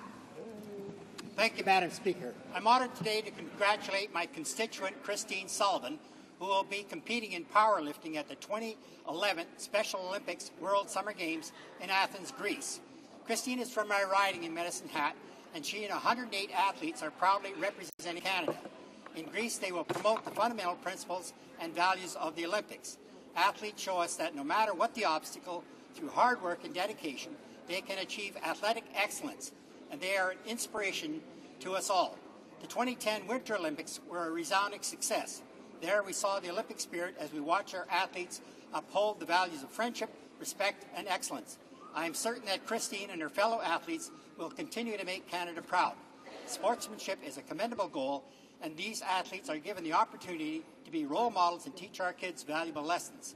The real winners in sports are those who know how to persevere and to behave with dignity. Let's all unite behind the red and white jerseys of our Special Olympic athletes. Thank you, Madam Speaker. The Honourable Member for Newton North Delta. Thank you, Madam Speaker. Mental health is something that impacts all Canadians, either directly or indirectly. Dr. Shimi Kang is a young woman who has spent many years as one of Canada's leading experts on youth and women's mental health and addictions. She founded Canada's largest program for youth with mental health and substance use disorders and created the Youth, Culture and Mental Health Fund to address awareness and stigma in diverse and immigrant populations. She's making a real difference by creating awareness across all communities. I stand today to commend Dr. Kang for her work and wish her luck in her candidacy as one of Canada's top 40 under 40. Thank you. The Honourable Member for Saint-Lambert. In 1992, the United Nations General Assembly proclaimed the International Day of Disabled Persons. According to the World Health Organization, some 650 million people across the planet must live on a daily basis with mental and physical disabilities. This day is an opportunity to understand the scope that disabilities have in the lives of these people. It is also an opportunity to raise awareness in the public and private sectors with regard to the benefits that we have thanks to disabled people being integrated into our economic and social systems. Let's innovate by making this integration more effective. I would like to underscore the importance and relevance of this day where all together we have the opportunity to practice what we preach. We all have a role to play to ensure that equal opportunity becomes a reality and ensure that persons with disabilities can truly participate in our society. Thank you, Mr. Speaker. Member for Churchill. Today I am standing up on behalf of the people of my riding and the people of Manitoba who are saying that Vale's plan to close the smelter and the refinery in Thompson is unacceptable. Many Manitobans are critical not only of Vale, but of the federal government. How can this government justify giving Vale $1 billion to strip out over 600 jobs from Manitoba and eliminate our major processing capacity? Did the federal government know that Vale was planning to cut our jobs when they gave them our money? Did they even ask? And where were the Manitoba Conservative members of Parliament? Is it just a coincidence that all of this took place during the debate over foreign takeovers in potash in Saskatchewan? One thing is clear, Vale's announcement is an attack on the people of Manitoba. This government talks about job creation. How about working to keep our jobs? This government must be at the table. It is time for this government to stop standing up for Vale and to stand up for the people of Thompson and Manitoba. The Honourable Member for Renfrew, Nipissing, Pembroke. Mr. Speaker, the students and teachers of Renfrew County Public School Board are saying goodbye to Mr. Roy Reike. Roy served the students and parents of Renfrew County for 15 years as the elected trustee for Laurentian Valley and North Alcona-Wilberforce townships, as well as being the board chairman for 3 terms. Renfrew County's population is spread over a wide geographical area in pockets. Our residents, particularly in our rural areas, face a number of challenges when it comes to the delivery of services. This fact is apparent when it comes to education and the need to provide the same opportunities for our students as students receive in areas where they have access to more resources. Roy operated on the basis that you put the students first. This has meant fighting for education dollars when necessary and using the resources you have in a responsible fashion. It's a lot of hard work with many tough decisions. For his time on the Board of Education, Roy will be remembered as a class act. Roy, thank you for giving me this opportunity on behalf of the people of Renfrew County to publicly thank you for your years of public service on the Board of Education. May you enjoy your retirement. The Honourable Member for Brampton West. On November 11, 2010, Poles everywhere celebrated the 92nd anniversary of the independence of Poland. Poland and its people are used to enduring hardship. In the 18th century, Poland was one of the largest and most powerful countries in Europe. However, Poland collapsed in 1795 and its territory was then partitioned. Thus, for 123 years, Poland was erased from the world maps. However, the Polish people, language, and culture persevered, and in 1918, the Second Polish Republic was created. However, Poland's suffering continued with its subsequent invasion by Nazi Germany in 1939, which led to the deaths of more than 6 million of its citizens. Even with Poland's liberation from Nazi Germany, its suffering continued under communism until the efforts of Polish Pope, the Venerable John Paul II, and the Solidarity Trade Union eventually led to the collapse of communism not only in Poland, but in the Soviet Union itself and all of Eastern Europe. This resulted in the creation of the Third Republic of Poland, a free and democratic country, part of both NATO and the European Union. Mr. Speaker, as a proud first-generation Polish Canadian, I understand its significance and I wish to express my best wishes to Poles everywhere. The Honourable Member for West Vancouver, Sunshine Coast, Sea to Sky Country. Mr. Speaker, it gives me great pleasure to rise in the House today to mark the important International Abolition of Slavery Day. In his statement today, UN Secretary General Ban Ki-moon noted that slavery continues through serfdom, debt bondage and forced and bonded labor, trafficking in women and children, domestic slavery and forced prostitution, sexual slavery, forced marriage and the sale of wives, and child labor and child servitude. Mr. Speaker, I would like to take this opportunity to recognize one crusader against slavery within this House, our own member for Kildonan St. Paul. Earlier today, Brian McConaughey of Ratnak International, an organization devoted to helping to free people in Cambodia from slavery, presented the member from Kildonan St. Paul with an award for her efforts to raise awareness about the continuing problem of slavery in Canada. I hope all in this House can join me in standing to congratulate the member from Kildonan St. Paul and her efforts to eradicate slavery on this important day. Hear, hear. The Honourable Member for Beauharnois, Salaberry. Mr. Speaker, on behalf of all my Bloc Québécois colleagues, I would like to congratulate Mr. Marc Serré, firefighter and head of the Fire Prevention Division at the Salaberry de Valleyfield Station, who won the Fleur de Lys Award at the 45th Annual Meeting of the Quebec Association of Fire Prevention Technicians. He stood out for the quality of his work and his devotion to the cause of fire prevention. I am proud to pay tribute to him today for his exemplary work ethic and his enthusiasm in working in my riding. Thanks to his strength of character, courage, and experience, Mr. Serré is an example to follow.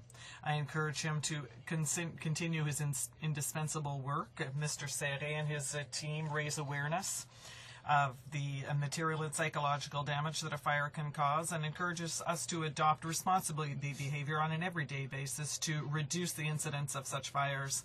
Bravo, Mr. Serré. The excellence of your work is a tribute to you. For Edmonton Centre.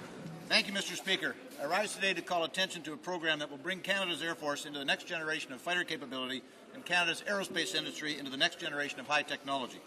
Along with that will come tens of thousands of high-tech, high-paying jobs for Canadians with the overall positive impact on the economy that will benefit all Canadians. Unfortunately, the Liberals do not want to know the truth, and they are so determined to remain ignorant of the facts that they scuttled an approved Defence Committee trip to Lockheed Martin in Fort Worth to get a close-up look at the aircraft and the program. The truth is that the Liberals do not want to know the truth because the truth will belie their irresponsible efforts to rewrite history, rob the Canadian Forces of a critical capability for the next 40 years, and rob Canadians of the jobs they need. Mr. Speaker, the Liberals need to stop their willful irresponsibility on this issue. We've seen this B-grade movie once already with the Sea King. The implications are even more serious with the F-35 program, and the Liberals simply need to stop their nonsense, get with the program for the good of Canadians and the good of our country. The Honourable Member from Madawaska-Restigouche. Mr. Speaker, on November 26, I attended an evening in the honour of the Fire Brigade of Edmundston. The Liberal Party of Canada and myself recognize the importance of volunteer firefighters within our communities. Their work ensures that our citizens can sleep in safety and peace of mind that they would otherwise not enjoy without the presence and dedication of the fire service members. On the occasion of this evening, many firefighters were recognized for their years of service within the fire brigade. They are as follows: Mr. Marc Doiron, 20 years, Donald Lebel, 25 years, Mario Rossignol, 25 years, Reginald Pelletier, 25 years, and Mr. André Grand-Maison, 25 years, working for the municipality of Edmundston. I would like to sincerely congratulate you for the efforts you have made throughout these years. Your courage and determination are a source of inspiration for all of us. On behalf of all the citizens of Madawaska-Restigouche, I thank you for everything you do for our community. Once again, thank you and congratulations. Continue. Member for South Shore St. Margaret's. Thank you, Mr. Speaker. Mr. Speaker, the roles and responsibility of men are crucial to end violence against women. Involving men and boys is fundamental, and we should reach out to them at a younger age. Partners for Youth, Inc., a New Brunswick project funded by the Status of Women Canada, involving 12 male and female student leaders, will engage in a venture that will create community action plans to help achieve a zero-tolerance environment for dating violence. Participants will acquire skills in facilitation and will be empowered to become educators and role models for their peers. This initiative aims to help young people exhibit healthy dating attitudes while acting as leaders in their communities. Partners for Youth, Inc. is another example of how to involve men in ending violence against women. Working together, we can protect the safety and security of women and girls. Thank you. The Honourable Member for London Fanshawe. Mr. Speaker, I would like to join with my colleagues as we remember the tragic events of December the 6th, 1989 at École Polytechnique. Since that time, policymakers have put forward legislative initiatives, educational campaigns, statistical gathering efforts, and funding programs to combat violence against women. This work is to be commended, but the Government of Canada must do more. All Canadian women have the right to live in safe communities without the fear of violence or the threat of violence. We know Aboriginal women in Canada face staggering levels of violence, and we therefore have an obligation to stop that violence through prevention. It's time to move from mourning to action. Ending violence against women requires leadership at the federal level, with protection for women who report abuse, strong gun control, access to affordable housing, and support for survivors. Violence against women is an obstacle to the achievement of equality, and today, while we mourn the loss of our sisters, we also resolve to do all that we can to ensure that all women can live in safety. Honourable Member for West Nova. Thank you, Mr. Speaker. This year marks the 69th anniversary of the defense of Hong Kong. It was in December 1941 that nearly 2,000 Canadians found themselves unexpectedly in a devastating conflict. Many of those who survived were taken as prisoners of war. Despite the incredible courage and perseverance of these men and women, in the end more than 1,000 Canadians were either killed or injured. Although this loss was devastating and claimed many lives, it was also a display of the great Canadian spirit. These men and women were not victorious in defeating the enemy, but were certainly victorious in proudly showing the Canadian grit and determination to the world. We must always remember not only their sacrifices, but also the pride with which they represented our nation. We honor their legacy by caring for the Second World War veterans who are still with us and all those who came after them. Our government is here for veterans and here for Canada. The Honourable Member for Laval. December 5th will mark the 15th anniversary of the royal assent of Bill C-68, an act respecting firearms and other weapons. Unfortunately, 14 young women in Quebec had to die before the federal government made the laws concerning firearm control more stringent. This bill allowed for the creation of the gun registry, which is a crucial tool in the fight against violence against women. Numerous individuals, organizations, parents of victims, police forces, and women's groups showed us that this gun registry is useful and necessary for our safety. Over the years, it has proven indispensable for law enforcement authorities in order to stop violent crime. It is unfortunate to see that the Conservatives are still trying to abolish it. It works and it must be maintained. Thank you, Mr. Speaker. Honourable Member for Beaches, East York. Mr. Speaker, this Sunday marks the 15th anniversary of Canada's premier gun control legislation, the Firearms Act, created and implemented by the previous Liberal government on December 5th, 1995. Since its creation, everyone but this ideological government agrees it is needed in this country. Despite repeated attempts on the part of the government to deny the positive effects of the gun registry during their campaign to abolish it, against the will of the police, victims, women's groups, and, so to speak, the majority of Canadians, the facts speak for themselves. His fight against it.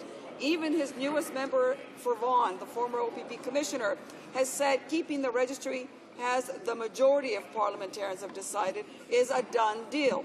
Perhaps he will encourage his new boss to listen to him and move on. You're here. Honourable Member for South Surrey, White Rock, Cloverdale. Yesterday, the Liberal public safety critic took some time away from debating Canada's fragile economic recovery to instead advocate for the rights of criminals. Mr. Speaker, we could not disagree more with the misguided priorities of the Liberal Party. While we share Canadians' focus on jobs and the economy, the Liberals focus on programs for prisoners. Less than 1% of the released offenders who participated in the program eventually found employment in a related sector. Yet the member for Ajax-Pickering continually refers to the program as one of the most effective rehabilitation programs in the country. 1% may be good enough for the Liberal public safety critic, but not for us, Mr. Speaker. It's time that the Liberal Party started paying some attention to jobs and the economy, the priorities of law-abiding Canadians. Order. Oral questions. Questions orales. The Honourable Member for Wascana.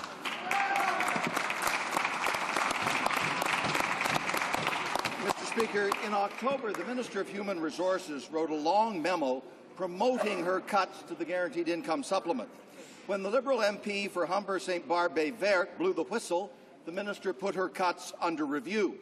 But yesterday, the Prime Minister contradicted the Minister. In full damage control, he claimed GIS cuts were cancelled. So is there any review, Mr. Speaker? Have all GIS cuts been fully cancelled retroactively? And why was the minister still promoting her harebrained scheme just a few days ago? Honourable Government House Leader. Speaker, it won't come as any surprise to the member for Wascana or anyone that I don't share his characterization in the run-up to his question. I think the Prime Minister spoke very clearly yesterday that we will continue to support seniors and that initiative was cancelled. Honourable Member for Wascana. Mr. Speaker, under this government, poverty among senior citizens has jumped by 25%. Veterans are forced to hold protest rallies to fight for their pensions. And Conservative senators are right now killing the pensions of Nortel workers who suffer Parkinson's disease and other long-term disabilities. And they laugh over there. In 30 days, those pensioners will be destitute. Why such carnage, Mr. Speaker, wreaked on the elderly and disabled, while Conservatives lavish billions on the richest corporations and stealth aircraft?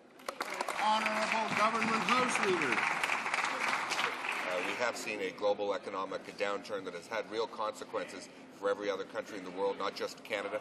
Canada was the last country to go into those uncertain economic times, and we're very proud that we're the first country to see the light at the end of the tunnel. We have seen the creation of a substantial number of jobs, more than 420,000 net new jobs. We're pleased with that, but we're always concerned about seniors. That's why every budget that we've brought forward, we've always looked to support seniors. We've done an incredibly important job.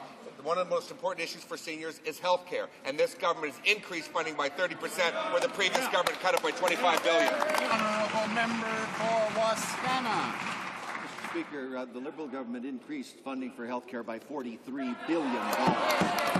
This government broke its promise never to tax income trusts. They did that in their first budget, and thus they swiped $25 billion from the retirement savings of 2 million innocent seniors. They've delivered nothing to fix the public pension system, so 2/3 of Canadians still have no significant retirement savings. But Conservatives do spend 30% more on the bloated Prime Minister's office, and some ministers are bloating themselves with 200% increase in expenditures. Why so self-indulgent? The Honourable Government House Leader. Order. Mr. Speaker, I remember a lot of very strong words and strong speeches from the Liberal member for Toronto Centre back in the early 90s when the Liberal government of the day gutted the public health care system. I believe the Honourable member for Toronto Centre then, and I believe him now when I look back at those great works. Our government has really led by example. We have reduced spending in ministers' offices. We have far less use, an incredible cut in the number of use of military aircraft for political actors. We've also cut polling. We've also cut spending in hospitality and travel. We have a good record on that regard. The Honourable Member for Notre-Dame-de-Grâce-Lachine. Speaker, the Prime Minister needs an intervention.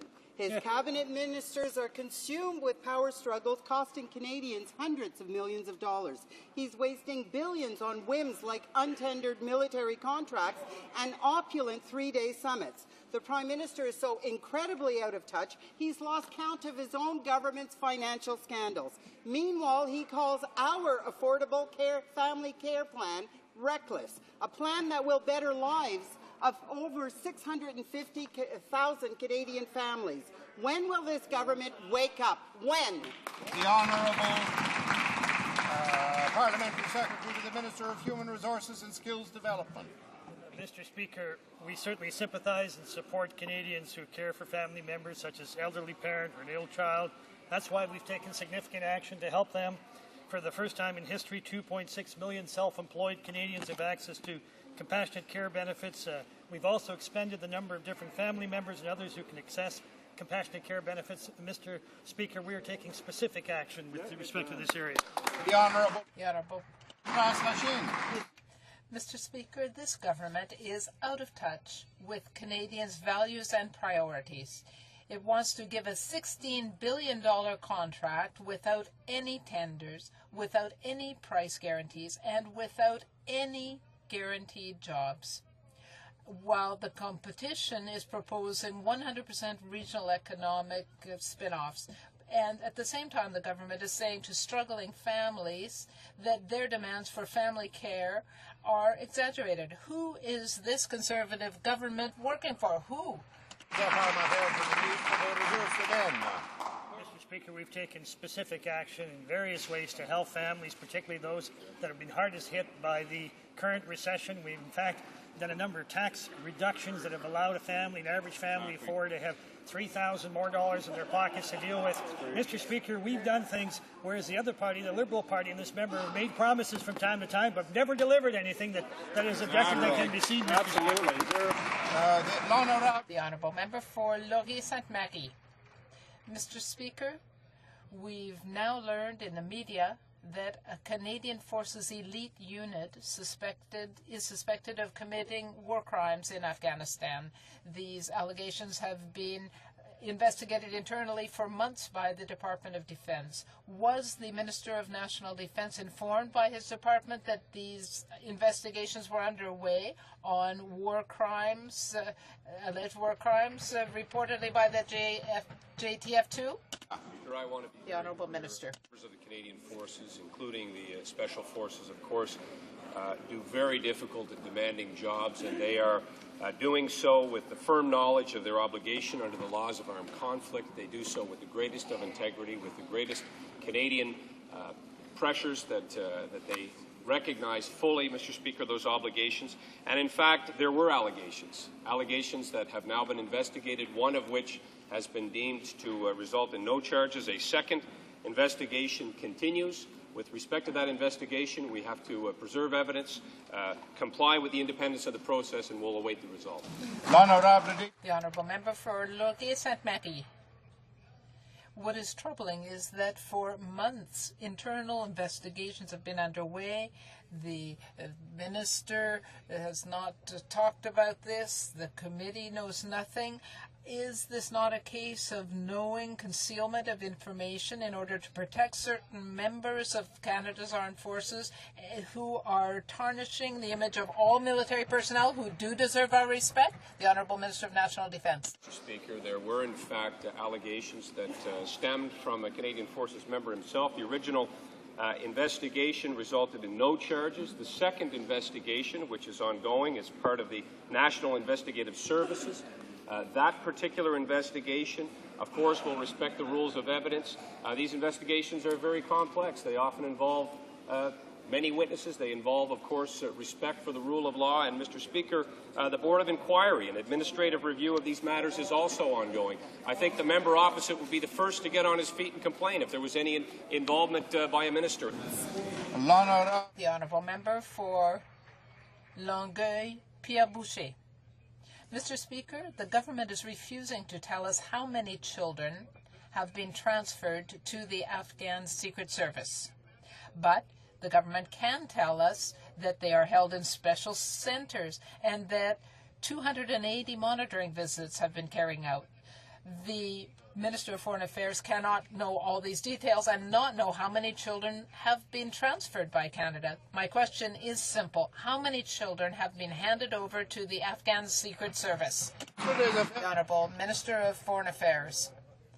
Mr. Speaker, yesterday I took the trouble to write to my honourable colleague about the process that is used for those who are under the age of 18 and who are captured in an attempt to wound or kill Canadian soldiers. They are taken and we have a process in place. I can assure my honourable colleague that we follow international conventions. The Honourable Member for Longueuil-Pierre-Boucher. How many children? Contrary to what was announced by the government in its press communique when it wanted to announce the mission would be extended, the Minister of Foreign Affairs has confirmed that Canadian military personnel will be deployed outside Kabul. We were promised that there would be no more combat mission, but now we hear differently. How can the government explain this? The Honourable Minister of Foreign Affairs. Mr. Speaker, in our policy, we indicated clearly that we are following the decision made in March 2008, that is to end our engagement in Kandahar, to withdraw our troops from combat. We want to help train the Afghan army so that that army can take charge of security in the country. The Honourable Member for Toronto Danforth. Earlier this week I wrote to the Prime Minister asking him if he would invite Burmese democratic activist Aung San Suu Kyi to Canada. As you'll recall, we extended Canadian citizenship to her on an honorary basis. And I'd like to know whether the government would extend an official invitation so she could come here to receive it. Est-ce que le gouvernement... Does the government intend to follow up on this initiative and invite Aung San Suu Kyi to Canada, where she is an honorary citizen? The Honourable Leader of the Government in the House. I think all Canadians are incredibly pleased that Aung San Suu Kyi has finally been released from house arrest in Burma. Canada has taken very strong sanctions against this repressive regime. I say to the Leader of the NDP, he has been a good advocate on this file, and the government is certainly pleased to continue to work with him on this important issue. The Honourable Member for Toronto Danforth. Thank you, Mr. Speaker. Sur un autre sujet. On another issue, Ambassador Crosby is well respected, and his judgment on Hamid Karzai's Afghanistan government is no doubt based on fact. The Prime Minister himself has said that Afghanistan does not deserve a cent because of corruption there. Since that is the case, and because Canada's ambassador agrees, can the minister tell us why it is appropriate to provide such a corrupt government with an army of 300,000 soldiers? The Honourable Minister of Foreign Affairs. Mr. Speaker, our ambassador, as well as our High Commissioners, are deployed abroad to represent the interests of the Canadian government. The Government of Canada will continue to make its concerns known regarding governance in Afghanistan. I was with the Prime Minister in the company of the Minister of Defense, and this issue was raised by the Prime Minister in Lisbon a few weeks ago. Our ultimate objective is to leave Afghanistan to the Afghans and to create a more secure and safe country so it will be a refuge for those wanting peace. Speaker, the ambassador is just telling the truth about the Karzai administration. Hamid Karzai's administration is corrupt. His brother, Kandahar Governor Ahmed Wali Karzai, is even worse. He's now implicated in drug trafficking, and after being bribed, he freed top Taliban fighters. Ambassador Crosby urged Canada to oppose Karzai's attempts to take control of the electoral law and stop the power grab. So why are the Conservatives training 300,000 soldiers for these guys? I don't get it. The Honourable Minister of Foreign Affairs. Well, first, Mr. Speaker, let me point out that the Governor of Kandahar is Governor Weza. He's not the, and he is a Canadian, and he's not the brother-in-law or the stepbrother of President Karzai. Mr. Speaker, this having been said, both our government of Afghanistan and the Government of Canada agree that corruption is one of the major challenges facing Afghanistan. Mr. Speaker, our government raises concerns regarding issues of democracy, human rights, as well as the rule of law directly with the Afghan authorities, and we expect our ambassadors to do exactly that. The Honourable Member for Mont-Royal.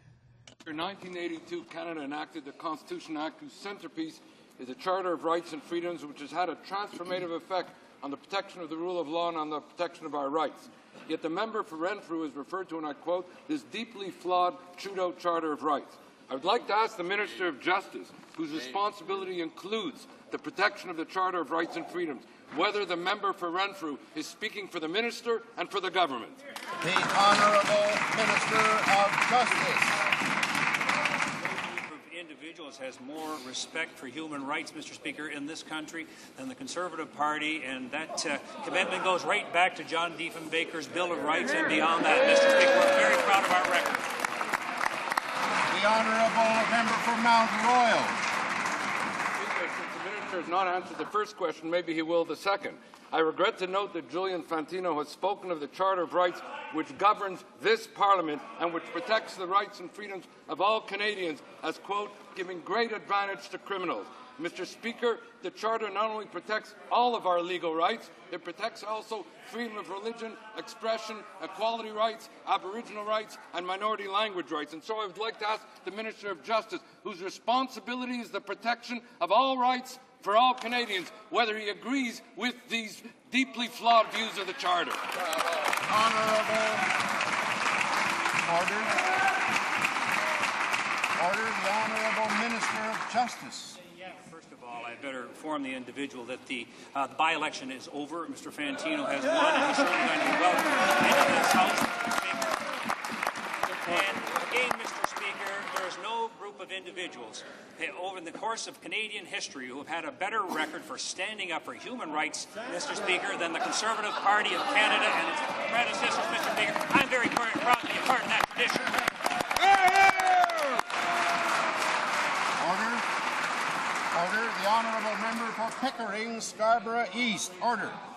Mr. Speaker, the Prime Minister's mentor and former Chief of Staff Tom Flanagan made headlines around the world when he called for the targeted assassination of the WikiLeaks founder Julian Assange.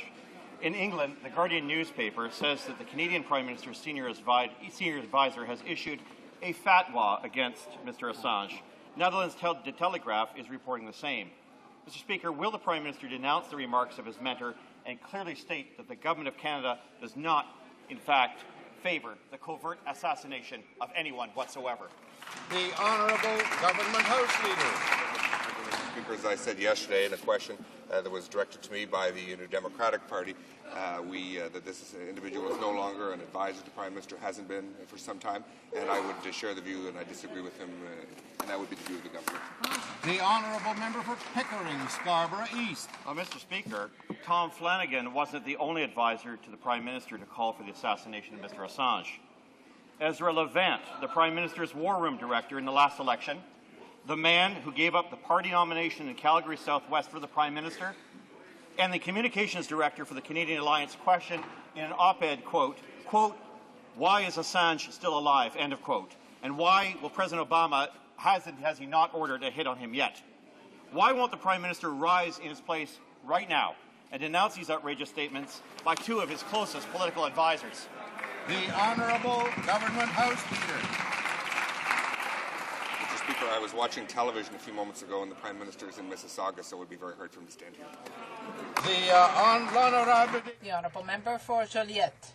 Mr. Speaker, the agreement on the Special House Committee on Afghanistan documents stipulates that all members of the committee will have access to all of the documents listed in the order adopted by the House on December 10th, 2009. Given the recent allegations about the elite commando, will the Minister of Justice commit to sending as a priority to the government the documents about this unit? The Honourable Minister of Justice. His question and his cooperation in this area, there is a process that has been agreed to by which documents are to be made available, and certainly within that agreement, the committee members are entitled to prioritize which documents they want to see. The Honourable Member for Joliette.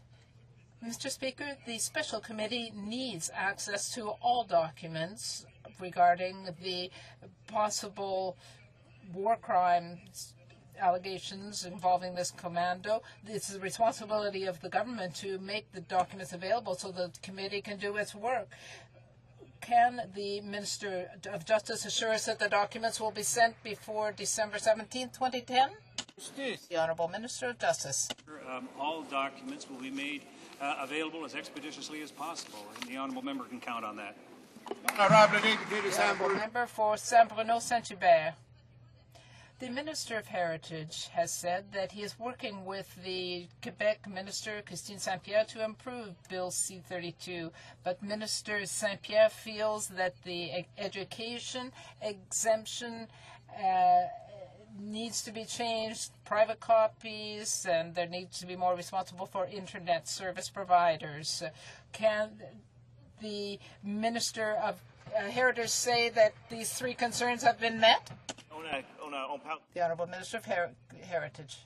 We speak regularly with members of other governments. I have spoken with Ms. Saint-Pierre. She's in agreement with the main elements of this bill. She agrees that artists' rights need to be protected. We need to have artists be able to earn a proper living from their work, and that is the objective of Bill C-32. Why would the Bloc vote against a bill that makes piracy illegal?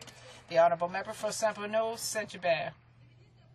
The Minister did not answer my question. Does he agree with the three concerns raised by Minister Saint-Pierre? Of course, we're against piracy, and we need to deal with that. But right now, we need to make sure that artists earn a living as well. There is $40 million that is spent by the education sector, and this is not a gift. This is their pay. Does the Minister agree with the Minister of Culture for Quebec that education should set an example for our children? The Honourable Minister of Canadian Heritage. It is our responsibility to make sure that artists' rights are respected across Canada. We need, first of all, to make piracy illegal, and that is our first priority, and this is done by our bill. It makes piracy illegal in Canada. It also upholds Canada's obligations international, and that protects artists' rights, and it is a central theme of the legislation. We want to protect artists and creators. We want effective legislation. We don't want new taxes. St. John South Mount Pearl. A report from the PBO on infrastructure stimulus spending says many communities express concern on its effectiveness in creating employment and adding economic value. The government spent $50 million advertising the plan and electronically tracked 8,500 action plan signs. The impact of the stimulus fund on jobs is in question, but not the location of the signs. Why is this Conservative government's priorities focused more on itself than on Canadian families? The Honourable Minister of Finance. Speaker, Canada's Economic Action Plan is expected to create or maintain 220,000 jobs by the end of 2010. And this doesn't even count the 260,000 Canadians who have benefited from participating in work sharing. Where do these numbers come from on the 220,000? From the University of Toronto, the Conference Board of Canada, the National Bank Financial Group, among others. Why is it that the parliamentary budget officer, who's supposed to report accurately to Parliament, can't agree with any other experts in this country? The honourable member. Order. The honourable member for St. John's South Mount Pearl. Well, the fact is there are 350,000 more unemployed in this country. 4 months, the Liberal Party has been saying that the only thing the Conservatives' arbitrary March 31st construction deadline is doing is driving inflation in the construction sector. That means taxpayers have to pay more. Now the PBO report shows that almost a third of the towns and cities have actually seen that inflation happening. Why do the Conservatives ignore all the warning signs and drive up costs to taxpayers? Why didn't they announce the extension months ago? The Honourable Minister of Finance. Well, Mr. Speaker, our partners, the provinces and the municipalities, have done a terrific job. Nearly 90% of these infrastructure projects will be completed by the deadline, and we're talking about more than 20,000 projects across the country. That's why so many jobs have been created across Canada. As I say, nearly 90% will be completed on time. One more construction season will be allowed for the rest of them to be completed because we're being fair, reasonable, and flexible. The honourable member for Parkdale, High Park. Order. Mr. Speaker, as the government heads into climate change talks next week, it's given us the worst possible policy. Bad on the environment and bad on jobs. The Eco-Energy Home Retrofit Program was one of the few meeting its greenhouse gas reductions targets. What did the government do? It cancelled the program. In Nova Scotia, the number of households getting energy audit for retrofits has plummeted 85%, 10,000 fewer than last year. All across Canada, hundreds of small businesses are being closed, and thousands of seniors have been left in the cold draft of their uninsulated homes. How does the government explain why it broke its promise and is letting them and the country down so badly? Bravo. The Honourable Minister of Natural Resources. Mr. Speaker, we have said that we would talk about our energy program in the throne speech. We want the best programs possible. We will make optimal investments to get increased energy efficiency. And Mr. Speaker, let me see that there will be $300 million invested during this financial year with respect to eco-energy home retrofit. Speaker, it's very simple. The government is so undercommitted to reducing global warming, it is cancelling the programs that are working. In Oakville, 2 young entrepreneurs founded Ontario Eco-Energy Advisors in good faith to create jobs and help the environment. After the Conservatives shut down the program, they had to lay off 2/3 of their employees. In Aurelia, Wayne Rothenbaum of Enertest has had to do the very same thing. Canadians across the country want to do their part, but this government has pulled the rug out from under them. Will this government now reinstate funding for the home retrofit program, or will it head to Cancun with an even more embarrassing record? Honourable Minister of Natural Resources. It's sort of ironic to hear the question that say that that our programs haven't generated jobs. One thing is certain, Mr. Speaker, we will have the programs that are best for investment. We know how to manage taxpayers' money in the best way, and we'll have increased energy efficiency. That's our commitment, and that's what we will do.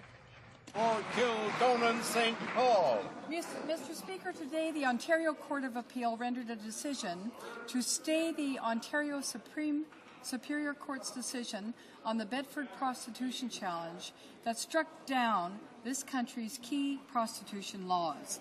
This means that these laws remain in effect until April 29th, 2011, or until the appeal is heard by the Ontario Court of Appeal.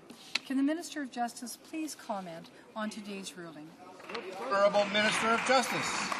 Well, thank you very much, Mr. Speaker. I want to thank this honourable member for her question. It's correct, Mr. Speaker. We're pleased that the Ontario Court of Appeal has stayed the decision, Mr. Speaker.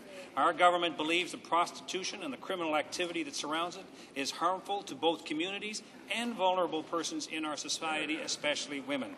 Canadians can count on this Conservative government to continue to fight to ensure the law protects the health, safety and security of all Canadians and the well-being of our communities.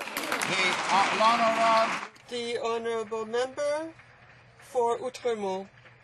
Mr. Speaker, yesterday the Prime Minister misled Canadians by stating, and I quote, "Canada's economy has recouped almost all of the jobs lost during the recession." But here are the facts. Unemployment rate, 6.2%.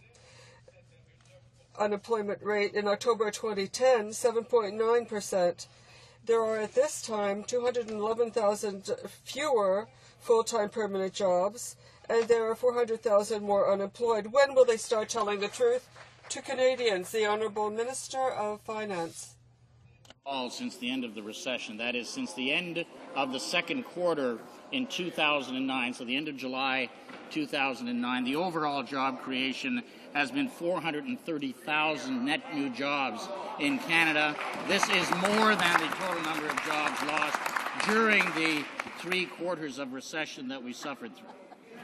The Honourable Member for Outremont. Government creating jobs. Monsieur le Président. Mr. Speaker, the Parliamentary Budget Officer is telling the truth. His report confirms that the federal government has failed in its objective to create jobs. 250,000 jobs lost a year. An extension of the deadline. It was time. They finally understood, but it took them a long time. It's time the government emphasized the creation of permanent full-time jobs. Today, Mr. Speaker, leading independent private assessors, forecasters, analysts have looked at this, including the University of Toronto, the Conference Board of Canada, the Federation of Canadian Municipalities, the National Bank Financial Group. They all come to the conclusion that we have created or maintained about 220,000 jobs as a result strictly of the Economic Action Plan. Of course, we've had economic growth as well in the past 5 quarters, the resulting nearly 430,000 total net new jobs in Canada since the end of the recession. The Honourable Member for Chicoutimi-Le-Fjord.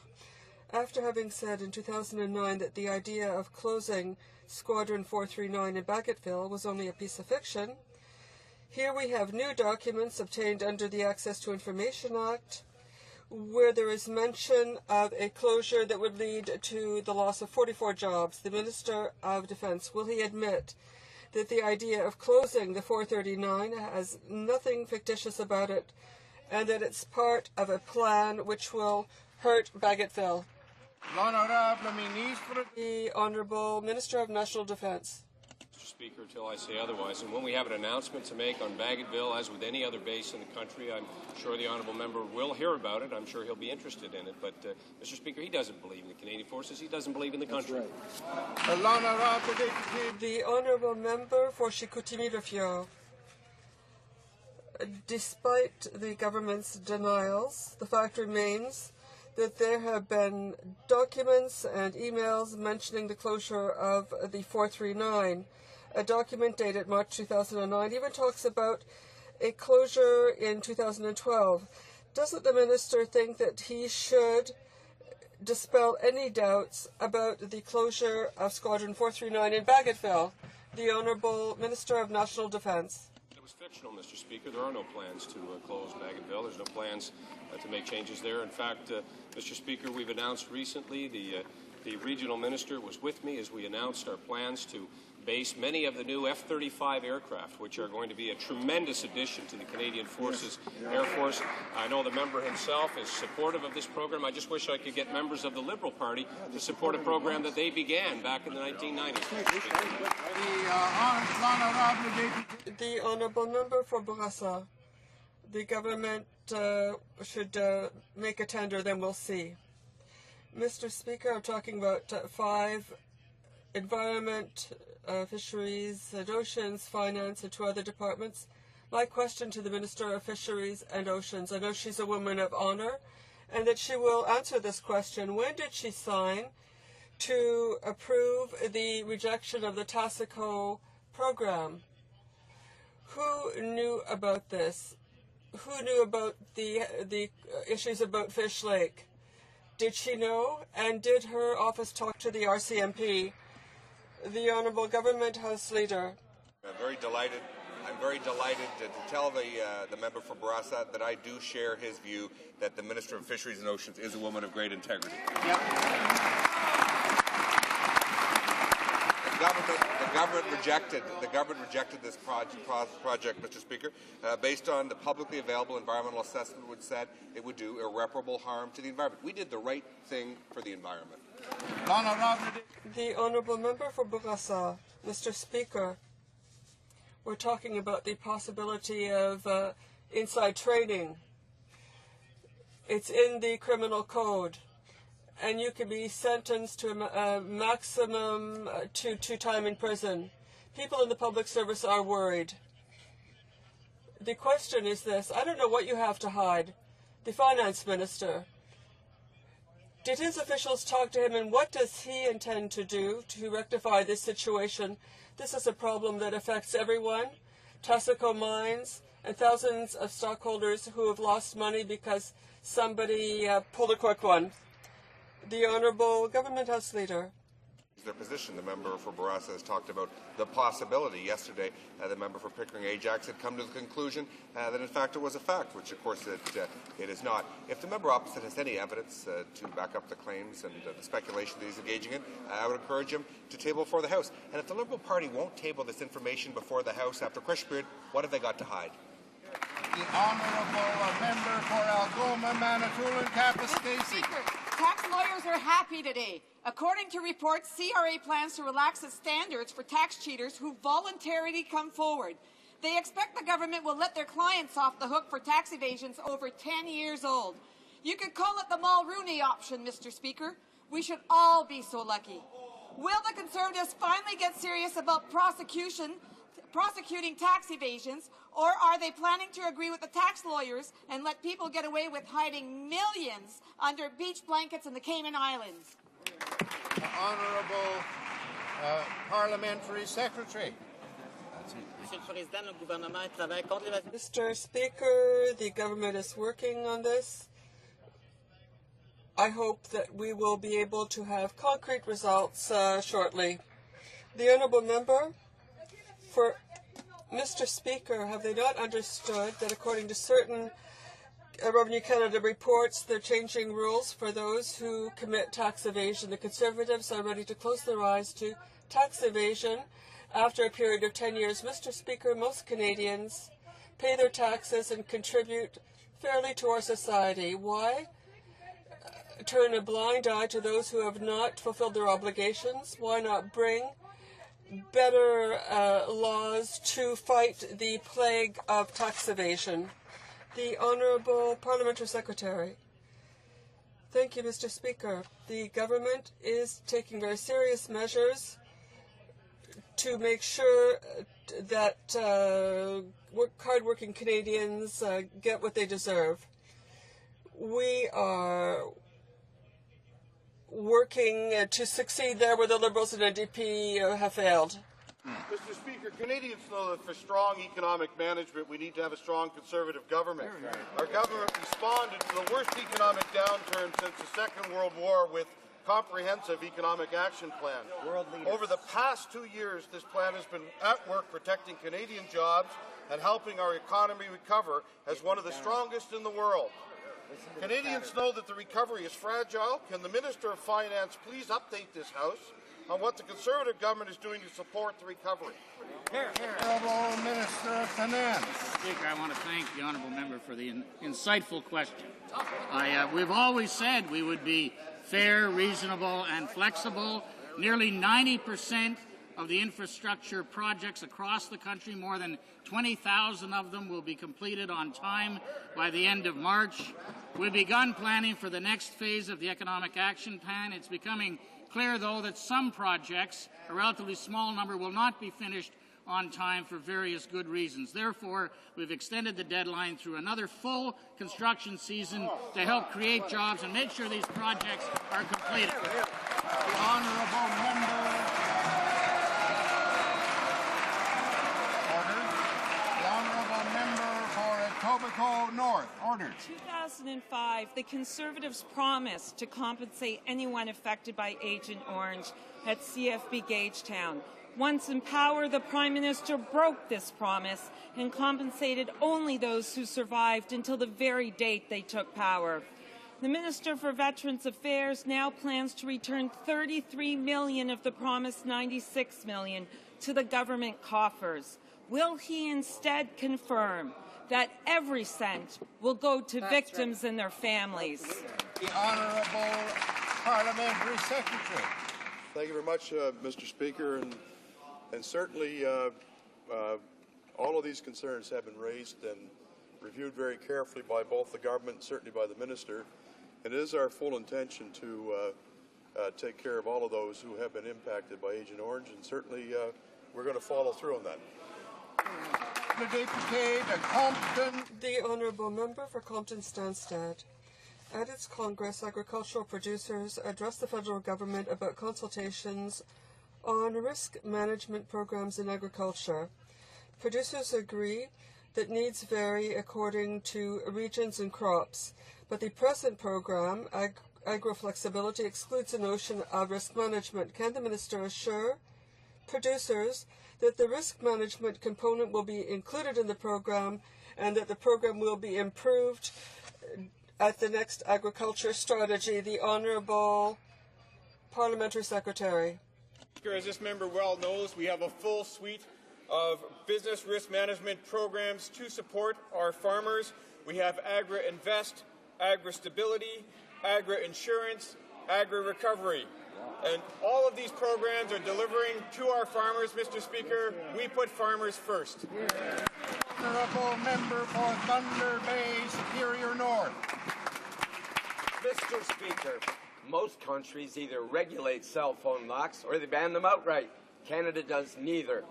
This government lets big telecom routinely lock all Canadian cell phones. This limits consumer choice and market competition. It means higher prices and worse service. Mr. Speaker, will the Minister compel wireless companies to unlock our cell phones and give Canadians the fairness we deserve? The Honourable Minister of Canadian Heritage. Mr. Speaker, the very thing he's asking this government to do is in our copyright bill, C-32. Unfortunately, his party is voting against Bill C-32. So if he's asking our government to take an action in favor of the policy he's asked for, why doesn't he actually join us in doing what he says he should be doing?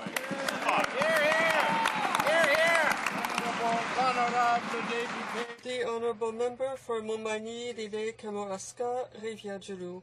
Mr. Speaker, 2 years ago, the world had to face the worst economic recession in more than a generation. Canadians were concerned with their financial situation. The government recognized the problem and came up with an economic action plan in order that our country be affected less than others and get out of the recession with a stronger economy. This plan has contributed to the creation of more than 430,000 jobs. I'd like the Minister of State for the Economic Development Agency for the regions of Quebec to tell the House how the government intends to continue in its efforts. The Honourable Minister of State. Mr. Speaker, we've always said we are fair in this process. We are reasonable, so we're waiting for projects to be finished before now on the 31st March. But we would point out that the Bloc voted against this. We're continuing to deliver the goods. We're working with our various partners. We understand that some projects won't be finished in time, so we have extended by a whole season the deadline because we want to help our partners.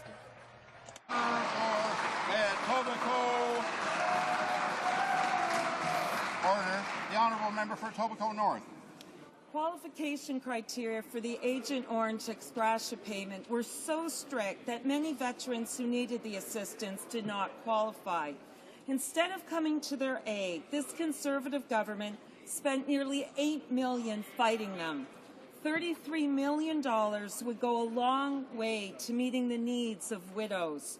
Will the minister confirm that all $96 million will go to victims? The Honourable Parliamentary Secretary. Mr. Speaker, as I indicated, we are moving on this, and there's more detail to follow. And I know she'll be patient enough to listen. I would want to remind her that this government was the government that acted, the only government that acted to deal with the victims of Agent Orange. Their government refused to even look at the issue. So it's a bit hypocritical to be critical of what we're doing today. The Honourable Member for Sackville, Eastern Shore. Order. Thank you, Mr. Speaker.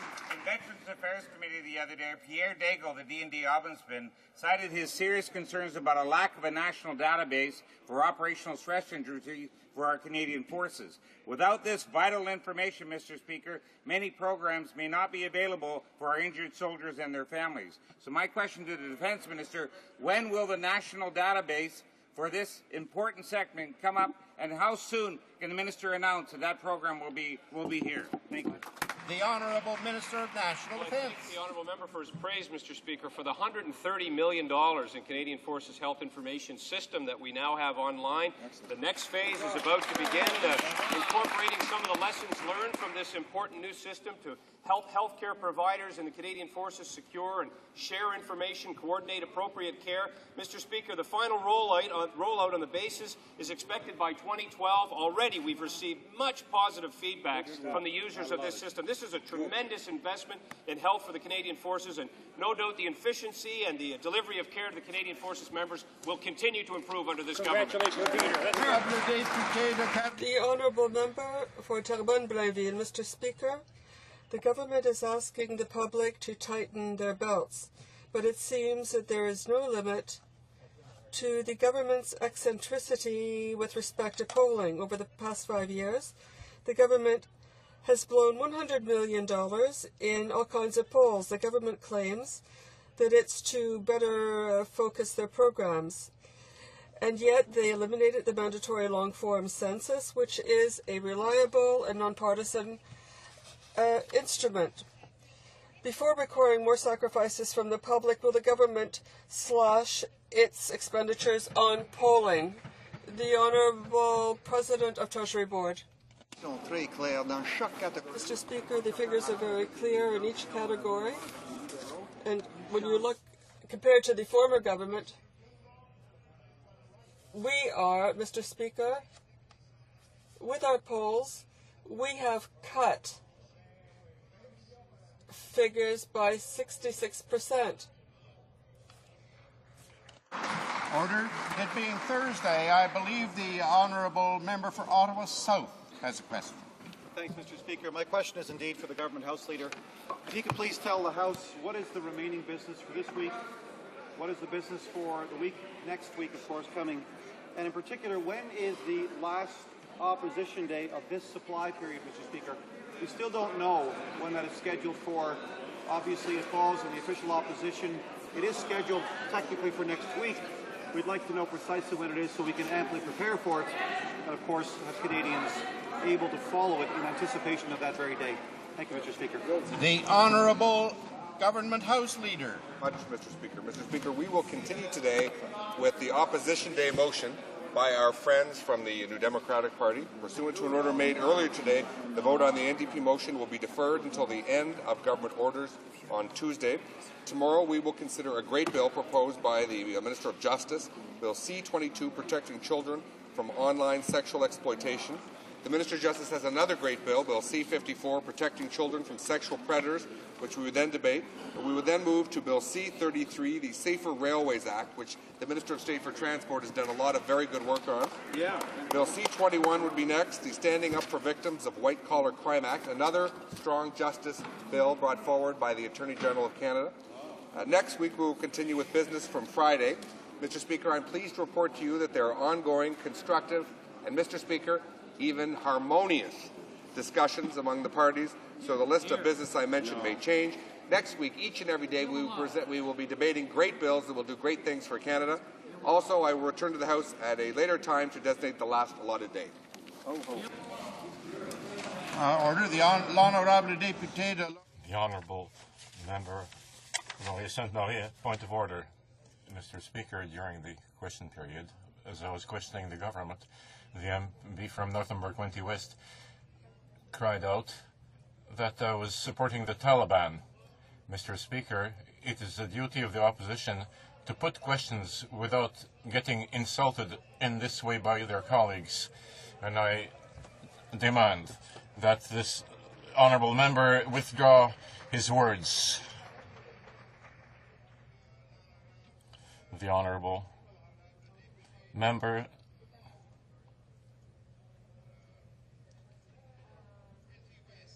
the 20 West.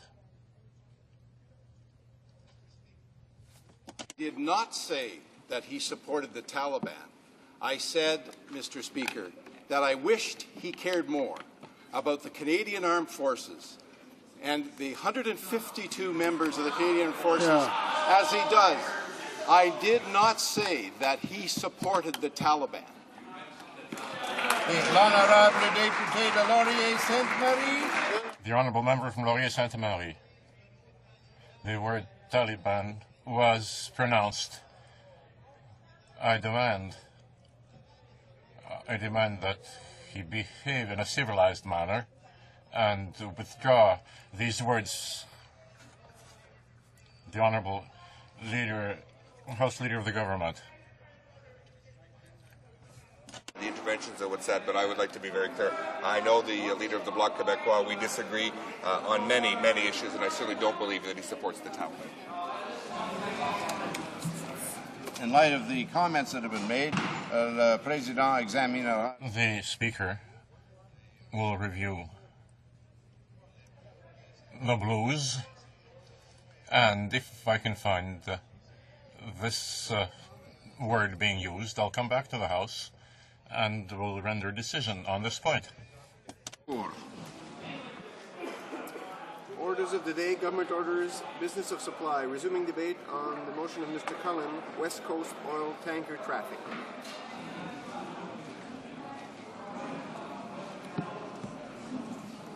Order. When this matter was last before the House, the Honourable Member for Vancouver Quadra had the floor. There are 12 minutes remaining in the time allotted for her remarks. I therefore call upon the Honourable Member for Vancouver Quadra. Order. Thank you, Mr. Speaker. I'm pleased to resume debate on the motion. Un appel au règlement. A point of order. The Honourable Member from Beauharnois-Salaberry has another point of order.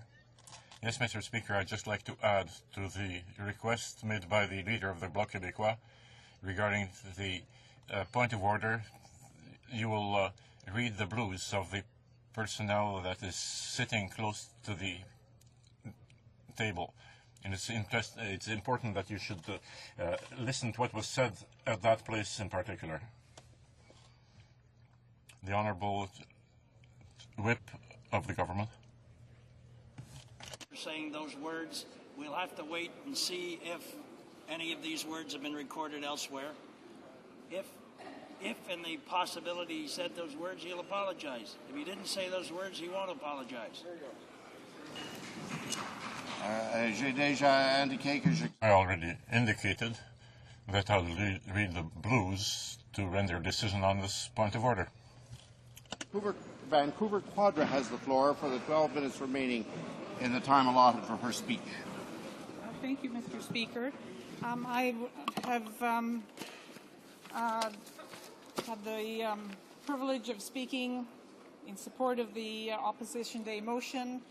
There's been a long-term Liberal stand to listen to British Columbians and to stand up for the protection of the Pacific North Coast from supertankers, and that continues today. So I had been outlining the Liberal Party, the opposition Liberal Party leaders' announcement in June on oceans, on the Pacific, the Arctic, our East Coast oceans, and that included a commitment to formalize the ban on supertanker traffic around the Queen Charlotte Islands. And so what I want to touch into now is the business rationale. We've heard a lot from across the aisle about business issues and the importance of the pipeline into the middle of the North Coast to bring crude oil that would fill supertankers,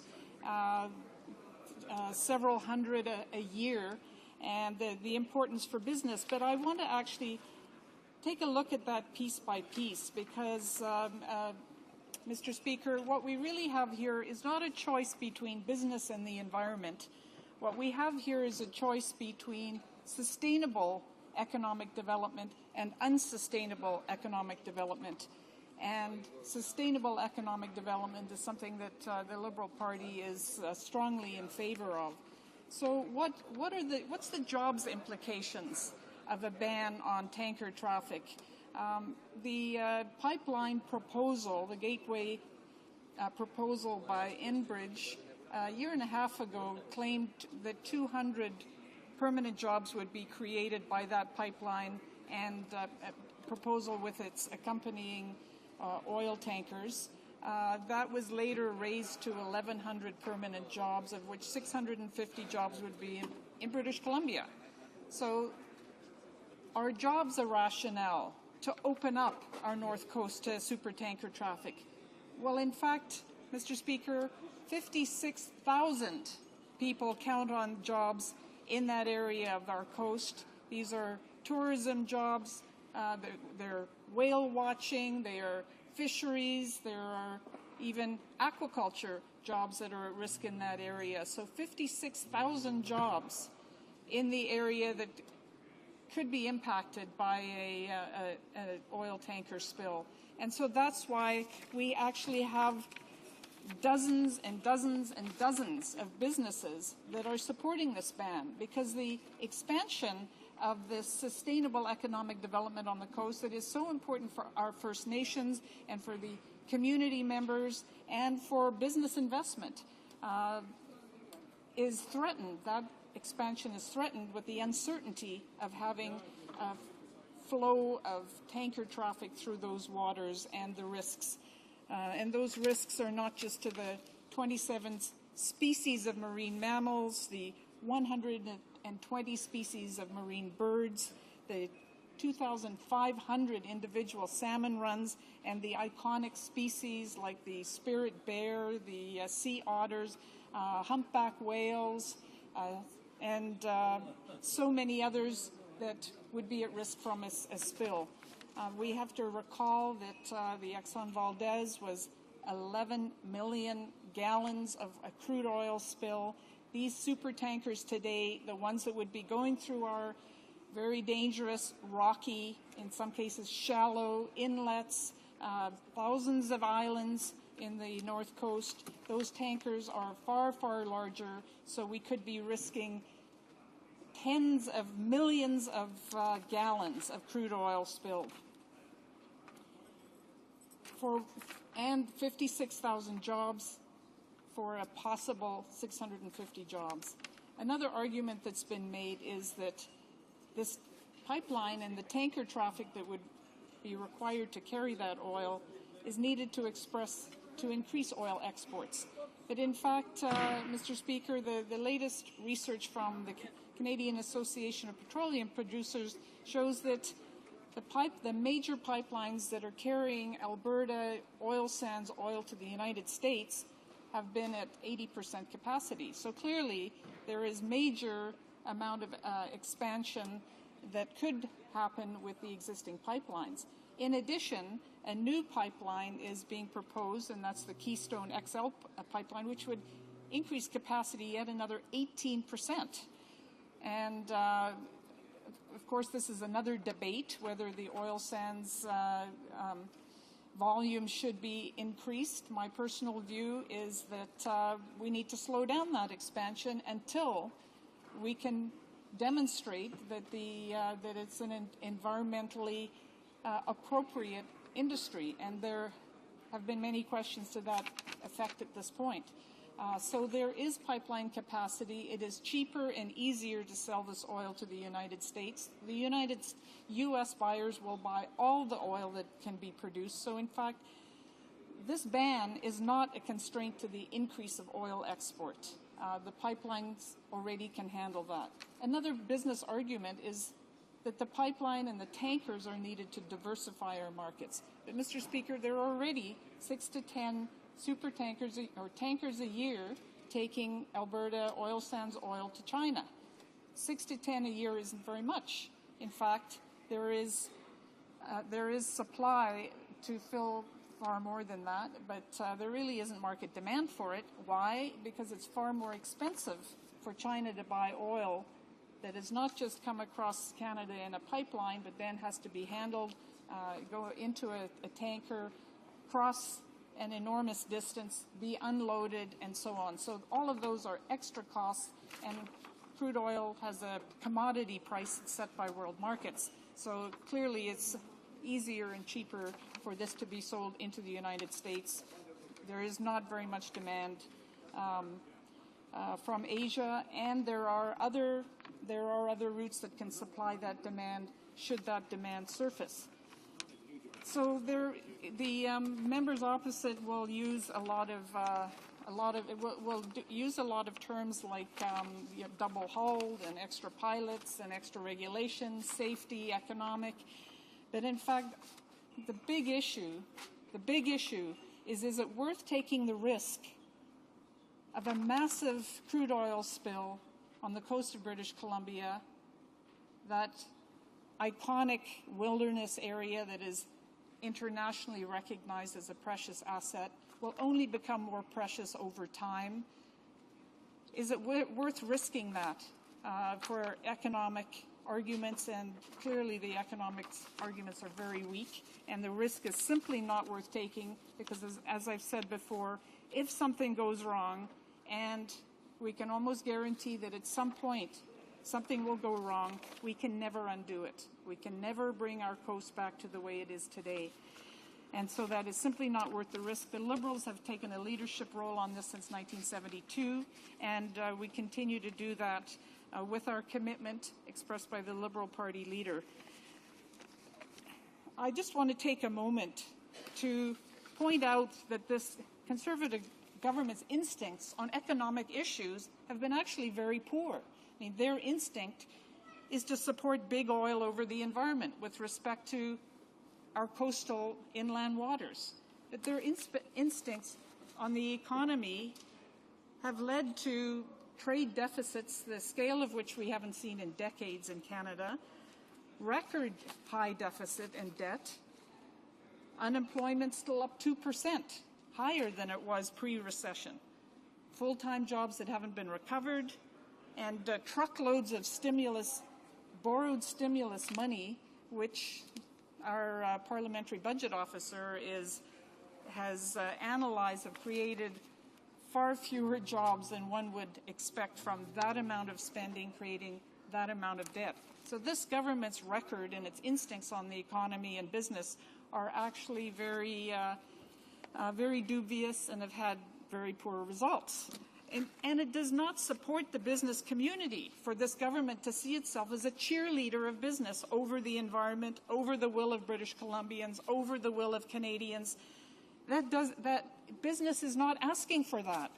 The oil industry wants clarity from this government. They want certainty from this government with respect to greenhouse gases and the regulation of the oil sands in the oil sector with relation to the impact on water, on air, on climate, and they are simply not getting that because this government sees its job as being a cheerleader and picking big oil over other interests. In fact, they've been lobbying in the United States, in California, and Europe to have those countries weaken their own structures and regulations to reduce greenhouse gases. And that, Mr. Speaker, is shameful. We now have an environment minister that when he was a minister a few years ago in Bali at the climate conference, at the government's primary public international event in Bali, instead of the minister being the person at the podium, it was representatives from big oil on behalf of Canada's own announcement. Where was the minister? I was there, by the way. I'm speaking from personal experience. The minister was skulking in the back of the room in T-shirts and shorts during the primary announcement of the Canadian government at the Bali International Conference. And this is the same minister that perhaps plans to go to Cancun. Well, what I would say is, Minister, stay home. It's better for Canada and better for the rest of the world and better for the environment if this minister stays home. The record is showing. The Honourable Parliamentary Secretary is rising on a point of order. Mr. Speaker, I would ask for your clarification if the member is actually speaking on the topic before this House. She's rambling on irrelevant facts. She well knows this government is committed to a cleaner environment and doing what we can with our international partners, but she's off, I believe, Chair, Mr. Speaker, that she's off topic. I must say I haven't followed every word of the member's remarks very carefully, but I've noticed the latest discussion was about Cancun, which is a conference on the environment, as I recall, and I think the motion before us has something to do with the environment. So perhaps the honourable member for Vancouver Quadra can clarify her position for the benefit of the Parliamentary Secretary and the rest of the House. A direct link, Mr. Speaker, between this government's cheerleading of big oil over the environment with respect to its undermining of climate conferences and with its respect of its position to confuse the public around its support for a pipeline that will require massive supertankers of crude oil in our pristine inland waters. So there's a clear connection there. And we just learned today, in fact, that Canada once again is in cheerleading to undermine the only international legal agreement to reduce greenhouse gases that exists in the world today. Shameful. So, Mr. Speaker, this government has a duty to consult First Nations. That duty was set out in Dalgamuk and subsequent decisions to consult and to accommodate. They're not consulting with the First Nations. They're plowing ahead with a plan, and the First Nations are saying no. British Columbians are saying no, and we want this Conservative government to listen, and I expect to see that kind of respect for British Columbians in the future. Questions and comments of the Honourable Parliamentary Secretary. Well, thank you, Mr. Speaker. I was unfortunate that the member was not on topic, and it's unfortunate because the environment is such an important issue. And, of course, Mr. Speaker, as we well know, the Liberals didn't get it done. Maybe and their own leader has asked, why didn't we get it done? Maybe because they don't do their homework. So I have a question for the member, and the question is specific to the topic before us. Can you tell me how many tankers travel on the West Coast each year? Well, it's 475,000 vessel movements per year on the West Coast. So I give her that answer. How many tankers have been involved in shipping accidents on the West Coast since 2003? Well, there have been 5. So now I've answered 2 of her 3 questions. My last question to her is, What is the only major spill on the West Coast that has occurred? Hopefully she knows that, Mr. Speaker. Maybe you could give her a hint. Honourable member for Vancouver Quadra.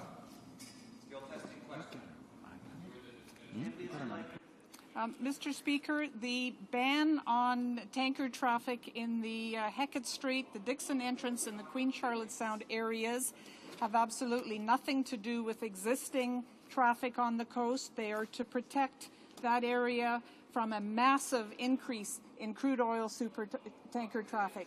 I mean, the Liberals accept that there is the need to deliver diesel to remote communities. We hope that someday they'll be able to be on solar and wind and other kinds of power. But at this point, yes, there is traffic, and that will not be will not be in any way affected by the ban that is being committed to today. Oh, really? The honourable member for Skeena Bulkley Valley. Thank you very much, Mr. Speaker, and I thank my colleague for her comments. Just to correct a little bit of what's coming out of the spinning out of the Liberal policy shop, this debate actually started not when the leader of the Liberals 6 months ago decided that this was a good idea. It started in 1972. An NDP government, the Barrett government in British Columbia, urged the federal government to institute a ban on supertanker traffic off the North Coast. The then federal government acquiesced but never wrote anything down, which is a real shame, because now we are today, almost 40 years later, looking for a ban. The government, here's my specific question to my friend, that the government says that the Coast Guard is in charge of any spill cleanups on the coast, and so Canadians should feel assured, but we have an internal audit from the Coast Guard themselves. So this is them auditing themselves, and they say the audit points a sobering picture of an agency that will play a key role and that they are unable to respond to major spills in our ocean environment. There is no wonder that the First Nations of British Columbia, including the Fraser groups today, that the BC Summit, the UBCN, every major group in British Columbia is calling for what we are calling for today, which is a legislative ban on tanker traffic. 75% of British Columbians regularly, when asked this question, say they want a legislative ban. We're trying to find out, outside of the oil and gas companies, who's left in resisting this. We know that the former Campbell government in Victoria is urging for this to happen, and we know the Conservative government here in Ottawa are, but outside of those two groups, there's nobody left. I wonder if my honourable colleague can try to understand why the Conservatives from British Columbia in particular are still pumping this project down the throats of British Columbians. Why they say that the inherent risks in running supertankers off our north coast and the very poor benefits are somehow meant to be in British Columbia's interest. Honourable member for Vancouver Quadra. Thank you, Mr. Speaker. Well, since the Liberal Prime Minister Pierre Trudeau made it clear that this is a Liberal commitment, carried on by governments since and strongly promoted by a former minister, David Anderson, who was a very strong proponent of this ban on tanker traffic. I think most people in British Columbia, most businesses, certainly almost every First Nations at this point, are clear that the risk of a spill is certainly not worth the benefit. The economic benefits are few. And in fact, in terms of a spill, I accept the question around what can the Coast Guard do? Is there a capability? But in fact, Mr. Speaker, we can never go back. If there's a major spill, it doesn't matter who's there to clean it up. We cannot clean it up on these wild coastal waters. It will be everywhere, and it will be a disaster that will change the coastline forever. The Honourable Parliamentary Secretary to the Minister of Natural Resources. Well, thank you, Mr. Speaker. I'm getting a little tired of Liberal inconsistency here today. I heard the member from Juan de Fuca before during my speech ask a question about our commitment to environmental issues. He never mentioned anything about the fact he's never dealt with the raw sewage being dumped in his own harbour. But this member also has been very inconsistent. And, Mr. Speaker, she's been a friend of oil and gas development in the past, and I guess I don't know, she hasn't mentioned that here today, but in 2007, or 2005 rather, in the New Westminster Record, she said she was a proponent of the development of oil and gas expansion, and as long as it's done with sustainable environmental management approach. And her quote was, "We make sure we do it." with the sound science and protect the ecosystem as we go along. So there's certainly an assumption there that she's supporting oil and gas development. You wouldn't know that, certainly wouldn't know that today. So I'm just wondering, why the flip-flop, Mr. Speaker? And does she really think that her voters are going to be naive enough to expect that she can keep flip-flopping on these positions and they'll continue to support her? The honourable member for Vancouver Quadra. Well, thank you, Mr. Speaker, and I appreciate the member opposite pointing out that I am in favour of sustainable economic development and always have been. As a business person, as a business owner with many employees for many years, as someone who worked on the coast, sustainable economic development is a priority for me. But sustainable includes economically sustainable and environmentally sustainable as well as socially. And you have the people on the coast, the communities saying this is not on. And the environmental risk is huge and could never be reversed. And the economics of the parliamentary secretary's project here are weak. The oil producers are not calling for it, in fact, because they have alternative markets and routes for their crude oil. So there is no rationale for this. And it simply is mind-boggling that the Conservative MPs from British Columbia are standing up for something that is completely counter to what their constituents and many of their businesses in British Columbia are calling for. The honourable member for Elmwood Transcona. Thank you, Mr. Speaker, and certainly want to thank the member for Skeena-Bulkley Valley for explaining how complicated this issue is, to explain how the tankers have to do 90-degree turns to get around through the waterways that were virtually assured of having major accidents in the short run. But I want to also deal with the whole issue of pipelines. There has been established risks involving pipelines over the years with numerous accidents. And the usual cause is stress corrosion cracking, where pipelines just suddenly fail. We had a major explosion in Rapid City, Manitoba 10 or 12 years ago where it's a miracle that nobody was killed. And the question really boils down to the fact that how are we going to deal with this whole issue of pipelines that were built like 30, 40 years ago with very thin pipe in rural areas, and now urban areas have developed around those areas. And if those pipelines explode, we are talking about major loss of life. So rather than looking to the future and building more of these pipelines, we should be going back and testing and replacing the old pipelines that we have before we have a major disaster on our hands where there's a major loss of life. And I'd like to ask the member to answer that question. I have a further question to ask her as well. Honourable member for Vancouver Quadra. Thank you, Mr. Speaker. And it's always important to prevent environmental disasters because it's far, far more cost-effective to prevent than it is to clean up. But this motion and the Liberal commitment is about protecting the ocean. It's about protecting the species, the iconic species, the vulnerable species, the salmon. It's about protecting the jobs of the communities up and down the coast of British Columbia that depend on there not being a black tide in their front yards. And so that's something the Liberals have long time been a leader in, will continue to be a leader in that, because it is just too important for the economy as well as the environment of British Columbia. Resuming debate, reprise de débat, the honourable member for Edmonton Strathcona.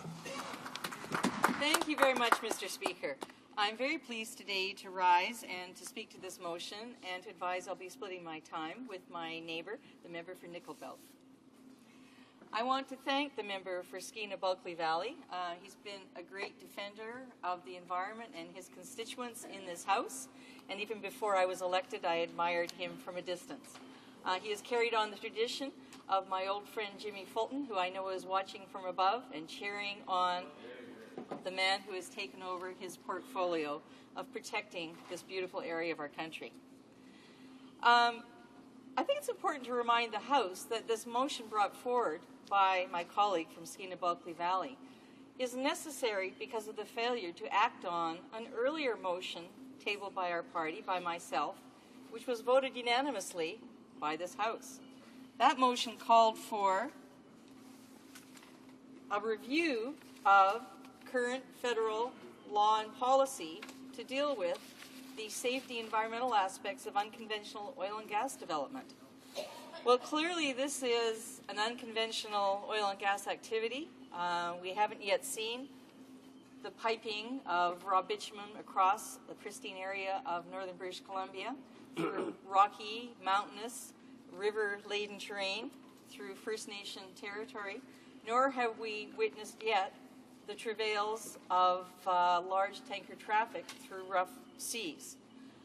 In the interim, I would also like to compliment my colleague for referring to the Natural Resources Committee, the beginning process of moving on with this long-awaited review of whether or not the federal government is delivering on its responsibility to regulate and provide sound policy for the safe and sound and environmentally sound development of unconventional resources in this country.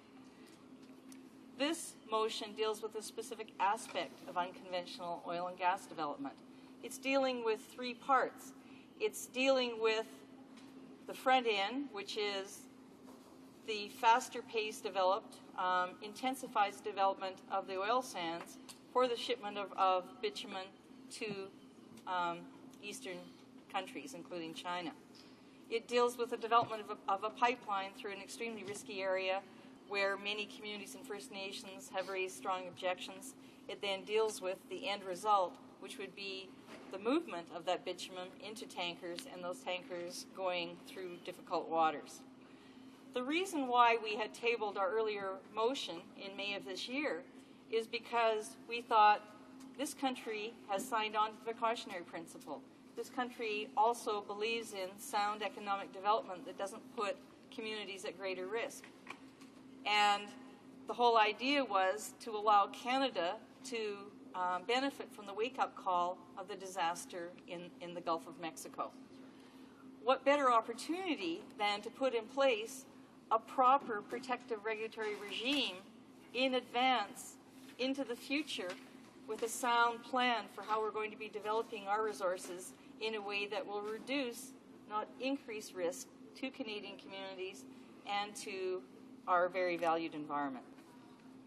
And yet, what we're doing is continued with this fast-paced, unregulated sector. We had a review we've had 3 reviews on unconventional oil and gas, most specifically on the development of the oil sands. One review, 2-year review, which the Government of Canada participated on, was initiated by the Government of Alberta. And a good number of recommendations were made on improving the regulation of that sector. The Parliamentary Committee on Natural Resources then led a review starting, I believe, in 2007, made similar recommendations for action before we proceed unchecked with the development of this resource. Then in the committee that I have the fortune to participate in, the Parliamentary Committee on Environment and Sustainable Development, again spent 2 years reviewing the development of this resource. And a number of the members of the committee submitted lengthy reports documenting the recommendations made. So this is the time to be acting on the many recommendations that have been made from a broad array of experts in Canada, from First Nation governments, from leading scientists, leading technologists at universities in Canada, governments of Northwest Territories, Government of Alberta, federal agencies. Instead, we are leaving ourselves open to an unplanned development of our resources. We are simply sitting back as legislated officers and waiting for somebody to propose something. I think that we can do more. I think that as the elected members of the government, we can show leadership and provide that regime that Canadians are asking for. We've heard concerns today relayed to us through their elected members of people across British Columbia very, very concerned about the proposal for the tanker traffic, also very concerned about the development of the pipeline that would lead to this tanker traffic. A question I would like to put before this House is, what are the risks posed by this pipeline? What are the risks to Alberta? What are the risks to British Columbia? Are adequate laws in place to regulate tanker traffic through this risky body of water and putting at risk significant areas, including West Coast fisheries. My colleague in the House, the representative for New Westminster Coquitlam, has very thoughtfully tabled in this House a bill recommending improvements to federal law, to the Canada Shipping Act, to give expanded powers to the government to do exactly that, to better regulate, to better assert its powers and responsibilities to protect our oceans and the resources in those oceans on behalf of the people of Canada. What are the capacities to respond to a spill or explosion? We've heard from a number of members in the House. We've certainly heard reference to the audit of Coast Guard capabilities. I have to say that I can speak very personally to the capabilities of the federal government to respond to a significant spill.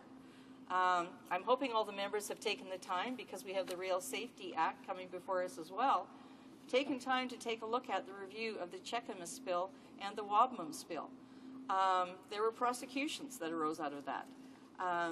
Those reports by the Rail Safety Board and by the respective provincial governments and the matters that came out of the government clearly said the federal government has dropped the ball in responding to these significant spills. And yet the Wabamun spill was less than a few miles from a main highway, only 40 miles from a major city in the oil capital of Canada, and yet completely abjectly failed to contain a major spill, a bunker C, half of which remains in the bottom of Lake Wabamun. Where is the action on developing a framework for emergency response and spill response plans? Yes, we know that we can stop the ships and the Coast Guard can demand to see the spill response plan of the tanker. But what good is that at that point? That tanker is already within our waters. Surely we should be standing back and conducting an overall review of whether or not that is adequate. Do we need stronger measures to prevent the kinds of incidents that occurred along the Alaska coast? There have been concerns raised by people on the East Coast of the lack of access to emergency response plans, that even in those cases where a company is required to develop an emergency and environmental response plan, they're not disclosed to the public. So surely we need to be reviewing the system for the development and approval of these kinds of risky developments in Canada. And what about capabilities of foreign tankers? How are we, as a government, going to control what kind of emergency response, spill response equipment is contained on those tankers? Or will the people of Canada be required to pay the cost of storage of the spill response equipment on the shores? And can that even be adequate? Surely we should be standing back and taking a close look at, even if it is possible to respond, and if so, who should pay and where should the liability be imposed? 1 minute. Given the hints and cutbacks by this government, lately turned down a sincere request by the City of Edmonton to support an activity to celebrate clean energy development in Canada for an expo, how can we expect that the Coast Guard already cut back? Is the government going to commit to major resources to beef up the ability of the Coast Guard, not only on the West Coast, but also in the high Arctic and also on the East Coast? I can share with you the statistics from Alberta on incidents from pipelines. In a 15-year period, 8,000 releases. 8,000. Not very reassuring. So in closing, Mr. Speaker, I would just like to share that our members of our party have repeatedly been calling for an open and transparent dialogue on a clean energy, sustainable energy strategy for Canada. I'm pleased to say that the Alberta Minister of Energy just today advised me that he's supportive of our proposal, and he called it a national energy strategy. So I look forward to questions from the members. Thank you. Questions and comments? The Honourable Parliamentary Secretary to the Minister of Indian Affairs. Thank you, Mr. Speaker, and I want to thank my colleague for her thoughts on this issue. I do have a concern, though. Of course, jobs are fragile because we've just entered a period from a recession that is really providing some growth to our country, and I'm very concerned that the motion put forward by the NDP will, in fact, shut down the coastline and affect tens of thousands of jobs. And I'm interested in knowing exactly what the NDP member suggests that we do in order to export resources to other regions of the world, and what are we going to do about providing these tens of thousands of jobs that will be lost if they in fact have this motion passed? The honourable member for Edmonton Strathcona. Mr. Speaker, I welcome the question from the member. As a matter of fact, I just met today with members of my caucus and my leader, with representatives of the oil industry and the building trades. And as we spoke to them, what we would like to do is a strategy in Canada to provide jobs in Canada. Why is this government trying to fast-track pipelines out of Alberta? Why isn't it supporting a policy to refine and upgrade this bitumen in Alberta and, in fact, create those jobs? Instead, what it's doing is creating some temporary construction jobs to build a pipeline, creating jobs on foreign tankers, and creating a lot of jobs in eastern nations to refine the oil. So, yes, I am concerned about jobs. I'd like to create a lot of jobs in the clean energy sector in Canada. Questions and comments? The honourable member for Skeena-Bulkley Valley. Thank you very much, Mr. Speaker, and I thank my colleague from Edmonton for her comments. It's interesting that government members still believe that the pipelines that are being proposed right now out of Alberta are shipping oil or any sort of processed material at all, when in fact what they're doing, and the proposals from HoC just this week to put another $1 billion into the tar sands, explicitly to ship out raw bitumen to other countries to process there, therefore shipping jobs out of the country at the same time, and we're left with what behind? Well, the legacy of the tar ponds and the tailings ponds from the tar sands. A question is this, though. The government says, essentially, trust us and trust the oil companies when they're shipping this oil because they have plans in place. Earlier, government members were talking about the Coast Guard. They're the ones in charge of any potential spill. When we know audits from the Coast Guard are saying that they don't have the capacity. It's their own audit. It's not us saying it. It's the Coast Guard saying we can't handle a major spill. We don't have the training. Our equipment's old. The companies are saying trust us when they put their emergency response plans in place, supposedly, but then won't make them public. If the government's for accountability, if they're for transparency, when we're talking about such high-risk projects, would it not then make sense to put into legislation, along with a ban on dangerous tanker traffic, the requirement for some of these things to be made public so the public can have a look at them, the public can determine whether they're trustworthy and safe enough for their measure? The honourable member for Edmonton Strathcona. Thank you, Mr. Speaker. Well, of course, these plans should be public. But what I would like to espouse to this House should be public is this promised dialogue on clean energy between the United States and Canada. This country signed on to 2 agreements. A more recent one, the U.S.-Canada Clean Energy Dialogue, in which the Government of Canada promises to dialogue with its citizens. Another one signed on to more than 15 years ago was a side agreement to NAFTA. And in that document, this country is committed to provide advance notice and opportunity to participate in any proposed policies. So I think that the obligation and the commitment is already there. It's just simply not being lived up to. Whether that is whether or not our capabilities for Coast Guard to respond in any of our 3 coasts is adequate, whether or not the kind of policies we're espousing at international negotiations is the kind of policy that we would like to espouse. And so I think very clearly this government ran on a ticket of openness and transparency, grassroots decision-making. And I'm looking forward to this government delivering on that, including on the decisions on tankers on the West Coast. Here, well said. Resuming debate, the honourable member for Nickel Belt. Thank you, Mr. Speaker. I'd like to thank the member from Edmonton Strathcona not only for sharing her time with me, but also for sharing her space with me here. Mr. Speaker, I'm pleased to rise today to participate in today's Opposition Day motion by my colleague from Skeena-Bulkley Valley. I wanted to join this debate today because I have a few comments to make from a slightly different perspective than those offered today by my New Democratic colleagues. We have heard their forceful and informative presentation on the severe environmental consequences of hundreds of oil supertankers sailing through sensitive marine ecosystems, threatening the livelihood and way of life of our beautiful western coastal communities and First Nations. We have also heard that a moratorium isn't good enough. We need legislation, and we need it now. Let me tell you, Mr. Speaker, why a moratorium isn't good enough anymore.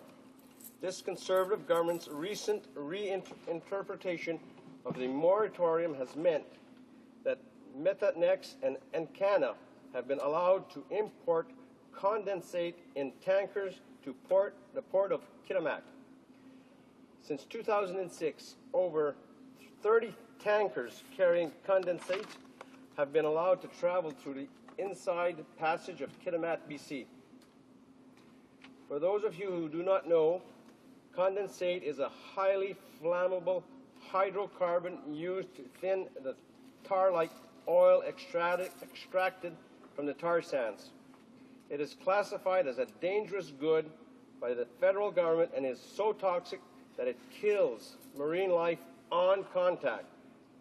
Allowing oil supertankers into the Dixon Entrance, Hedicat Strait, and Queen Charlotte Sound would jeopardize the $1.7 billion Pacific Coast fishery, the 13,000 commercial fisheries jobs, the approximate 10,000 jobs in the cruise ship and recreational tourism, and entire coastal cultures from the threat of oil spills.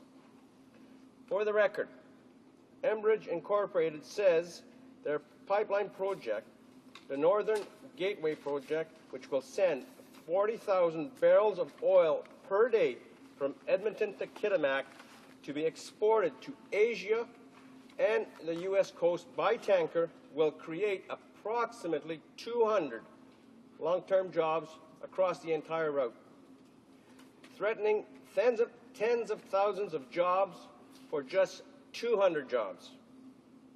I don't know about my conservative, business-minded colleagues here in the House, but this makes absolutely no sense. So, as I've said, we need legislation to ban those tankers now. And, as we've been throughout this Parliament, New Democrats have even written a legislation and offered it up to the government to make it its own. I say to the government, if you're really interested in efficiencies, don't reinvent the wheel. Just turn Bill C-502 by my colleague from New Westminster, Coquitlam, and Port Moody into a government bill. New Democrats will help you pass it right away. Canadians have repeatedly told us that we as legislators have a responsibility to future generations of Canadians to conserve our non-renewable energy resource now, while developing sustainable, renewable energy sources for the future. We know this Conservative government has absolutely no commitment whatsoever to our environment, no matter what they say. Their actions, like getting their unelected, unrepresentative, undemocratic senators to kill without debate Bill C-311, the NDP's landmark environmental legislation, is all the proof we need of their dangerous backward thinking.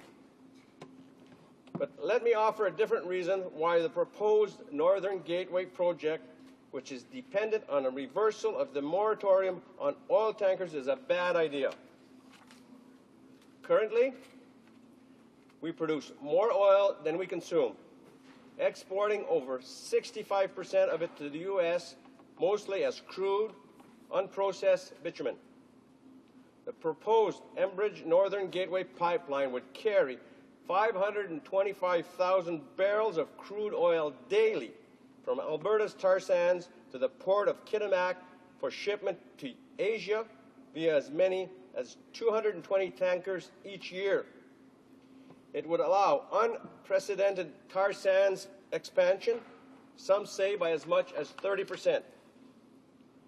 In order to build the pipeline, would cross more than 1,000 rivers and streams that make up some of the world's most productive wild salmon habitat, including the great Skeena and Fraser rivers, upon which many communities and First Nations depend. The pipeline would also cross the territory of more than 50 First Nations. But here is an important fact. Current pipelines are already operating under capacity. Instead of going west, we need a pipeline entirely located in Canada that brings oil from Western Canada to the east. Instead of securing our energy supply and creating good-paying jobs in Canada, We currently have 36 pipeline projects underway or waiting approval, none of which would send oil across Canada for Canadian consumption. In fact, for many Atlantic Canadians, Ontarians, and Quebecers, Canadian-sourced oil comes to them from after traveling through thousands of miles of pipelines in the United States.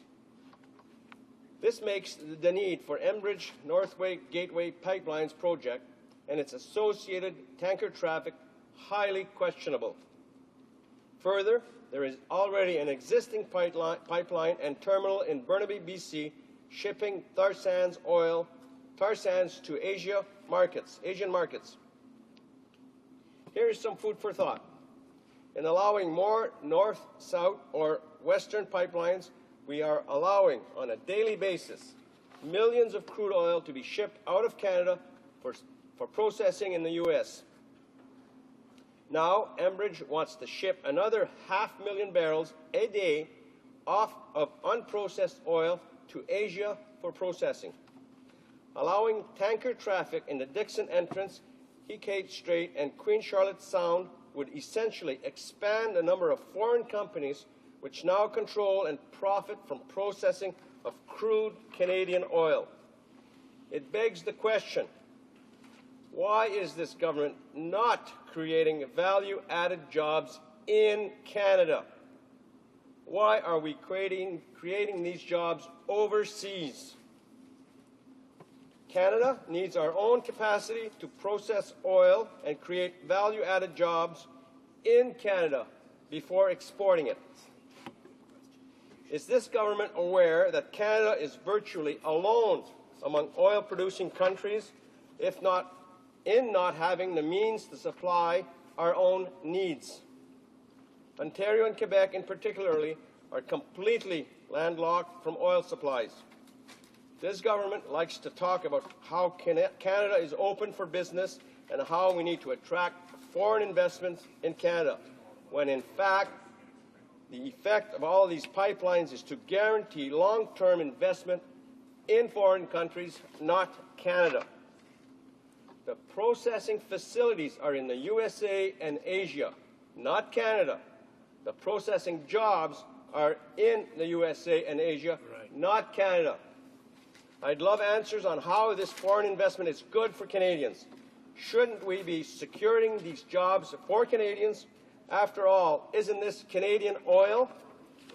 We know that Canada needs a comprehensive energy policy, one that places emphasis on securing renewable sources of energy, one that supports the creation of homegrown green technology, which would bring thousands of high-paying jobs for Canadians, and one that ensures that all future energy projects are consistent with our national interests.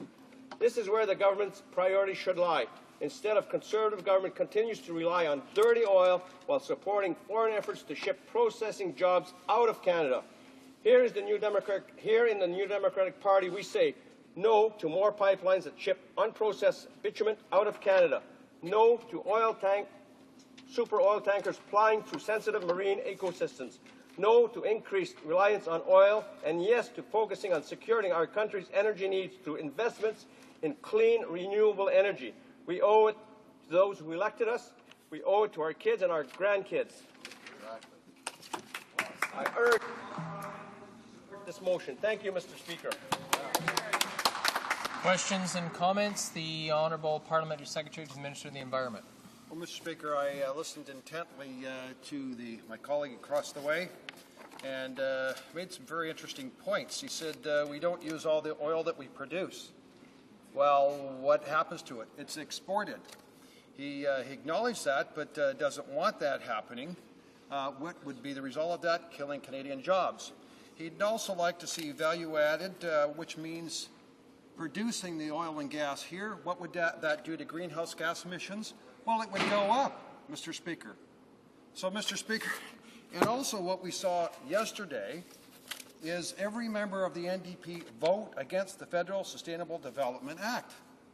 We've also seen the NDP in committee try to change the definition of sustainable development and removing the two pillars of jobs and social impact. They also did not want to hear from First Nations, Mr. Speaker. So my question, Mr. Speaker. The honourable member for Skeena-Bulkley Valley is rising on point of order. Yeah, thank you, Mr. Speaker. And it's important, just because I know the honourable member doesn't ever choose to mislead the House knowingly. I think in his comments just now, he said that the New Democrats voted against the sustainable development. That is not in fact at all true. He knows that not to be true. So I'd encourage the member, if he's asking a question or making a speech, that he sticks explicitly to the facts and may even address the motion that's in front of us today, which is what we're dealing with, is tankers off of BC's west coast. The Honourable Parliamentary Secretary, you have a few seconds to put your question to the Honourable member. Chair, could I first speak to the point of order? Yes, the Honourable Parliamentary Secretary can respond to the point of order. Thank you, Chair. If the member across the way looks at the Hansard, dated December 1st, every member of the NDP is recorded as voting against the Federal Sustainable Development Act. What does that mean, Speaker? And I encourage him, so I guess the question is, why did they vote against it, Mr. Speaker? Order. The issue before the House today is the motion that has been brought forward by the NDP, not the issue of voting what was voted on yesterday. I appreciate that the Honourable Parliamentary Secretary raised the issue in his question, and that the member for Skeena-Bulkley Valley raised a point of order disputing the facts. At this point, the Honourable Parliamentary Secretary has spoken. I give the floor to the member from Nickel Belt to respond, dealing with today's motion. Thank you, Mr. Speaker. And I certainly don't know where the honourable member from the government is getting his facts. We certainly didn't vote against that, and he can say whatever he wants about the way we voted on that, but that's not true. But he obviously wasn't listening to what I was saying. What we want to do is create jobs in Canada. What he wants to do is create jobs in Asia and the USA. Good-paying jobs that we could build a pipeline if we have to Thompson, where another foreign company is eliminating hundreds of jobs. We could build this refinery in Thompson and create jobs, good Canadian, good-paying jobs, instead of creating them in the U.S. and Asia. Questions and comments? The Honourable Member for Elmwood-Transcona. Thank you, Mr. Speaker. And at the end of the day, I do think that this is going to be a dead deal in terms of the pipeline being built, because the tanker traffic is just too risky based on the route that we were talking about, and the member for Skeena-Bulkley Valley has indicated before. In addition, the government has changed the Marine Liability Act under Bill C-7, tripling the amounts for victims' compensation from $500 million to $1.5 billion. And since insurance is the grease that runs business, I think that the underwriters for reinsurance companies in London, England, when they discover how risky this tanker route really is, they're going to refuse to insure these ships. And I'll give you this example, Mr. Speaker. A number of years in Manitoba, we had a problem getting ships into the port of Churchill. In fact, in that day, the Premier and the Cabinet had to go cap in hand to London, England, to explain to the underwriters why insurance shouldn't be denied. That's the only way we were able to get those ships through. So I can tell you right now that when the underwriters find out about how risky this route really is, how risky pipelines are, because pipelines have been hiding their accidents over the years, the insurance industry itself will shut this operation down. The Honourable Member for Nickel Belt, short answer, please. Thank you, Mr. Speaker, and thank you for the question. And the honourable member was asking about or talking about underwriters and getting insurance for these tankers. Well, if we were to refine our oil in Canada, creating Canadian jobs, good-paying Canadian jobs, we wouldn't have to worry about the underwriters. Instead of having to underwrite these tankers to process the oil in the USA and Asia, creating jobs over there where it doesn't benefit our economy. What we want to do is benefit the Canadian economy and create good-paying Canadian jobs. There you go. Resuming debate, the Honourable Member for Selkirk-Interlake. I always welcome an opportunity to speak to environmental protection and conservation, Mr. Speaker, and I'm particularly proud to be able to speak today concerning Canada's magnificent West Coast. I don't need to be convinced of the priority to protect its ocean ecosystem, preserve its marine resources which sustain the economies of coastal communities, and honor First Nations rights and titles in the process. Conservation is the foundation of a strong environment in Canada, Mr. Speaker, has a very proud record on conservation. We have taken action to protect nearly 100 million hectares of land, nearly 10% of Canada's landmass, and 4.6 million hectares of ocean. We have the best national park system in the world and have grown it by 30% in just 4 years.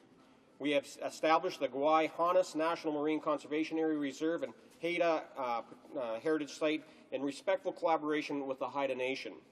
This is a remarkable achievement, Mr. Speaker, one this House envisioned some 23 years ago when it passed a unanimous resolution supporting the protection of the lands and waters around Gwaii-Haunas protected area that extends from the alpine tundra of the mountaintops to the deep ocean beyond the continental shelf.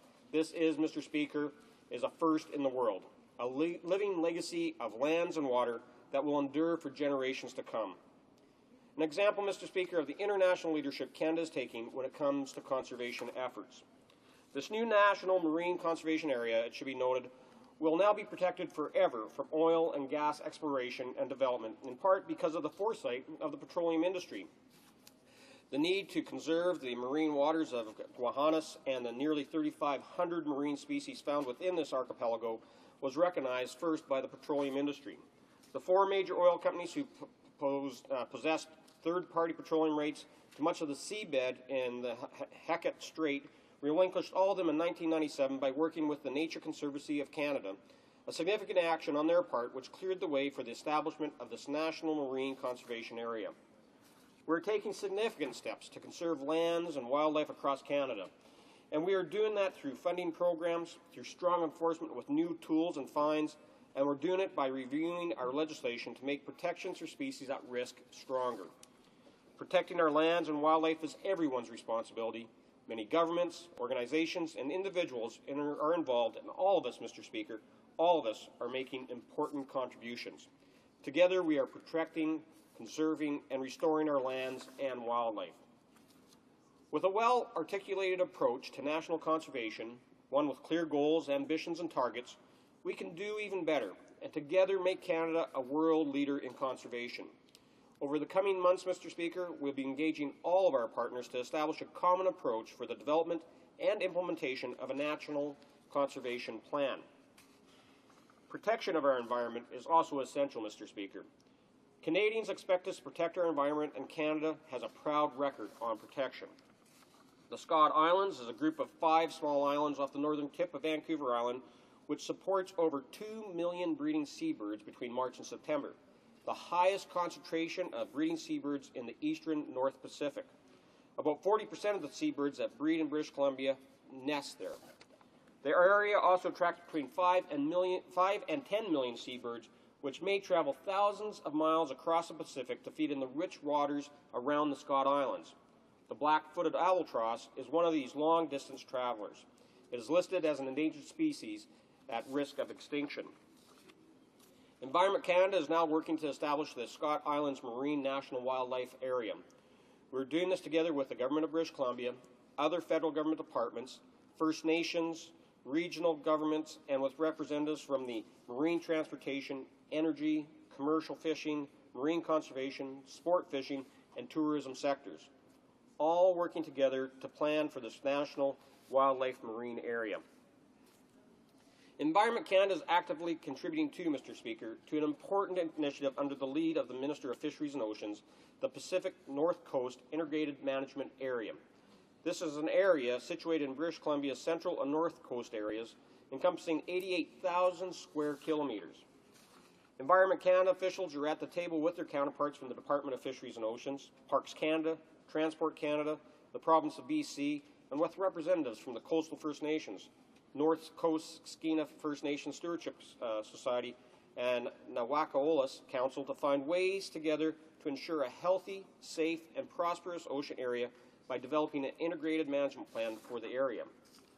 This groundbreaking collaborative process will provide opportunities to address concerns being raised in the House today with respect to safety and to safeguarding a unique ocean ecosystem while resolving tensions among potentially conflicting activity when it comes to protecting and conserving our environment, honoring First Nation rights and title, and preserving the resources which sustain communities along British Columbia's central and north coasts.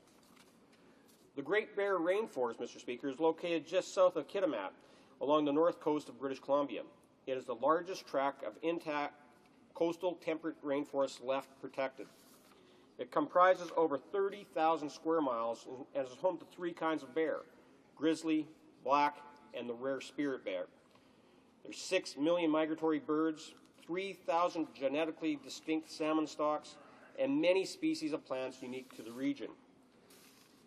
This government has contributed $30 million to a not-for-profit fund for sustainable and community-based First Nations economic development in the Great Bear Rainforest, as did the BC government. Known as the Economic Development Fund, the total $60 million is being used to support conservation and sustainable job creation and business development initiatives for coastal First Nations. This, Mr. Speaker, is an example of the Government of Canada's investment in sustainable development in the region. Environment Canada's Birds Oiled at Sea program covers the entire Pacific coast, including the Queen Charlotte Basin, Dixon Entrance, and Hecate Strait areas, with similar program coverage in other parts of Canada. In partnership with Transport Canada's National Aerial Surveillance Program, we are engaged in compliance, monitoring, and enforcement with respect to chronic, small-scale oil events associated with marine vessels. The primary goal of this program, Mr. Speaker, is to assess the extent of and predict in space and time the risk of marine birds encountering oil pollution off the Pacific coast. As well, this program models other impacts to marine ecosystems resulting from maritime activities such as shipping and commercial fishing, and forms of pollution other than oil, such as plastic and other forms of anthropogenic marine debris.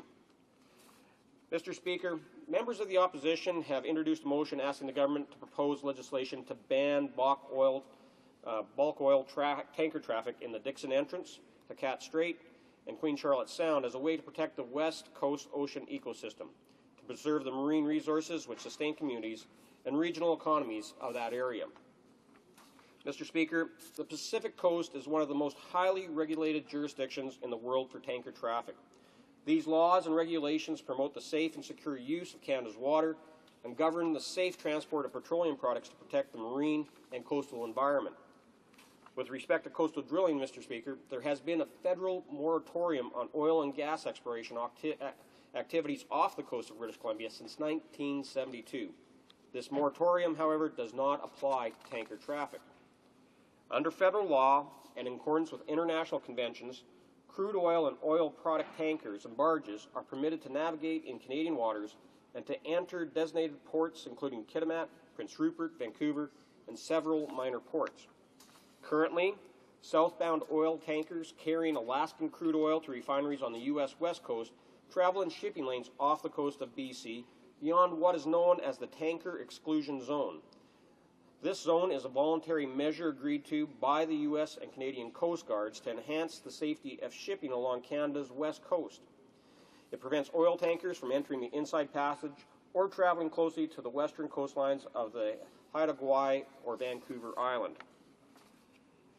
Petroleum shipments currently transiting in the inner coast of British Columbia consist mainly of barges carrying oil products such as gasoline, lubrication oil, and diesel fuel to British Columbia ports and to Alaskan destinations. Now, Enbridge's proposal to construct and operate a new twin pipeline system and marine terminal on the north coast of BC at Kitimat has been subject to considerable public debate, including concerns expressed by Aboriginal communities. Our government is well aware of the concerns with a possible increase in tanker traffic through a number of areas that the Environment Department and others have identified as having a very high importance to migratory birds, whale pods, Pacific salmon, and coastal rainforest.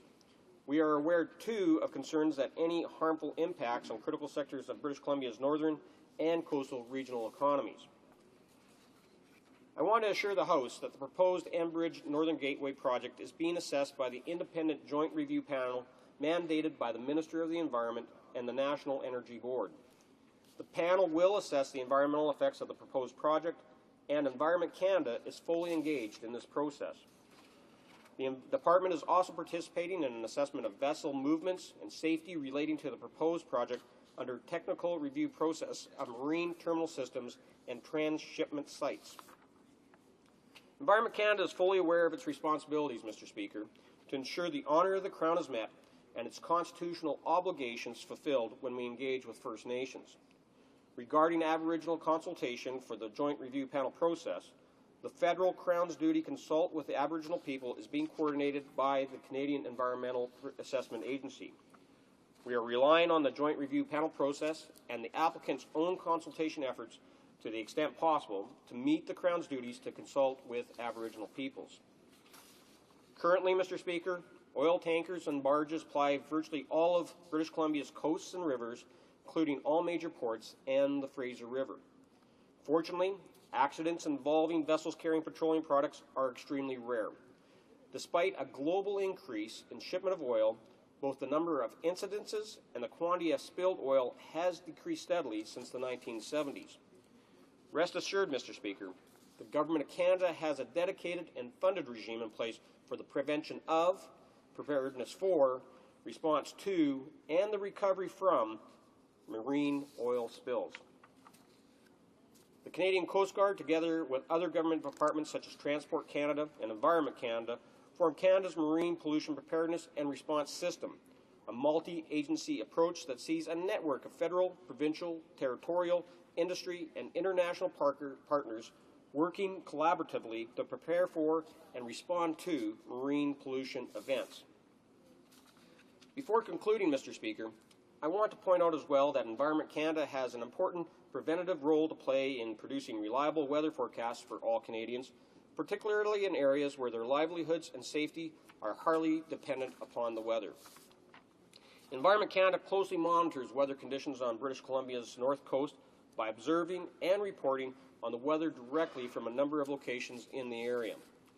With the support from the Canadian Coast Guard, Environment Canada maintains a network of moored weather buoys that report observations of real-time wind and wave conditions in Hecate Strait, Douglas Channel, Queen Charlotte Sound, Dixon Entrance, and offshore right out to the Bowie Seamount. These stations regularly report some of the highest winds and waves in Canada. A network of weather auto stations in remote locations report that weather every hour throughout coastal British Columbia. On Haida Gwaii and the north and central coast, these stations can be relied on to provide valuable information for mariners and for marine forecasters. As well, many ships are equipped with weather equipment and can send weather reports directly from those ships. The public, marine, and aviation interests up and down British Columbia's north coast rely on Environment Canada's weather website, Weather Radio, and automated telephone service to receive daily forecasts and timely warning bulletins. The emergency management community along the north coast and Haida Gwaii has direct access to Environment Canada's warning preparedness meteorologists in the event of an emergency. Prevention, Mr. Speaker, is critical to avoiding the kinds of incidents that lead to catastrophic consequences for our environment. Mr. Speaker, I hope I have put to rest any concerns that the opposition might have about this government's commitment to protect Canada's natural environment, its biodiversity, and the well-being and prosperity of Canadians, particularly those living and working in communities along Canada's west coast. I believe our record speaks for itself. When you consider the extent to which British Columbia relies on oil and oil products for its economy, supplying heating oil and diesel for generators to remote communities, providing airports with fuel for air travel, and servicing an important economic sector in the import and export of petroleum products, you realize to what extent the transportation of oil is a necessary component of the livelihoods and economy in British Columbia. You realize, Mr. Speaker, that we must continue to proceed as we are to balance conservation and protection of the environment with attention to our regional economies, and what we do so in partnership with those who are most affected by the decisions we take. Thank you, Mr. Speaker. Questions and comments? The Honourable Member for Churchill. Thank you, Mr. Speaker. And first of all, there's a correction that needs to be made. The discussion here is about the transportation of bitumen, not oil. Furthermore, this debate here in the House is a critical one for many reasons, including the discussion about the control that we as Canadians ought to have over our resources. not only over our resources, but over good-paying, processing, value-added jobs in our own country. And we're seeing a pattern here and a failure of this government to stand up for Canadians and these kinds of jobs that hold up our communities. And what I would ask this member to say is can he explain that pattern, and maybe more specifically, not only in terms of this discussion, but can he tell Manitobans, people in his own province, why this government is failing to stand up for their good-paying jobs that are being taken out by one more foreign-owned company that is taking advantage of our resources? What does he have to say to hard-working Manitobans that are losing their jobs? I want to remind all honourable members that the matter before the House today is the Opposition Day motion. The honourable member from Selkirk Interlake. Okay. Thank you, Mr. Speaker, and I want to thank the member from Churchill for her question. And I can tell you, Mr. Speaker, that this government takes the development of the oil sands and the possible future upgrading of bitumen very seriously. And it still comes down to the fact that there is still going to be a need to move that upgraded product, whether it's bitumen or whether it's refined, into the marketplace. And that means that it still has to go via pipelines to where they're going to need that product, whether it's the United States, whether it's Europe, or if it's going to go over to Asia. So the reality is that Environment Canada is on top of this process, that this government supports those types of industrial roles that are going to be played out by the private sector. We're going to be there to regulate and ensure that it's done under the strong environmental platform that we already have established here in Canada, and ensure that we meet all those environmental regulations. I find it a little bit rich that the NDP are up here today preaching about the environment, and at the same time they want to create jobs, which are going and plays completely against what's happening in Manitoba right now. They're making the comment about what's happening by a foreign-owned mine in northern Manitoba, and the big issue up there is, there is some jobs that are being laid off, but they're getting laid off because of environmental permitting that is about to expire on their smelter.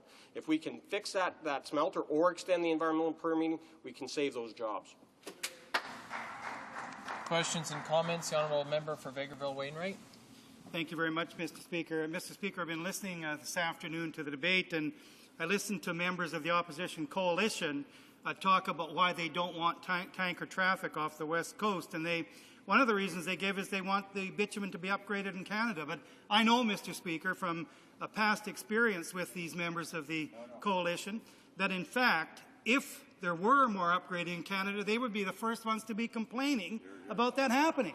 And they would be speaking out against that happening, so they can't have it both ways. But my question is for the member who just spoke, and I want to commend him on his speech. It was a very important speech in this debate, and it was an accurate speech, and there weren't very many today that had that kind of accuracy, so I thank him for that.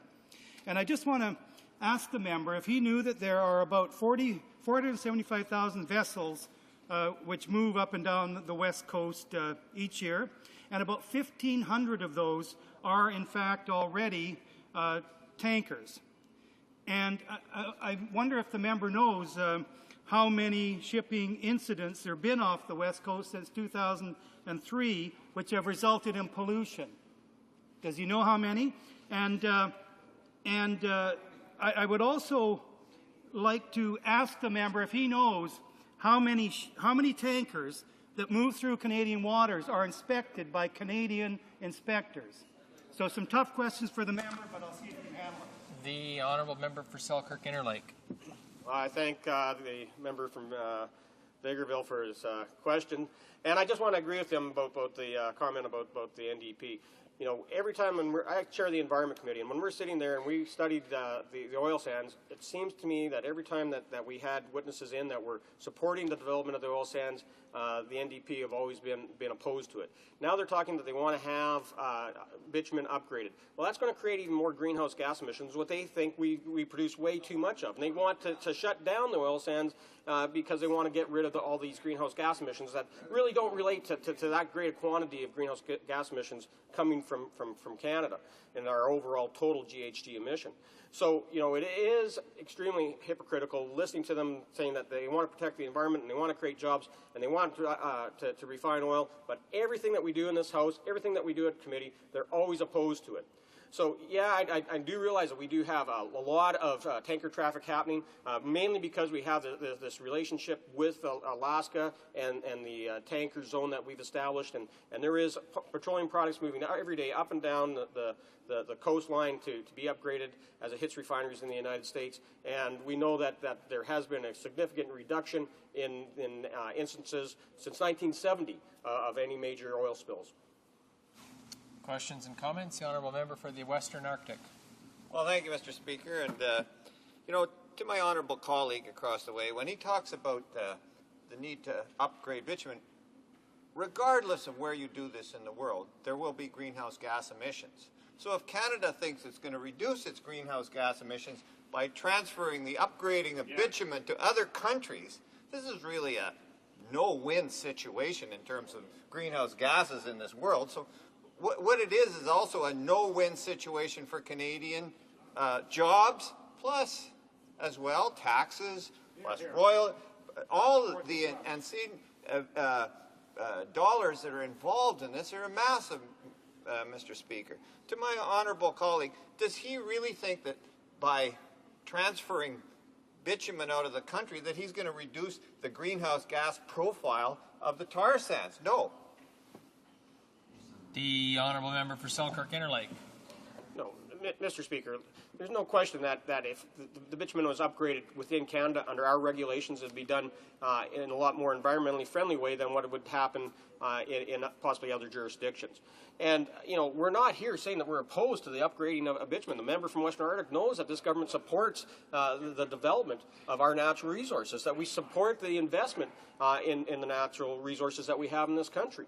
And so if those types of investments are going to be made here, well, our government will go through our fiduciary duty and ensure that those investments are being made along the rules and lines that we have in this country. And then we'll also make sure that they fit into all the environmental regulations and plans that we have. So it is important, Mr. Speaker, that when those opportunities present themselves, that we do capitalize on them. But at the same time, it still requires that product, after it's been refined or whether it's going out as bitumen, to get to the final export market. And that means that it still has to be transported down pipelines to either get into U.S. markets, Asian markets, or even over to Europe. Questions and comments? The Honourable Member for Simcoe North. Thank you, Mr. Speaker. I listened very carefully to the speech this afternoon by the member for Selkirk Interlake, and I want to take this opportunity to thank him for his outstanding work on the Standing Committee of the Environment. They do terrific work, and I know the member is an excellent presiding officer at that committee.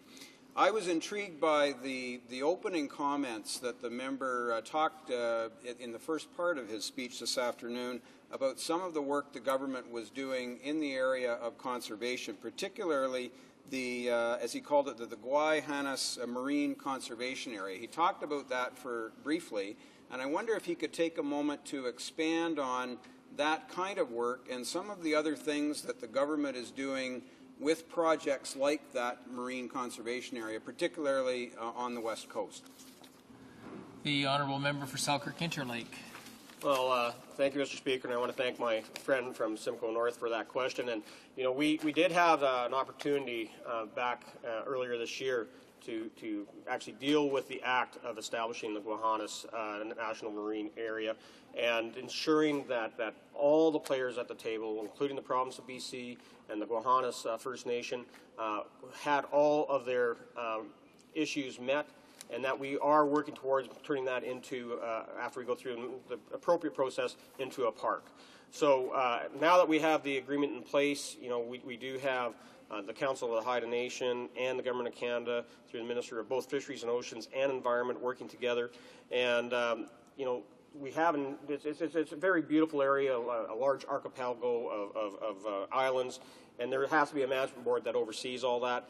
And we're going to continue to work to make sure that that reserve gets all the attention it needs, all the resources from Parks Canada, and that we continue to work to protect that area and expand all other future marine reserves and lands to go into the park system.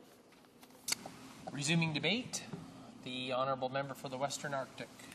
Well, thank you, Mr. Speaker, and I'm pleased to rise to debate here today on this particular subject, a subject that I believe needs much more debate than what we were able to accomplish here today. But judging by many of the comments that are made by my colleagues from the Conservative Party, they should be really taking a good primary in the development of the tar sands and understanding how these tar sands actually are constituted and what these tar sands mean as they're developed.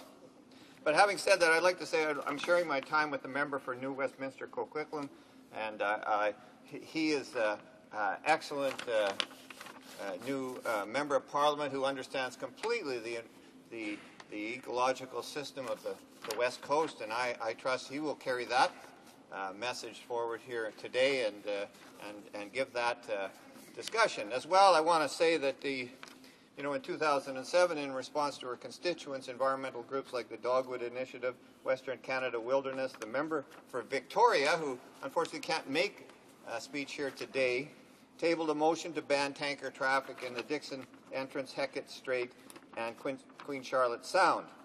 I remember her telling me how shocked she'd been when paddling in Prince William Sound years after the Exxon Valdez disaster. She saw there were still remnants of crude oil gummed onto the rocks. It's time to end this ambiguity, she said when introducing her 2007 motion. There is a simple fix to make certain such a disaster will never happen again. And that's what we're here for today. Now, Mr. Speaker, it's not my purpose here today is to talk about an area of concern that I have. I live downstream from the development of the Athabasca tar sands. I have lived there most of my life. I share that with many other community members, the concerns that we have over the rampant expansion of these tar sands. Having said that, we and myself, I recognize the importance of this resource to Canada. I recognize that this resource will be there and be producing bitumen for 100 years. That's what's going to happen. That's the nature of the Athabasca tar sands. So we have to face up to that. We have to face up to it and try to make those tar sands the very best for Canada that we can. That's our purpose as well when we stand up in this Parliament as a New Democratic Party. We have had the opportunity on many occasions to tell you that. Our opposition to bad management of the tar sands is just that. Let's get on to good management of the tar sands, and we'll solve some of the issues that we have with that. And we'll protect my constituents living downstream from those same tar sands. Right now, the tar sands are at about 1.4 million barrels a day. They're expecting that will rise by the middle of the next decade to almost 3 million barrels a day. Those barrels of bitumen need upgrading. Every single one of those barrels needs a very complex process requiring expensive installations in the order of billions of dollars to make that happen. Now, in this world right now, we are considering exporting that bitumen from Canada with the net value per barrel, and this was confirmed to me today by the CAP representative in our meeting, Canadian Association of Petroleum Producers, in the neighborhood of $20 to $30 a barrel. That is the value to the Canadian economy for every single barrel that's upgraded in this country. When we talk about shipping 1 million barrels a day of bitumen out of this country, we're talking about a net loss to the Canadian economy every year of $10 billion. $10 billion. Now, if this Conservative government can't understand the nature of that impact on our economy, then I don't know where they they think they have some kind of hold on the economy. They don't. If they don't understand that this is not the proper thing to do for Canada, to export bitumen out of this country. Now, Mr. Speaker, why are they exporting the bitumen? Why do they want to export it down to the Gulf of Mexico? Yeah, why? Why? Because the U.S. right now is in a political battle with Venezuela. And the heavy oil that was brought from Venezuela to the Gulf of Mexico is no longer something that the U.S. desires. It's not something that the Venezuelans want to do for the U.S. We've got a problem there. So these large upgraders in the Gulf of Mexico region now are a cheap alternative for the multinational companies to bring their bitumen, our bitumen, from the tar sands down to the Gulf of Mexico and refine it there. Upgrade it there, pardon. So that's what's driving that move. Not value for the Canadian economy. Which we should be doing. Now, when we think of exporting bitumen now to China, what's going to happen in China? China's going to set up upgraders there at the cost of billions of dollars. We're going to establish a supply link that delivers raw bitumen. Exactly. With huge investments at the other end, with huge pressure on us to continue that, to make that the staple of that industry, moving raw bitumen. This is not something you can just pick up and give up. What are you going to do for the years that you're going to establish another? Is China going to stand around while you build another upgrader so that in the future their upgrader's not available, the bitumen's not available for their upgrader? No. So once we build a pipeline to the West Coast, once we start shipping bitumen, that's what Canadians are going to be stuck with for 100 years. That's the future you see for your children. That is really not appropriate. So what we have to think about is, what do we use our bitumen for? Well, right now in Canada, conventional oil is declining in production. 1.5 million barrels a day was the total in 2006, according to the Natural Resources Canada. They're predicting it down to about 750,000 barrels by 2020. So Canada is going to have a less secure oil supply. Moving bitumen out of the country is not going to help our energy. I did say that. Transferring bitumen out of this country is not going to help Canada's energy security.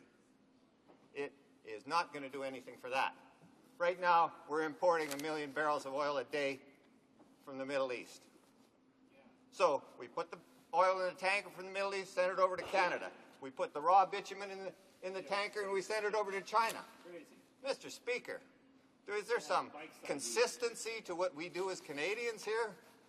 Is there any sense in what we are proposing for ourselves? Mr. Speaker, for 5 years I've been standing up in this Parliament asking this government, pleading with this government to develop a national energy strategy that can deliver for Canadians. Instead, we get action like this. We get this government continuing to allow multinational oil companies to set the tune for the direction and the future of us as Canadians. What a disgrace. That's a disgrace. So why don't you get on board with most of the industry in this country, most of the Canadian companies, the chief executives who have come out for a national energy strategy, and do your work. Do the work for Canadians and produce this national energy strategy. And when you do that, you'll realize very quickly that the concept that a good company like Enbridge, a good Canadian company like Enbridge, in the absence of direction from the federal government, is moving ahead with a project that really is not in the Canadian interest. So when is that going to happen? When is this government going to wake up, smell the roses, and get on with a national energy strategy? So all of these issues can be properly debated and properly put in context for Canadians. Deliver jobs, energy security for Canadians. Those are real things that Canadians want, and this government is not delivering on. Blindly going ahead, going along with every whimsical project that will change the nature of our country without doing their homework. Mr. Speaker, this is a disgrace. This sort of debate that we have to plead for, we have to use up our opposition day for, should be an intelligent, careful debate that's taken part with industry, with stakeholders across this country, so that we can come to some conclusions about the nature of our energy supply. If you don't do that, if this government doesn't do that, it should be thrown out at the next election. Should be thrown right out of here, because it's really doing nothing for Canadians. Questions and comments? The Honourable Minister of Indian Affairs. Thank you very much, Mr. Speaker. I do agree with one thing that the member said, and that is it would be nice if we had some intelligent debate in this place. We're certainly not getting it from the NDP. We're getting, I'd just like to remind people that this is the party that in their policy manual says they would like to improve the public sector's role as a wealth creator and major provider of jobs. They want a command economy that is completely out of step with the modern world. And the other thing they're very good at is wedge politics and fear-mongering, Mr. Speaker. The Exxon Valdez is how this member started his speech. The Exxon Valdez was a single hull tanker. There has been no double hull tanker in the world that's had a spill in the last 50 years. Mr. Speaker, I'd like to hear the member comment on those observations. The Honourable Member for the Western Arctic. Well, I'm glad that the honourable member across the way is reading NDP policy documents. Perhaps some of the telephone calls that he listened to as well could give him some insight into the NDP. But nonetheless, Mr. Speaker, we have just gone through a process in this country to stand up for our potash industry in a very serious fashion. And this government did that as well, under the pressure from industry, from provinces, all across this country. What did they? And they did the right thing in the end, and that was to come around and realize that our resources are precious and they must be protected. And that when we develop resources, we must develop them for the best possible outcome for Canadians. Questions and comments? The Honourable Member from Edmonton Strathcona. Mr. Speaker, I would like to thank the member for Western Arctic. He's been working long and hard on a Canadian energy strategy. He brings a lot of expertise to the table from his long years in work as a municipal councillor and as a consultant in this area, and I really appreciate his input and contribution to this debate. This government has said that they will not take action to reduce greenhouse gases in this country until China steps up to the plate. And yet the ludicrous thing is, this very government is promoting the export of our raw bitumen to China for processing. Now, if that bitumen was processed in Canada, if this government stepped up to the plate and required the strongest possible environmental controls and controls on greenhouse gases, we could ensure that the bitumen is upgraded appropriately.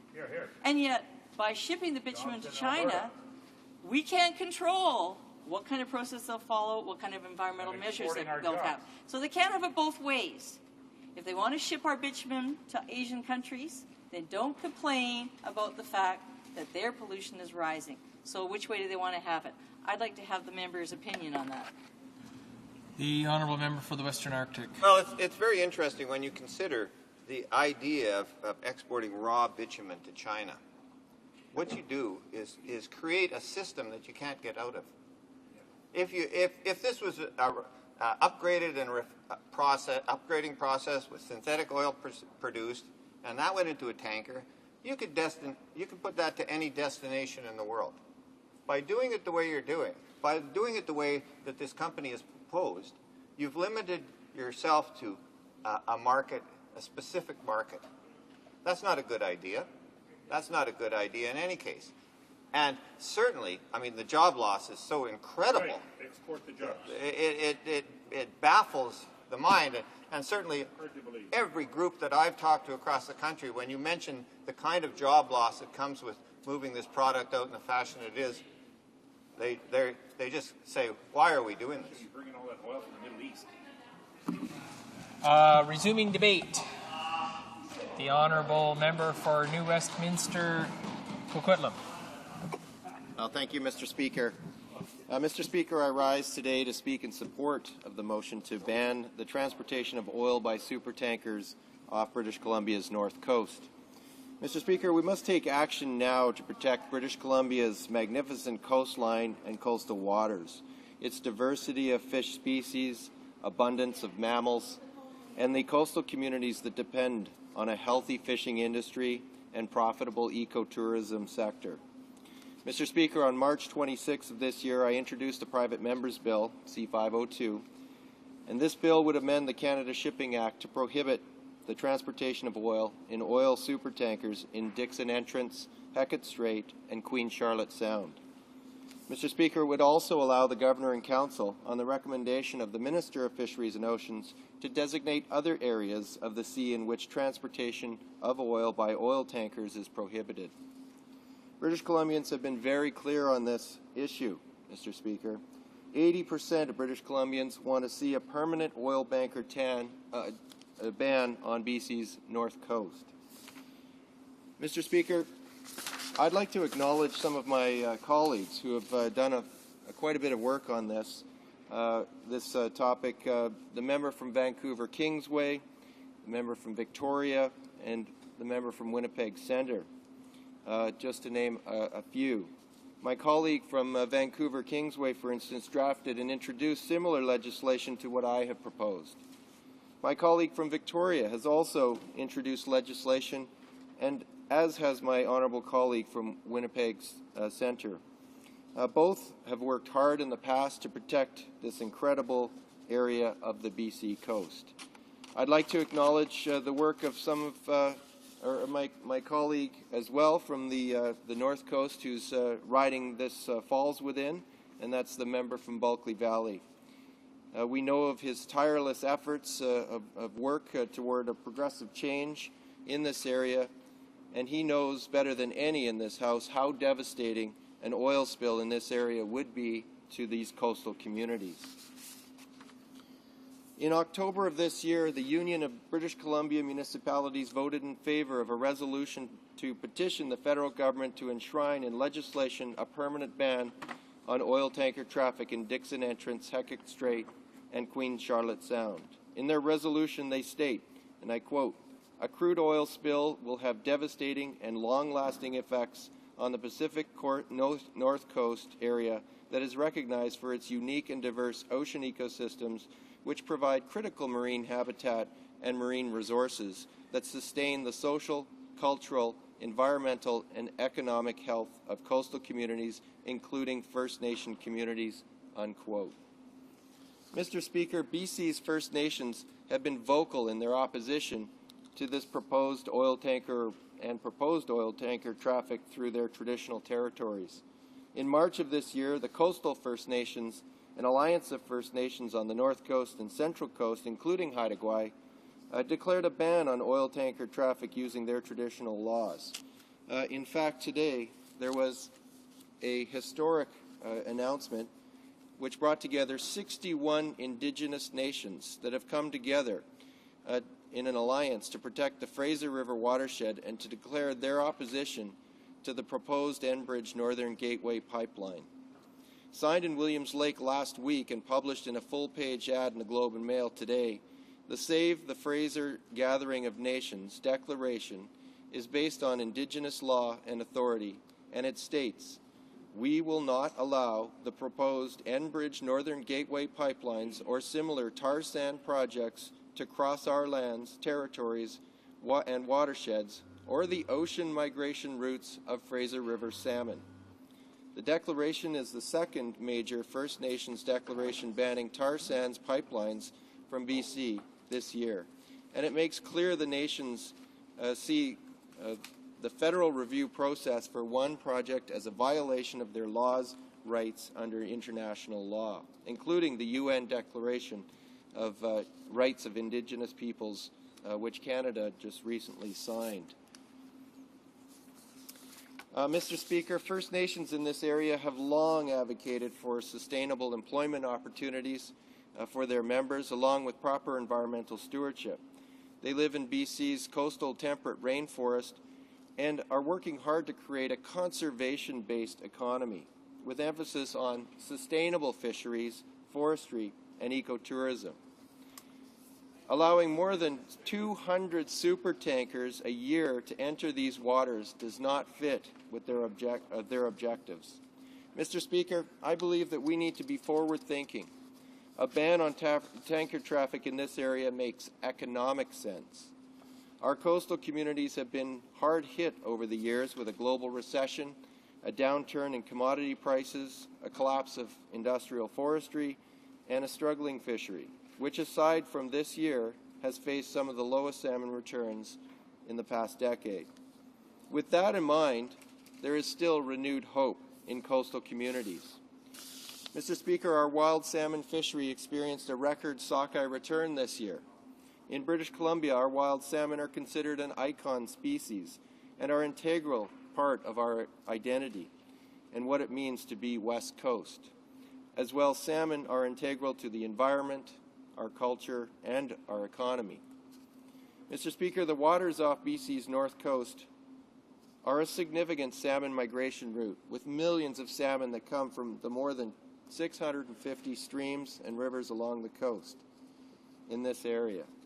The impacts of an oil spill would be devastating. The commercial fishery on the north coast catches over $100 million worth of fish annually.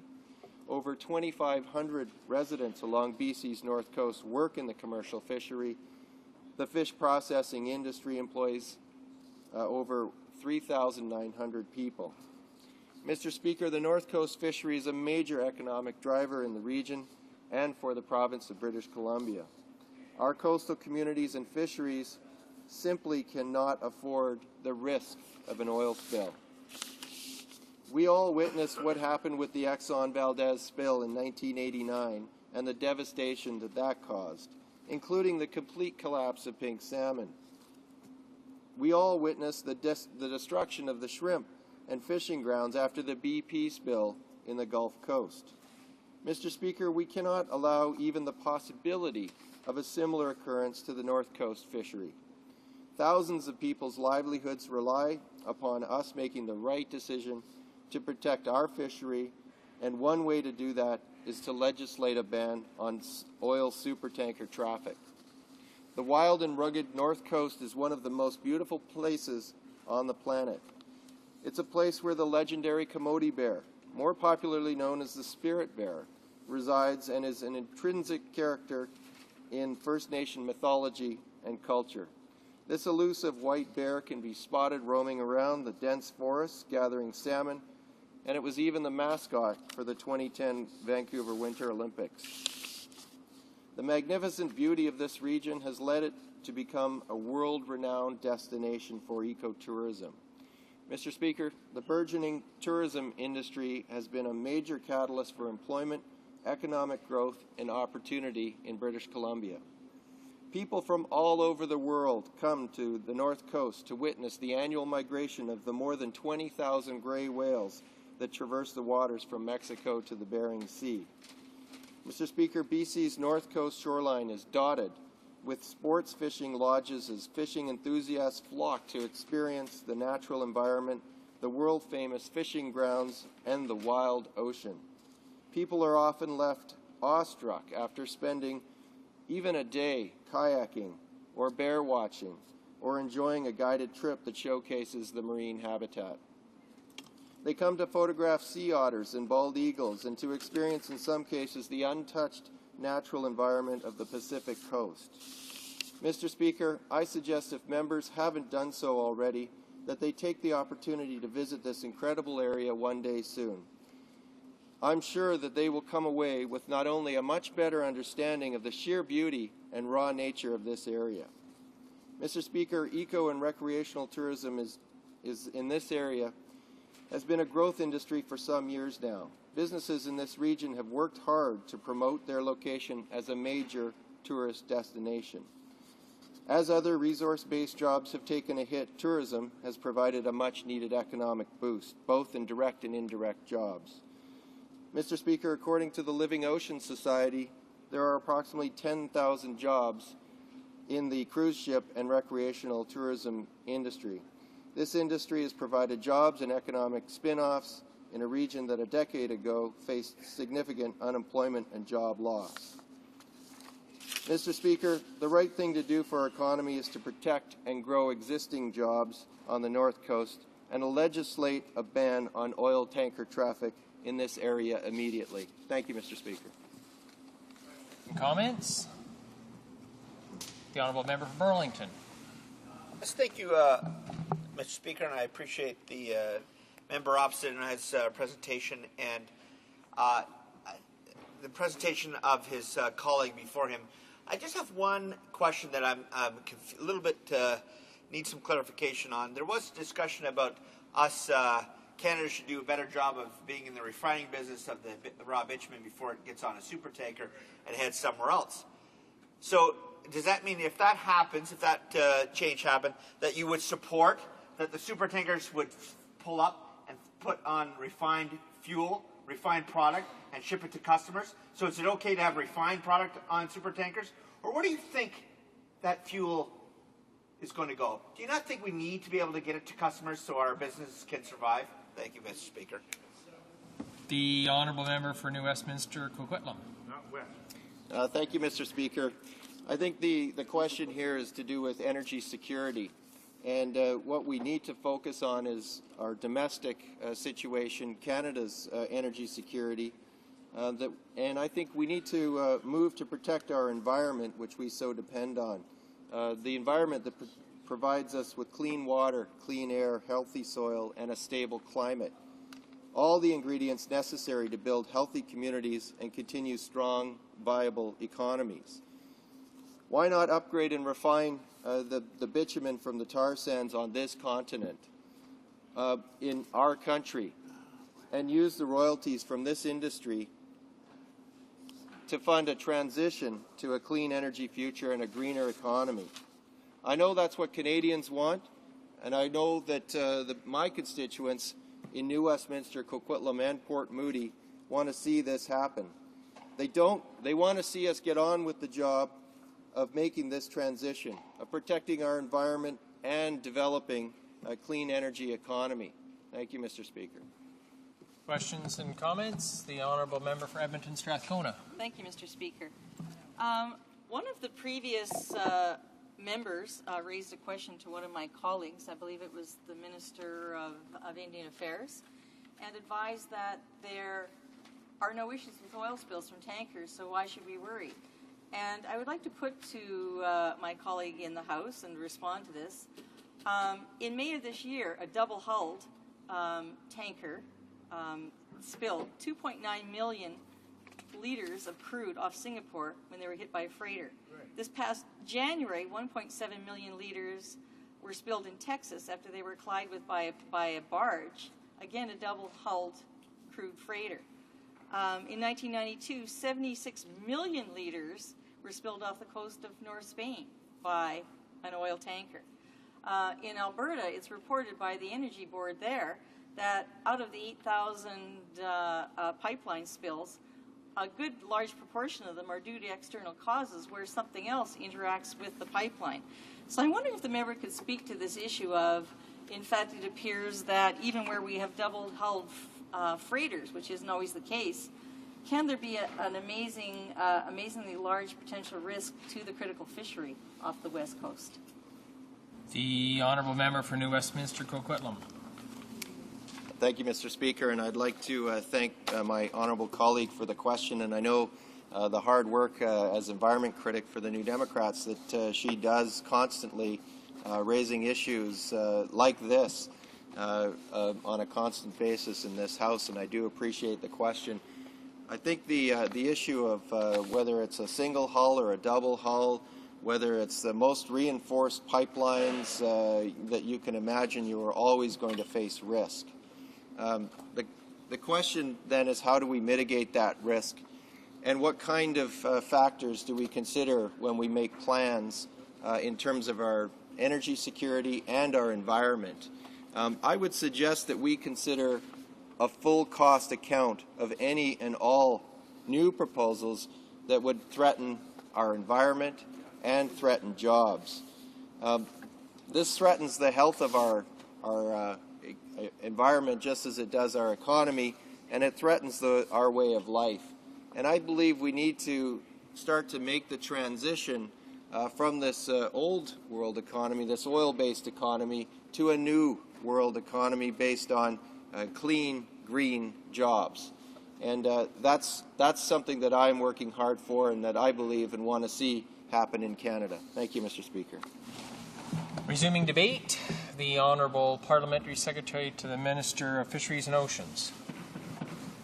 Well, thank you, Mr. Speaker, and I appreciate the opportunity to participate in this debate about oil tanker traffic in coastal British Columbia, my home province. And this debate is important because it's about both economic development in BC and about the protection of our beautiful coastal environment that we've been blessed with.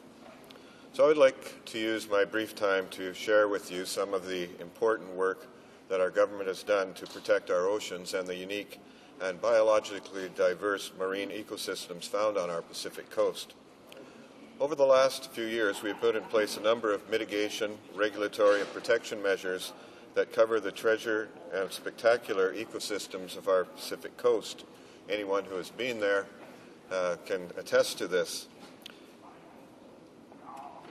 In the few minutes available to me, I just want to explain how these actions demonstrate that this government, our government, continues to take action to protect the marine environment, while at the same time providing the opportunities needed to sustain our regional communities and their economies.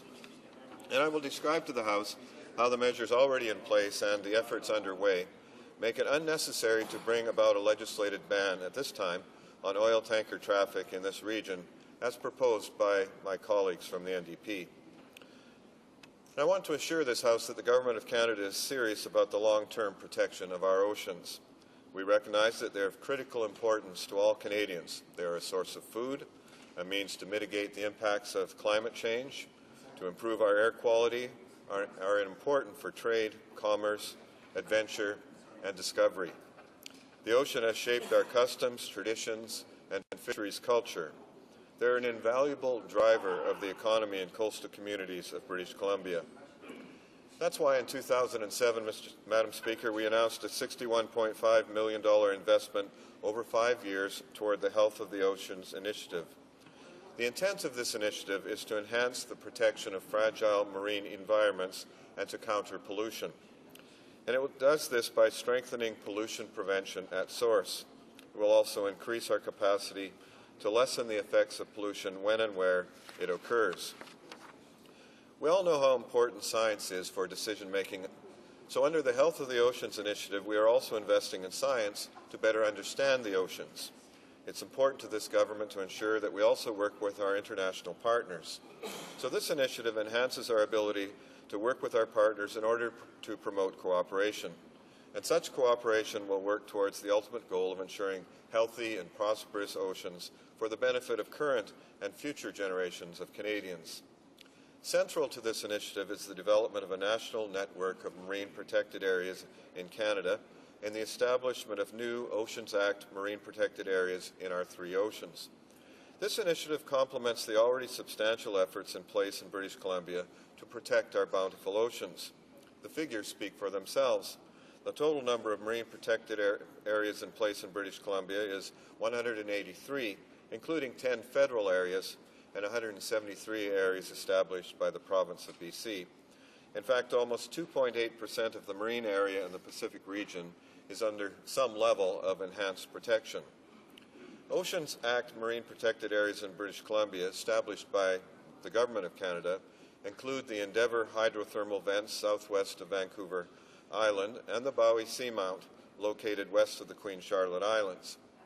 Hydrothermal venting systems such as those found at the Endeavour MPA host one of the highest levels of microbial diversity and animal abundance on Earth. In fact, Endeavour is home to 12 species that do not exist anywhere else in the world. The Bowie Seamount Marine Protected Area, a complex of 3 offshore submarine volcanoes located about 180 kilometers off the shores of Haida Gwaii, is also in an area of unprecedented biological diversity and uniqueness. The seamounts at Bowie rise from a depth of 3,000 meters to within 24 meters of the surface, making it the shallowest seamount in Canada. To the Haida Nation, the indigenous people who played a key role in establishing the protected area, this area is called Skan Kinklas, which means, in their language, supernatural being looking outward. Preserving important marine resources that sustain communities and regional economies is a priority for this government. That is why on June 7th of this year, my former colleague Jim Prentice tabled an amendment to the Canada National Marine Conservation Areas Act to formally establish the Gwaii-Hanas National Marine Conservation Area Reserve and Haida Heritage Site. This area has lovingly been referred to as the Galapagos of the North, and its protection was indeed a great moment in our history. In total, the combined existing park reserve and new National Marine Conservation Area in Gwaii-Hanas protects over 5,000 square kilometers of spectacular wilderness from alpine mountaintops to the deep sea beyond the continental shelf, a first for Canada, North America, and even for the world. This great milestone was a result of an historic and outstanding collaborative partnership between the Government of Canada and the Haida Nation. Parks Canada, Fisheries and Oceans Canada, and the Haida Nation will continue to share in the planning, operations, and management of the area to ensure the future health of our oceans, as well as sustainable fishing opportunities. I think it is worth commenting briefly on the amount of time and energy devoted to an undertaking as historic as the Gwaii-Hanas National Marine Conservation Area, both by the dedicated public servants and the committed leadership of the Haida Nation, and specifically to the devotion of my former colleague Jim Prentice. As Minister of the Environment, Mr. Prentice made this project a priority and provided the leadership needed to bring it to fruition. Gu Zhao, the president of the Haida Nation, called the event a true changing of the tides. Indeed it was, Mr. Speaker. In fact, let me say that if you haven't had the opportunity to go to Haida Gwaii and, in fact, meet with Gu Zhao, you'll find him to be a very interesting and impressive leader. And he had played a very key role in the development of this marine protected area and this National Marine Conservation Area as well. Additionally, there were other groups, such as the Canadian Parks and Wilderness Society and the World Wildlife Federation of Canada, who were involved in this, and they applauded the move, which they said was reached after 2 decades of discussion. In fact, Darcy Dobell, Vice President of Pacific Conservation with World Wildlife Federation Canada, said of the announcement, "We're definitely excited about the designation. It's definitely a landmark for oceans management," and we believe it is. It was an international landmark in oceans management. It was achieved under our Conservative government. As the environmental organization said at the time, for decades there were discussions about protecting this area of our coast. However, it took the leadership of this government, of this Prime Minister, and of our former colleague Jim Prentice to take those discussions and to make them a reality. In so doing, they positioned Canada as a true global leader in oceans management. But we aren't stopping here, Mr. Speaker. On Oceans Day 2010, my colleague, the Minister of Fisheries and Oceans, announced a new area of interest for potential designation as a marine protected area under the Oceans Act, the Hecate Strait sponge reefs. Sponge reefs of this size, over 1,000 square kilometers, have not been found elsewhere in the world. Made out of silica, or glass, as most of us would call it, these reefs are extremely fragile and warrant the long-term protection a marine protected area designation would provide. We are continuing to ensure protection of other ecologically important areas of the ocean by moving forward in implementing our Health of the Oceans initiative. The Government of Canada is also working with provincial and territorial colleagues to establish a national network of marine protected areas, as I've mentioned already. This is done through the developing of a national framework for Canada's network of marine protected areas, a process through which we can work together to plan and then implement these MPAs. A network of marine protected areas strategically built and located has real and tangible benefits for our country. These MPAs can help restore and maintain a healthy marine environment and build in resilience or insurance against current or future stressors such as marine traffic, climate change, even habitat destruction and pollution. Essentially, what these marine protected areas provide are healthy oceans, and good health helps us fight off malady. Marine protected areas can improve the economy of coastal communities. They do so by providing conservation and tourism-related employment opportunities. Also, since the creation of marine protected areas can result in increases in the size and abundance of fish, they can create spillover benefits to adjacent fishing grounds. This can translate into fisheries benefits over time, including higher catches, increased catch rates, and reductions in fishing effort.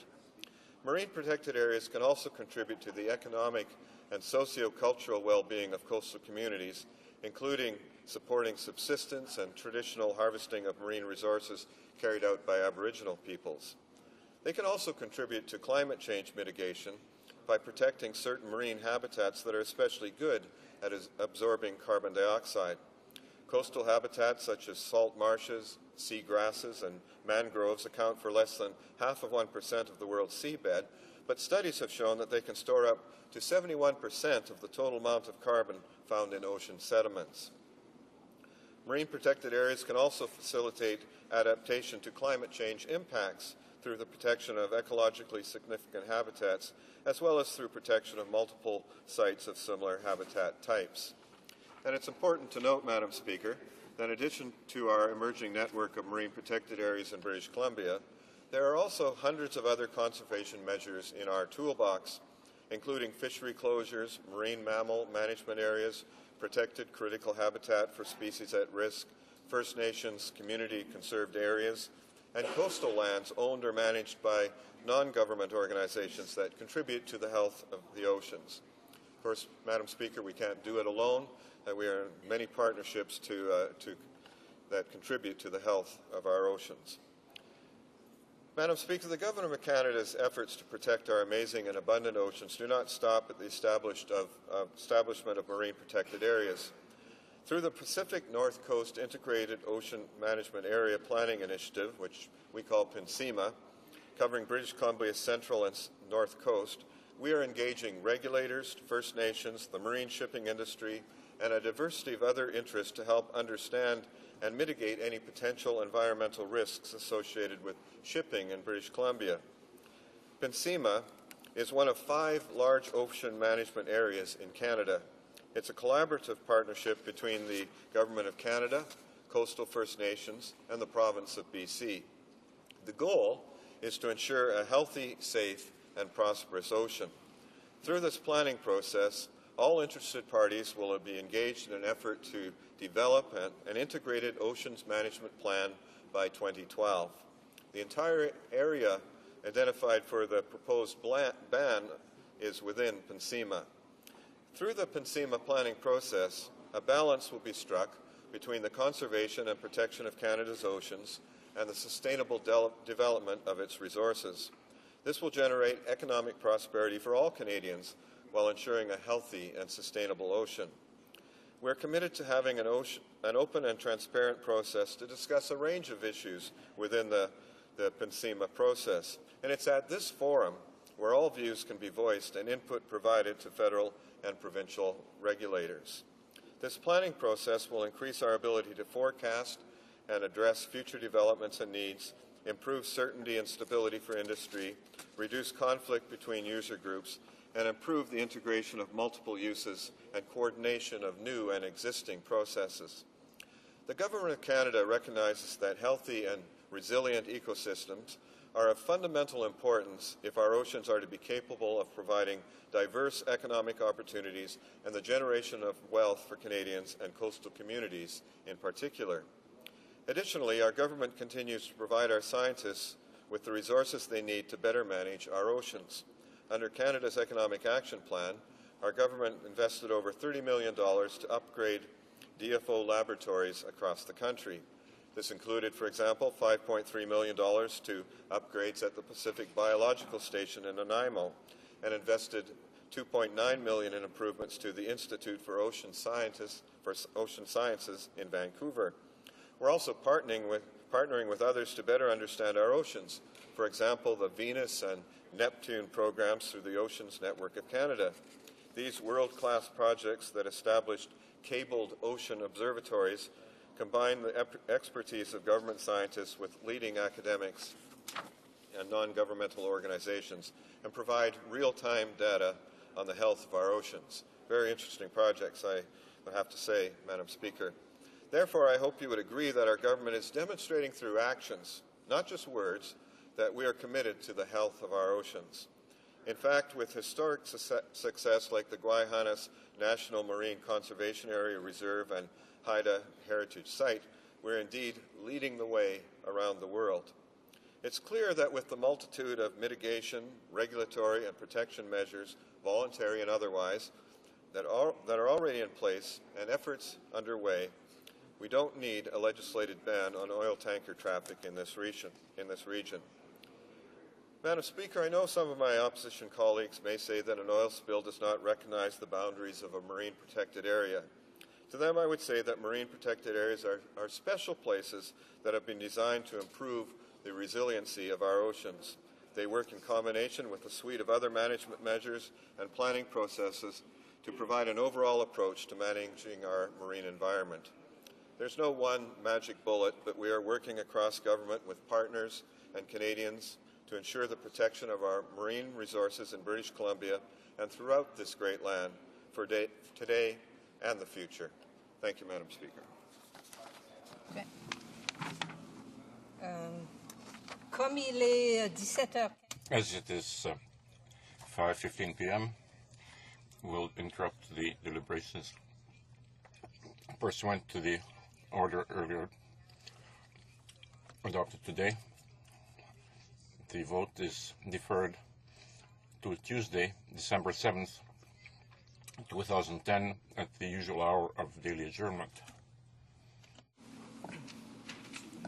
On a point of order, the Honourable Member for Ancaster, Dundas, Flamborough, Westdale. Very good, Madam Speaker. I appreciate your remembering that. I think if you seek it, Madam Speaker, you'll find there's unanimous consent in the House to see the clock at 5:30. Does the Honourable Member have unanimous consent for this motion? Agree? Agree.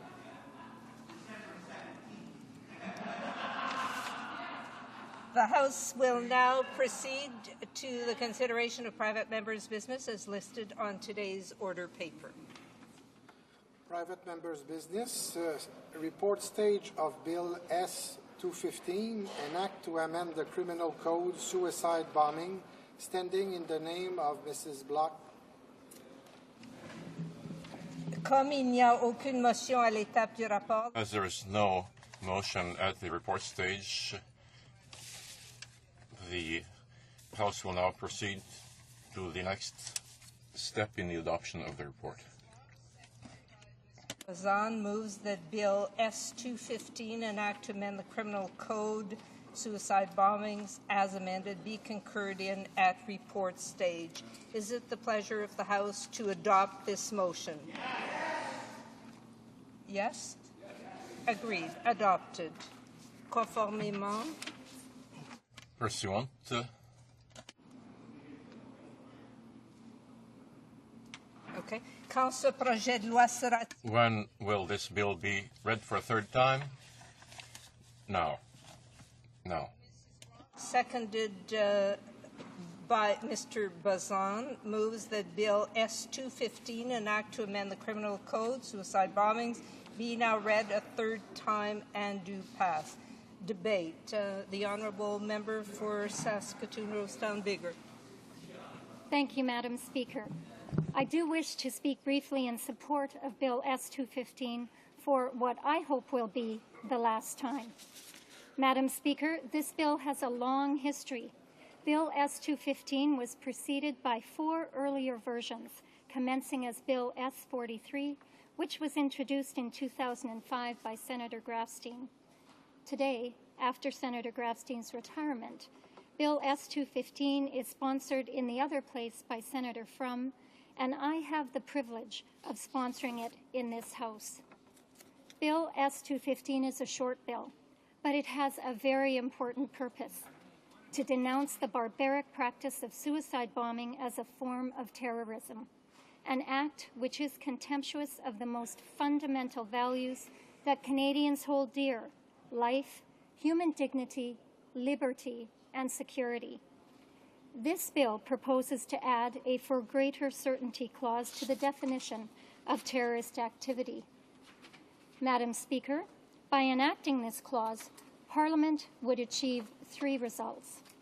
It would specifically denounce suicide bombing as a particularly heinous form of terrorist activity.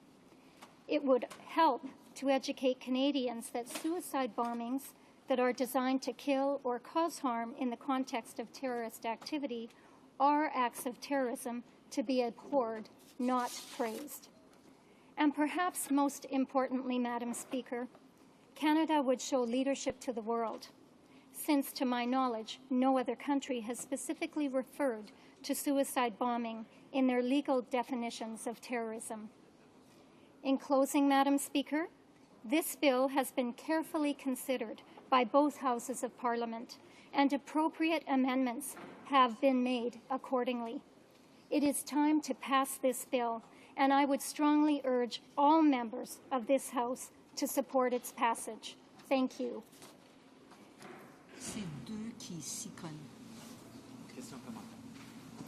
Questions and comments? The Honourable Member for Elmwood Transcona. Well, thank you, Madam Speaker, and I want to thank the member for her presentation regarding this bill, and she's absolutely correct. This bill, in my time in politics, I've never seen a bill that has been supported unanimously by all parties in an assembly that's taken five years to get to this stage. And I recall a few months ago in June, we were dealing with the issue with pardons for Carla Homolka, and we managed to unanimously get past measures within a day and a half, I believe, in this House that dealt with the issue. But I believe that one of the important parts of this bill, and I asked the member whether she would agree or not, is that what we are attempting to do, one of the things we're attempting to do here, is to actually get at and punish the organizers and the teachers and the sponsors of suicide bombing operations, because in my view they're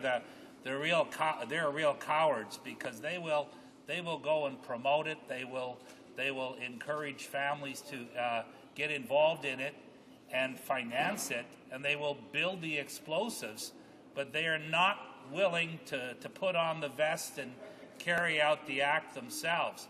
So I'd ask the member if she could just explain briefly how this bill will serve to get at the organizers, teachers, and sponsors. Okay, the Honourable Member for Saskatoon-Rosetown-Bigger. Thank you, Madam Speaker, and I thank the member opposite for his question. He is absolutely correct that this bill will, in fact, enable prosecutors to prosecute those who seek to educate, train, and encourage individuals to commit these heinous acts. Thank you. Questions and comments? The Honourable Member for Elmwood Transcona. Thank you, Madam Speaker, and I think the member would probably agree with me that suicide bombing is already covered under the criminal code, and in fact, by passing this bill, we are not only establishing ourselves as a leader, first nation in the world, in fact, to specifically deal with this as a criminal code issue, and that somehow this should give leadership, at least on the part of Canada anyway, to other jurisdictions of the world, so that perhaps other jurisdictions would look at doing the same sort of measure as we are here. Because, while we haven't had a history of suicide bombing in this country yet, It's only possibly a matter of time before we do. And you could have looked at England, for example, 20, 30 years ago, and I think people would have been shocked if they had realized that what the future of that sort of activity was to become in England. People wouldn't have believed it in 1970, right? And we saw all the different activities that we had there. So I just asked the member if she'd like to expand on that, whether she believes it's a possibility that activity could come to Canada. The honourable member for Saskatoon North Townbury. Thank you, Madam Speaker. And again, I thank the member for his question. Absolutely, I think 9/11 demonstrated to North America and, in fact, to all the world that we are, in fact, could be very vulnerable in terms of these kinds of violent attacks. I do believe that by passing this bill, we would be showing leadership to the world. And I believe that other jurisdictions would then follow our lead and be willing to pass similar legislation. Thank you. Resuming debate, the honourable member for Moncton Riverview, Dieppe. Thank you, Madam Speaker. I rise today with great pleasure to speak on this bill, Bill CS 215. This bill owes its origin really to Senator Grafstein, who's since left the Senate and has contributed so much to Canada in terms of its reputation abroad, internationally, through his great work on various United States, Canadian committees, Canada committees, his great leadership in the Senate on issues of international human rights. And what better way for us to honor his work than to talk about Bill S-215 today. Although he's left the Senate, his rather gravelly and loud and irresistibly strong voice can be heard in this chamber by echo today because this was his baby. Madam Speaker, it's important for us, I think, to start out with a framework. The financing or these terrorism sections that were instituted in the Criminal Code or passed into law in Part 2.1, titled Terrorism, came into effect in January 17, 2002. We were, as Canadians, reacting, I think, to the horror of 9/11. We were looking at the loopholes, looking at the, in fact, complete vacancy of legislation in this territory, in this area. And as parliamentarians, I believe, all came together and enacted sections 83.01 and so on, which I think bears saying, Madam Speaker, that the sections are quite complete. There are some 3 pages in the Criminal Code that define what a Canadian is, what an entity is, what a listed entity or a scheduled terrorist entity is, what a terrorist activity is. And it is interesting that in that list of items that constitute terrorist activity is not the term suicide bombing. So that's what this bill attempts to do. It's not, of course, creating anew an offense. It's not saying there was nothing in the field before. It is saying that we had better identify suicide bombing by the specificity that we know in common parlance for it to be. And why is this bill important then, Madam Speaker? A study completed in 2005, 3 years, I guess, after this terrorism part of the code was enacted, conducted by Scott Atran in the United States, declared that suicide attack is the most virulent and horrifying form of terrorism in the world today. The mere rumor of an impending suicide attack can throw thousands of people into panic. And it's a growing phenomenon, Madam Speaker. In the 1980s, there might have been 5 suicide attacks per year. In the 1990s, there was on average 16 attacks per year. Then in the 5-year period between 2000 and 2005, there were an average of 180 attacks each year, a growing problem, Madam Speaker. Now, there'll be some disagreement, perhaps, maybe even in the courts, as to whether the current definition of terrorist activity catches suicide bombing anyway, and whether this is superfluous and, in terms of vagueness, not legal. But, Madam Speaker, I think our language is something like a tree that grows with time. I think even though the term suicide bombing is not in the code defined, it certainly is a common word or phrase that we all know it when we see it. And it is such a growing phenomenon, a recent growing phenomenon, that we have to lay tracks in the criminal code to recognize it. I want to, in addition to paying homage to Senator Grafstein, also pay homage to another great Canadian, Madam Speaker, and that is Justice Reuben Bronstein, who is now head of an organization called Canadians Against Suicide Bombing.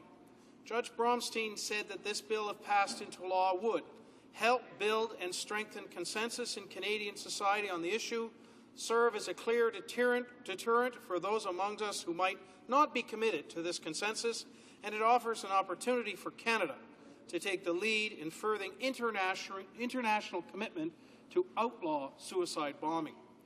And Canada would be the first country to include specific reference to suicide bombing in its criminal law, Madam Speaker. That makes us a leader in an era when Canada, I think, is finding its way in international relations, to say the least.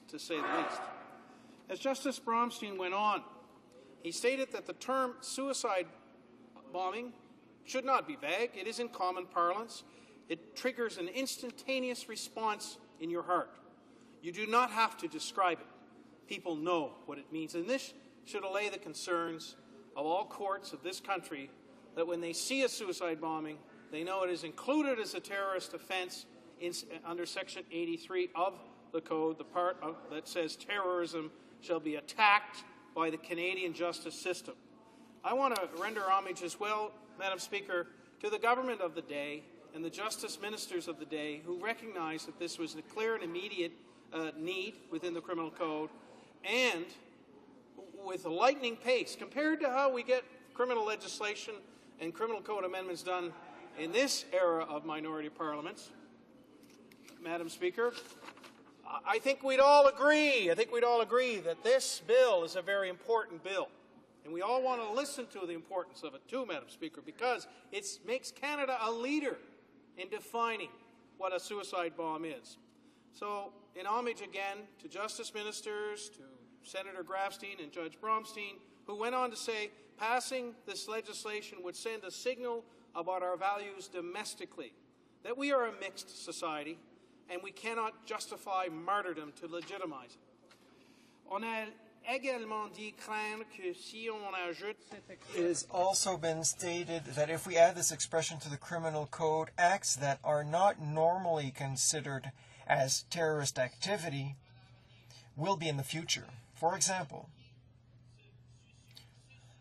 a person who will commit suicide with a bomb in the middle of a wasteland will be considered to be a terrorist. By drafting the bill, we ensured not to enlarge the definition of that which constitutes a terrorist activity. This bill simply clarifies the current definition in the criminal code. Thus, a person who would commit suicide by exploding a bomb in a wasteland would not be targeted by the definition. Holders has been positive, Madam Speaker. The RCMP approves of the amendment to the criminal code and feels that it would be very much a useful tool for them. And it's not just then senators and justice ministers and parliamentarians and the RCMP who agree with the bill. We also have words of encouragement from the legal profession and the legal teaching profession. The Dean of Osgoode Hall Law School, Patrick Monahan, who is very supportive of the legislation, had this to say in 3 points, Madam Speaker. First, Parliament should adopt the bill because it would signal Canada's unequivocal condemnation of suicide bombing as the most virulent and horrifying form of terrorism in the world today. His second point, Madam Speaker, is that the phenomenon of suicide bombing has risen dramatically, as I've said, since 2001. Thousands have been killed and tens of thousands have been wounded in these attacks. Suicide terror, which a decade ago was relatively rare, has become a global reality. His third point is that there is an ongoing debate over the motivations and the psychology of suicide bombers. Evidence suggests that suicide bombers regard martyrdom for the sake of global jihad as life's noblest cause. Today's suicide bombers are increasingly as willing and eager to die as they are to kill. And we, in a civilized society, have to really give that some clinical care and observation. A person who is willing to kill himself equal to or more than others to further his or her aim is indeed a very dangerous individual, who can change our society, and that's why we must support this bill and this amendment to the Criminal Code, which grows on the good work done by previous parliamentarians in addressing terrorism. Thank you, Madam Speaker. Reprise du débat. Resuming debate, the honourable member for Longueuil, Pierre Boucher.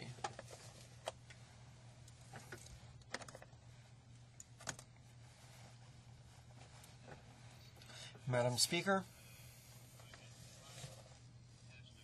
Bill S-215, which was introduced in the House on a number of occasions since 2005, should already have been adopted as of 2005.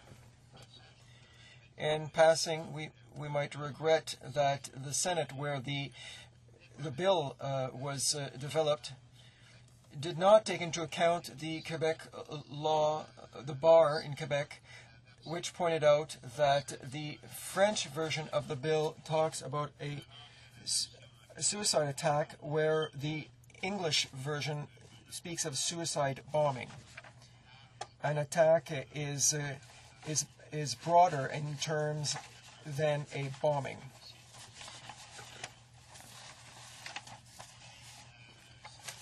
That said, everyone in this House, I believe, should be in favor of this bill. And I know that it will be the case of my colleagues in the Bloc Québécois.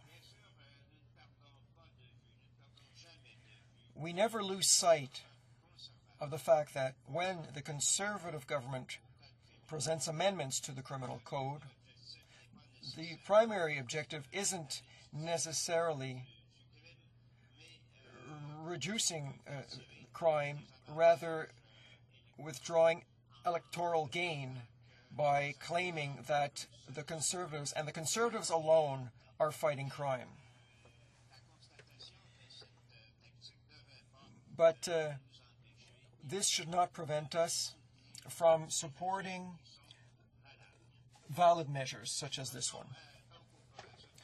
Let us come back to Bill S-215 now. I believe that it could be summed up as follows. It is intended to include suicide bombings within the definition terrorist activity, and thus to fight people behind such bombings. People who organize such terrorist activities, those who initiate such bombings, usually use other people, whether the most vulnerable, and in some cases children and women.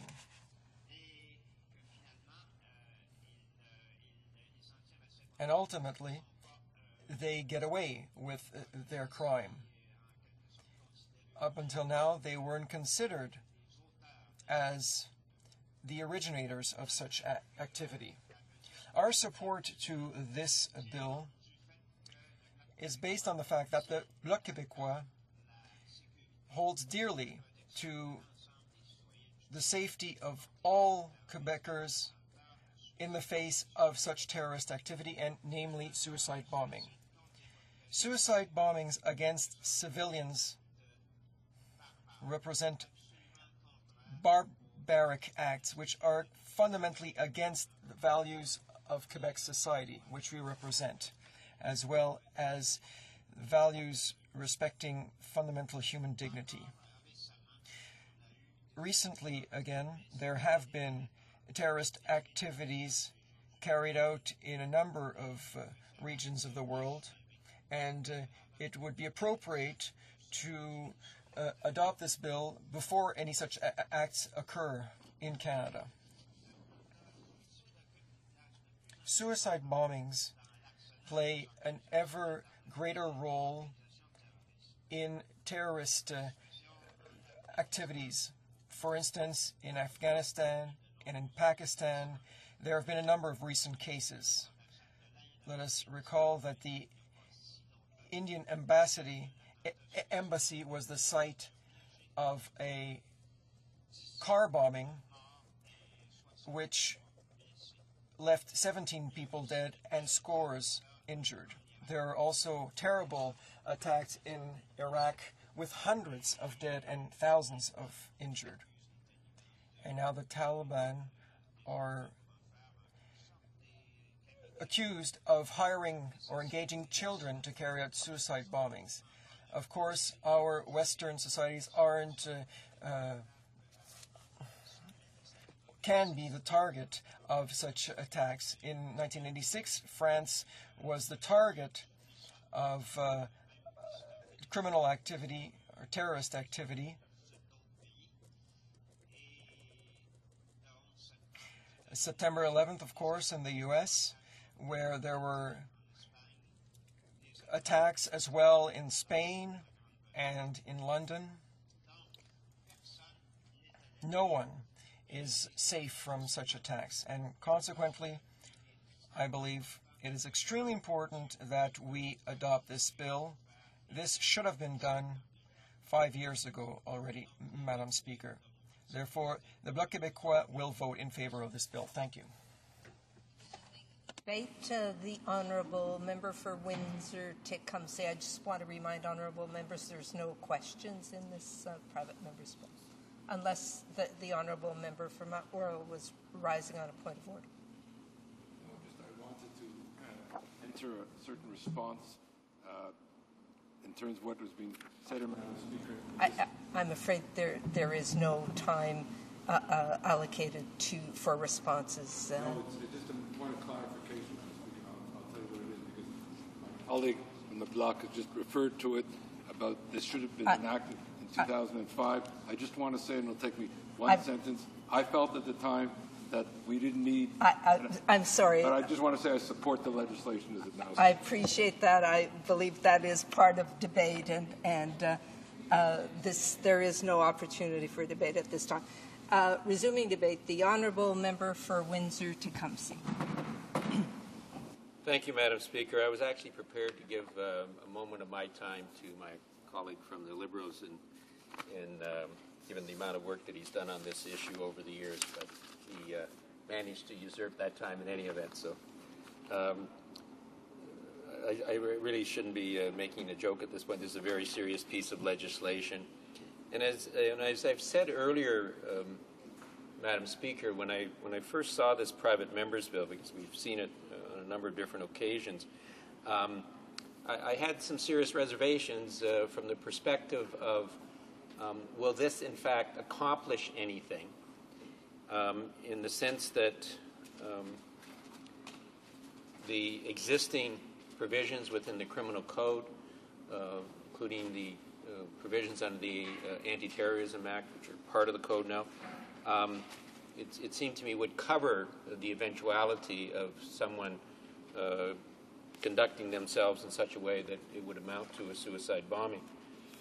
And I suppose that was the lawyer in me coming out, Madam Speaker, but the real reason for passing this bill, and I believe my colleagues from the NDP are, I think, overwhelmingly, if not unanimously, in support of it at this point,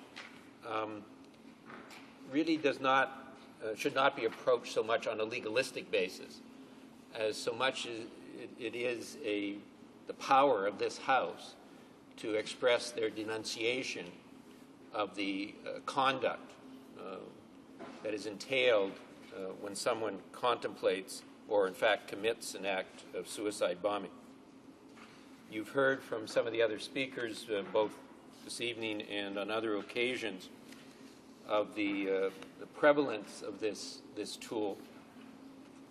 I have to say, Madam Speaker, as far as I'm aware, never used in Canada, but used quite widely in a number of countries around the world. You think immediately of, at least I do, because of my contact with Sri Lanka, of the use that it was made there repeatedly. And in fact, a strong argument that may have been the first time it was used, certainly on a consistent basis by a rebel force in that country, and used repeatedly to great sacrifice to that society. Very, very many deaths and real tragedies repeatedly. And of course, we've seen its use in the Middle East on a number of different occasions. We've also seen it in other parts of Asia, and we've seen it used repeatedly now in Europe. And Madam Speaker, it's, I guess I'm speaking now as a parent, because so many of the suicide bombers are young people, convinced oftentimes by other family members or organizations that they become involved with, but that are led by people who are much older, much more mature, use that term advisedly, but certainly age-wise are older than the suicide bombers. And because of being convinced of their validity of their ideology, sometimes it's religious-based, that they in fact have an obligation. They're convinced that they have an obligation to perform these suicide attacks.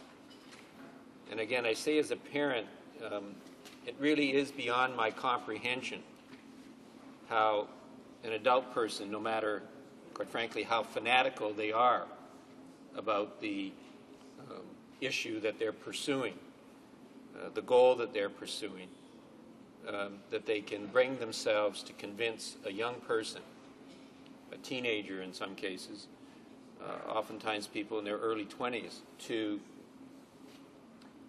take this conduct to the extreme of committing suicide and killing oftentimes many other people with them.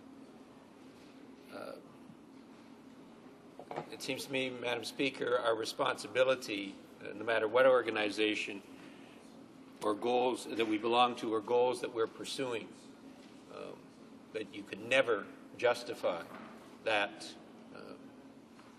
taking that route, counseling a young person to perform this type of act is really as reprehensible as one can imagine. And so, Madam Speaker, our support for this, and I speak both personally and on behalf of, generally on my caucus, this government, this House of Commons, this Parliament, I believe has a responsibility, and this is our opportunity to perform that responsibility, has a responsibility to express our outrage and, as I said earlier, our denunciation of this conduct. I have to be, again, going back to my lawyer's hat, I have to recognize, and I think in terms of speaking to the rest of the country, we have to be clear that this provision by itself will not prevent suicide bombings. We have to be very clear on that. In my mind, it has no deterrent value as a piece of legislation. However, if we see and we focus on this piece of legislation as a way of all of us speaking out against violence generally, and this type of violence in particular, if we use it as that type of a tool, more of a educational tool, a political tool, to say not only to the residents of Canada, but to the rest of the world, this is totally unacceptable. We reject this absolutely. We're making this a crime that calls always for a determination that it's a first-degree murder. It's as reprehensible as any conduct you can perform under our criminal code, under our criminal justice system. If we speak from that vantage point, and again, I have to say mostly to the rest of the world, I'm not sure, other than some incidents of where I think some people have contemplated using this technique in Canada, it's never happened. And it's really the rest of the world, those parts of the world in particular where this type of conduct is prevalent, that we're speaking to them as a country that does live generally in a peaceful way, that we bring people from all over the world who have all sorts of faith backgrounds, ethno-cultural backgrounds, ideological, philosophical backgrounds. But in Canada, we generally, with very few exceptions, have been able to live together in harmony and peace, minimal violence. And saying to the rest of the world, by passing this bill, that it is possible to do that. It is possible to bring that kind of a mix together, that broad multiculturalism that is Canada now, to bring them together, live in peace and harmony.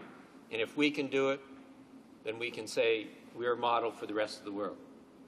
And one of the ways of doing that, Madam Speaker, is to pass this bill. So I'm quite supportive of it, hoping that the rest of the Parliament, House of Commons, will unanimously support this, get it through to royal assent and have it on the books, so we can then speak into the international community with one solid voice, saying unanimously, this is where the House of Commons in Canada is coming from, this is what we feel and how we address this type of a problem. And we're saying to the rest of the world, here's a model, please follow it. Thank you, Madam Speaker. Okay. Resuming debate, the honourable member for Mount Royal. Thank you, Madam Speaker. I just wanted to enter for the record that when I was the Minister of Justice and Attorney General of Canada in 2005, I was approached both by then Senator Gerald Grafstein and by Justice Bromstein to enact what is now S-215 as law. My response then, and I acknowledge it now, was that I said to both of them, why should we be enacting a law to criminalize a terrorist act that is already criminal under our anti-terrorist law? Indeed, it appeared to me at the time that to seek to enact such a law would not only be duplicative of what already existed in the criminal code, but might send the wrong signal, as if this horrendous terrorist activity of suicide bombing was somehow not criminal under the law, and that it was not as horrendous as I took it to be and regarded it then as already being criminal under the law. I want to say today for the record that I support this legislation. I support it for the reasons given by my colleagues from all the parties, for the representations that were then made by Senator Grafstein, as he then was, and by Justice Bromstein to me as to why it should be enacted, and to say that at this point, 5 years later, the growing incidence of this horrific activity of suicide terrorism, the universalization of this phenomenon, the fact that we are, as my colleague Professor Walid Fares has put it, with respect to anti-terrorism law and policy, in a war of ideas with the terrorists, that enacting such legislation is not only an important substantive act at this point, but an important symbolic act, as has been said, to send a message, and that to state clearly and unequivocally that we regard this as a barbarous act and crime against humanity, and that we in this House need to stand up to condemn it, to enact it, as law and to take the leadership internationally with respect to combating this horrific form of terrorism, which I regarded as being criminal then, but which needs to be reaffirmed, reasserted, and enacted as law now to give it that specificity that it requires, as my colleagues have put it. Thank you, Madam Speaker. Resuming debate, the honourable member for Elmwood-Transcona. Well, thank you, Madam Speaker, and I want to join with the previous speakers in support of the legislation, and also take the opportunity to thank Senator Grafstein for his great work on this issue, not only this issue, but a lot of other issues when he was Senator in the House. I had the privilege of meeting him since I was elected in 2008, and I certainly do wish him well in his retirement. My only regret is that we couldn't have passed this bill while he was still here. The fact of the matter is, Madam Speaker, that this, as the previous speaker pointed out, this type of activity is already covered in the criminal code, but he is absolutely correct that once we make the move, once we make the measure of passing this bill, getting it through the House and the Senate, we will establish a first in the world, and it will be we'll be the first country in the world to take this action. And it's very important that we do that, because this type of activity, while it's been going on for many, many years, and I'll get to that in a few minutes, the fact of the matter is that suicide bombing are actually increasing in numbers. And for example, Madam Speaker, the number of attacks using suicide tactics has grown from an average of fewer than 5 per year during the 1980s to 180 per year between 2000 and 2005. And from 81 suicide attacks in 2001 to 460 in 2005. And these attacks have been, in a number of years ago, Israel seemed to be one of the favorite targets of suicide bombers. But there are many other areas of the world where these type of attacks are occurring. We have attacks in Kenya. We have attacks in Lebanon. We have attacks in Pakistan. We have attacks in Bangladesh, the former Soviet Union. There's a lot of recent activity in that area. So we have to come to grips. We just can't ignore the problem and think that somehow it's going to resolve itself and go away. We can say at this point that there have been no attacks in Canada as of this point, but we know that will not hold forever. If you were to look at England in 1970, when I was there hitchhiking around Europe, there was no indication of any suicide attacks or bombings until the conflict in Ireland caused all sorts of activities in England, bombing of subways, and I believe Lord Mountbatten was killed by a blast, blowing up of his boat. So this type of activity knows no political boundaries. It can move very quickly. It can happen anywhere. And, you know, the availability of the materials, Semtech, for example, is a very cheap explosive, I believe, manufactured in Czechoslovakia. But evidently, I'm told that Semtech is widely available around the world, very easy to obtain. So all you have to do is have cheap explosives available, and people out there selling it to these terrorist organizations, and combine that with the fact that we have round-the-clock media. We have, 20, 30 years ago, we didn't have CNN on site, around the world. But it doesn't take a lot of imagination to know that if you're a small terrorist organization and you want to get noticed, you want to get your message out there, that you've got a willing press that you can exploit. You've got cheap explosives available, and you you have organizations that have the financial wherewithal to help buy the materials, train the suicide bombers, and take care of the families. So there's a lot of people that are involved in suicide bombing that actually, and that's what I think is very good about this bill, is that we are getting beyond. We're dealing with the promoters, the teachers, the inspirers of this type of activity, because they are the real problem. They are the real cowards, because they don't strap on the explosives and blow themselves up. They stay in the background. They're the people that recruit these poor kids and finance the families and brainwash them and convince them that they're going to become martyrs and get them to blow themselves up, and then they, on the basis that they're going to take care of the families. So it is about time that we started to look into the financing of terrorism. It's taken the experience of 9/11 to finally have the American government make a concerted effort to look at terrorism financing and start cracking the Swiss banking system and other banking systems that have been the holders of banking secrecy, where this illegal money, drug money, is being laundered for many, many years, and terrorism money is being laundered as well.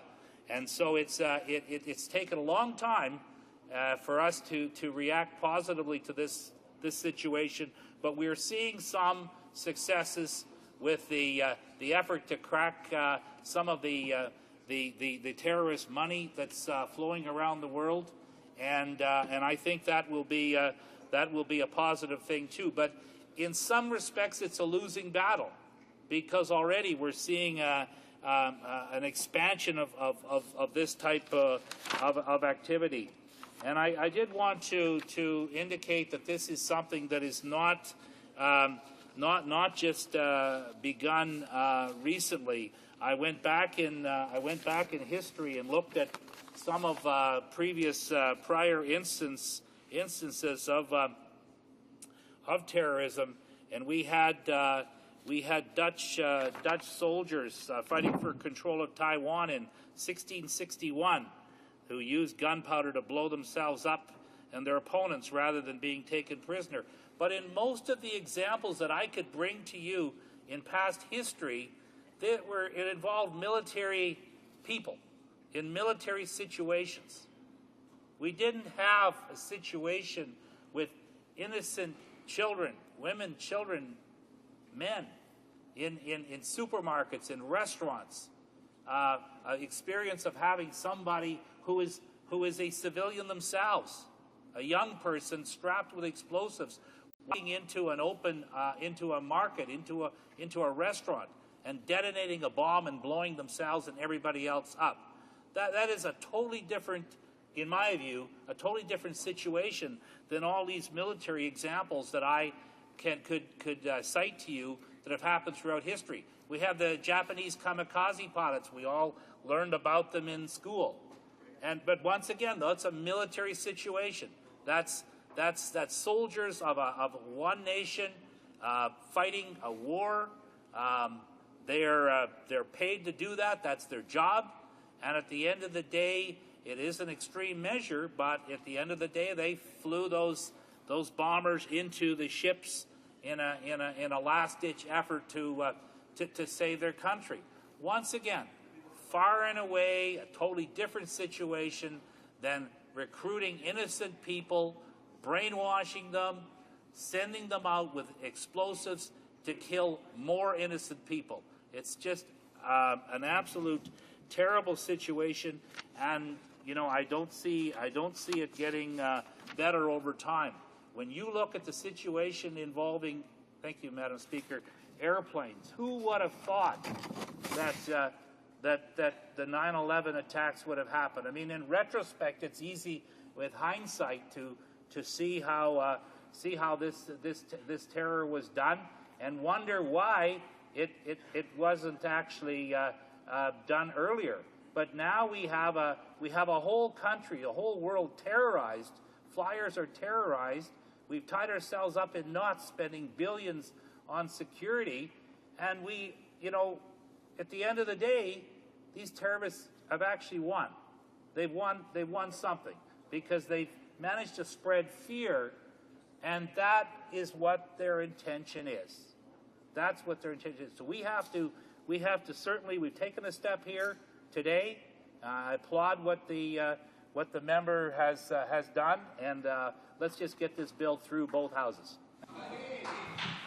Is the House ready for the resuming debate? Is the House ready for the question? Yes.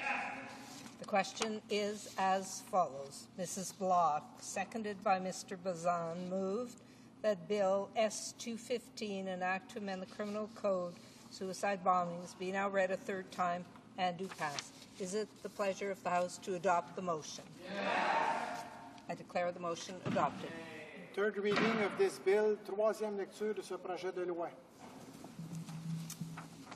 It being 6:03, this House stands adjourned until tomorrow at 10 a.m. pursuant to Standing Order 24-1.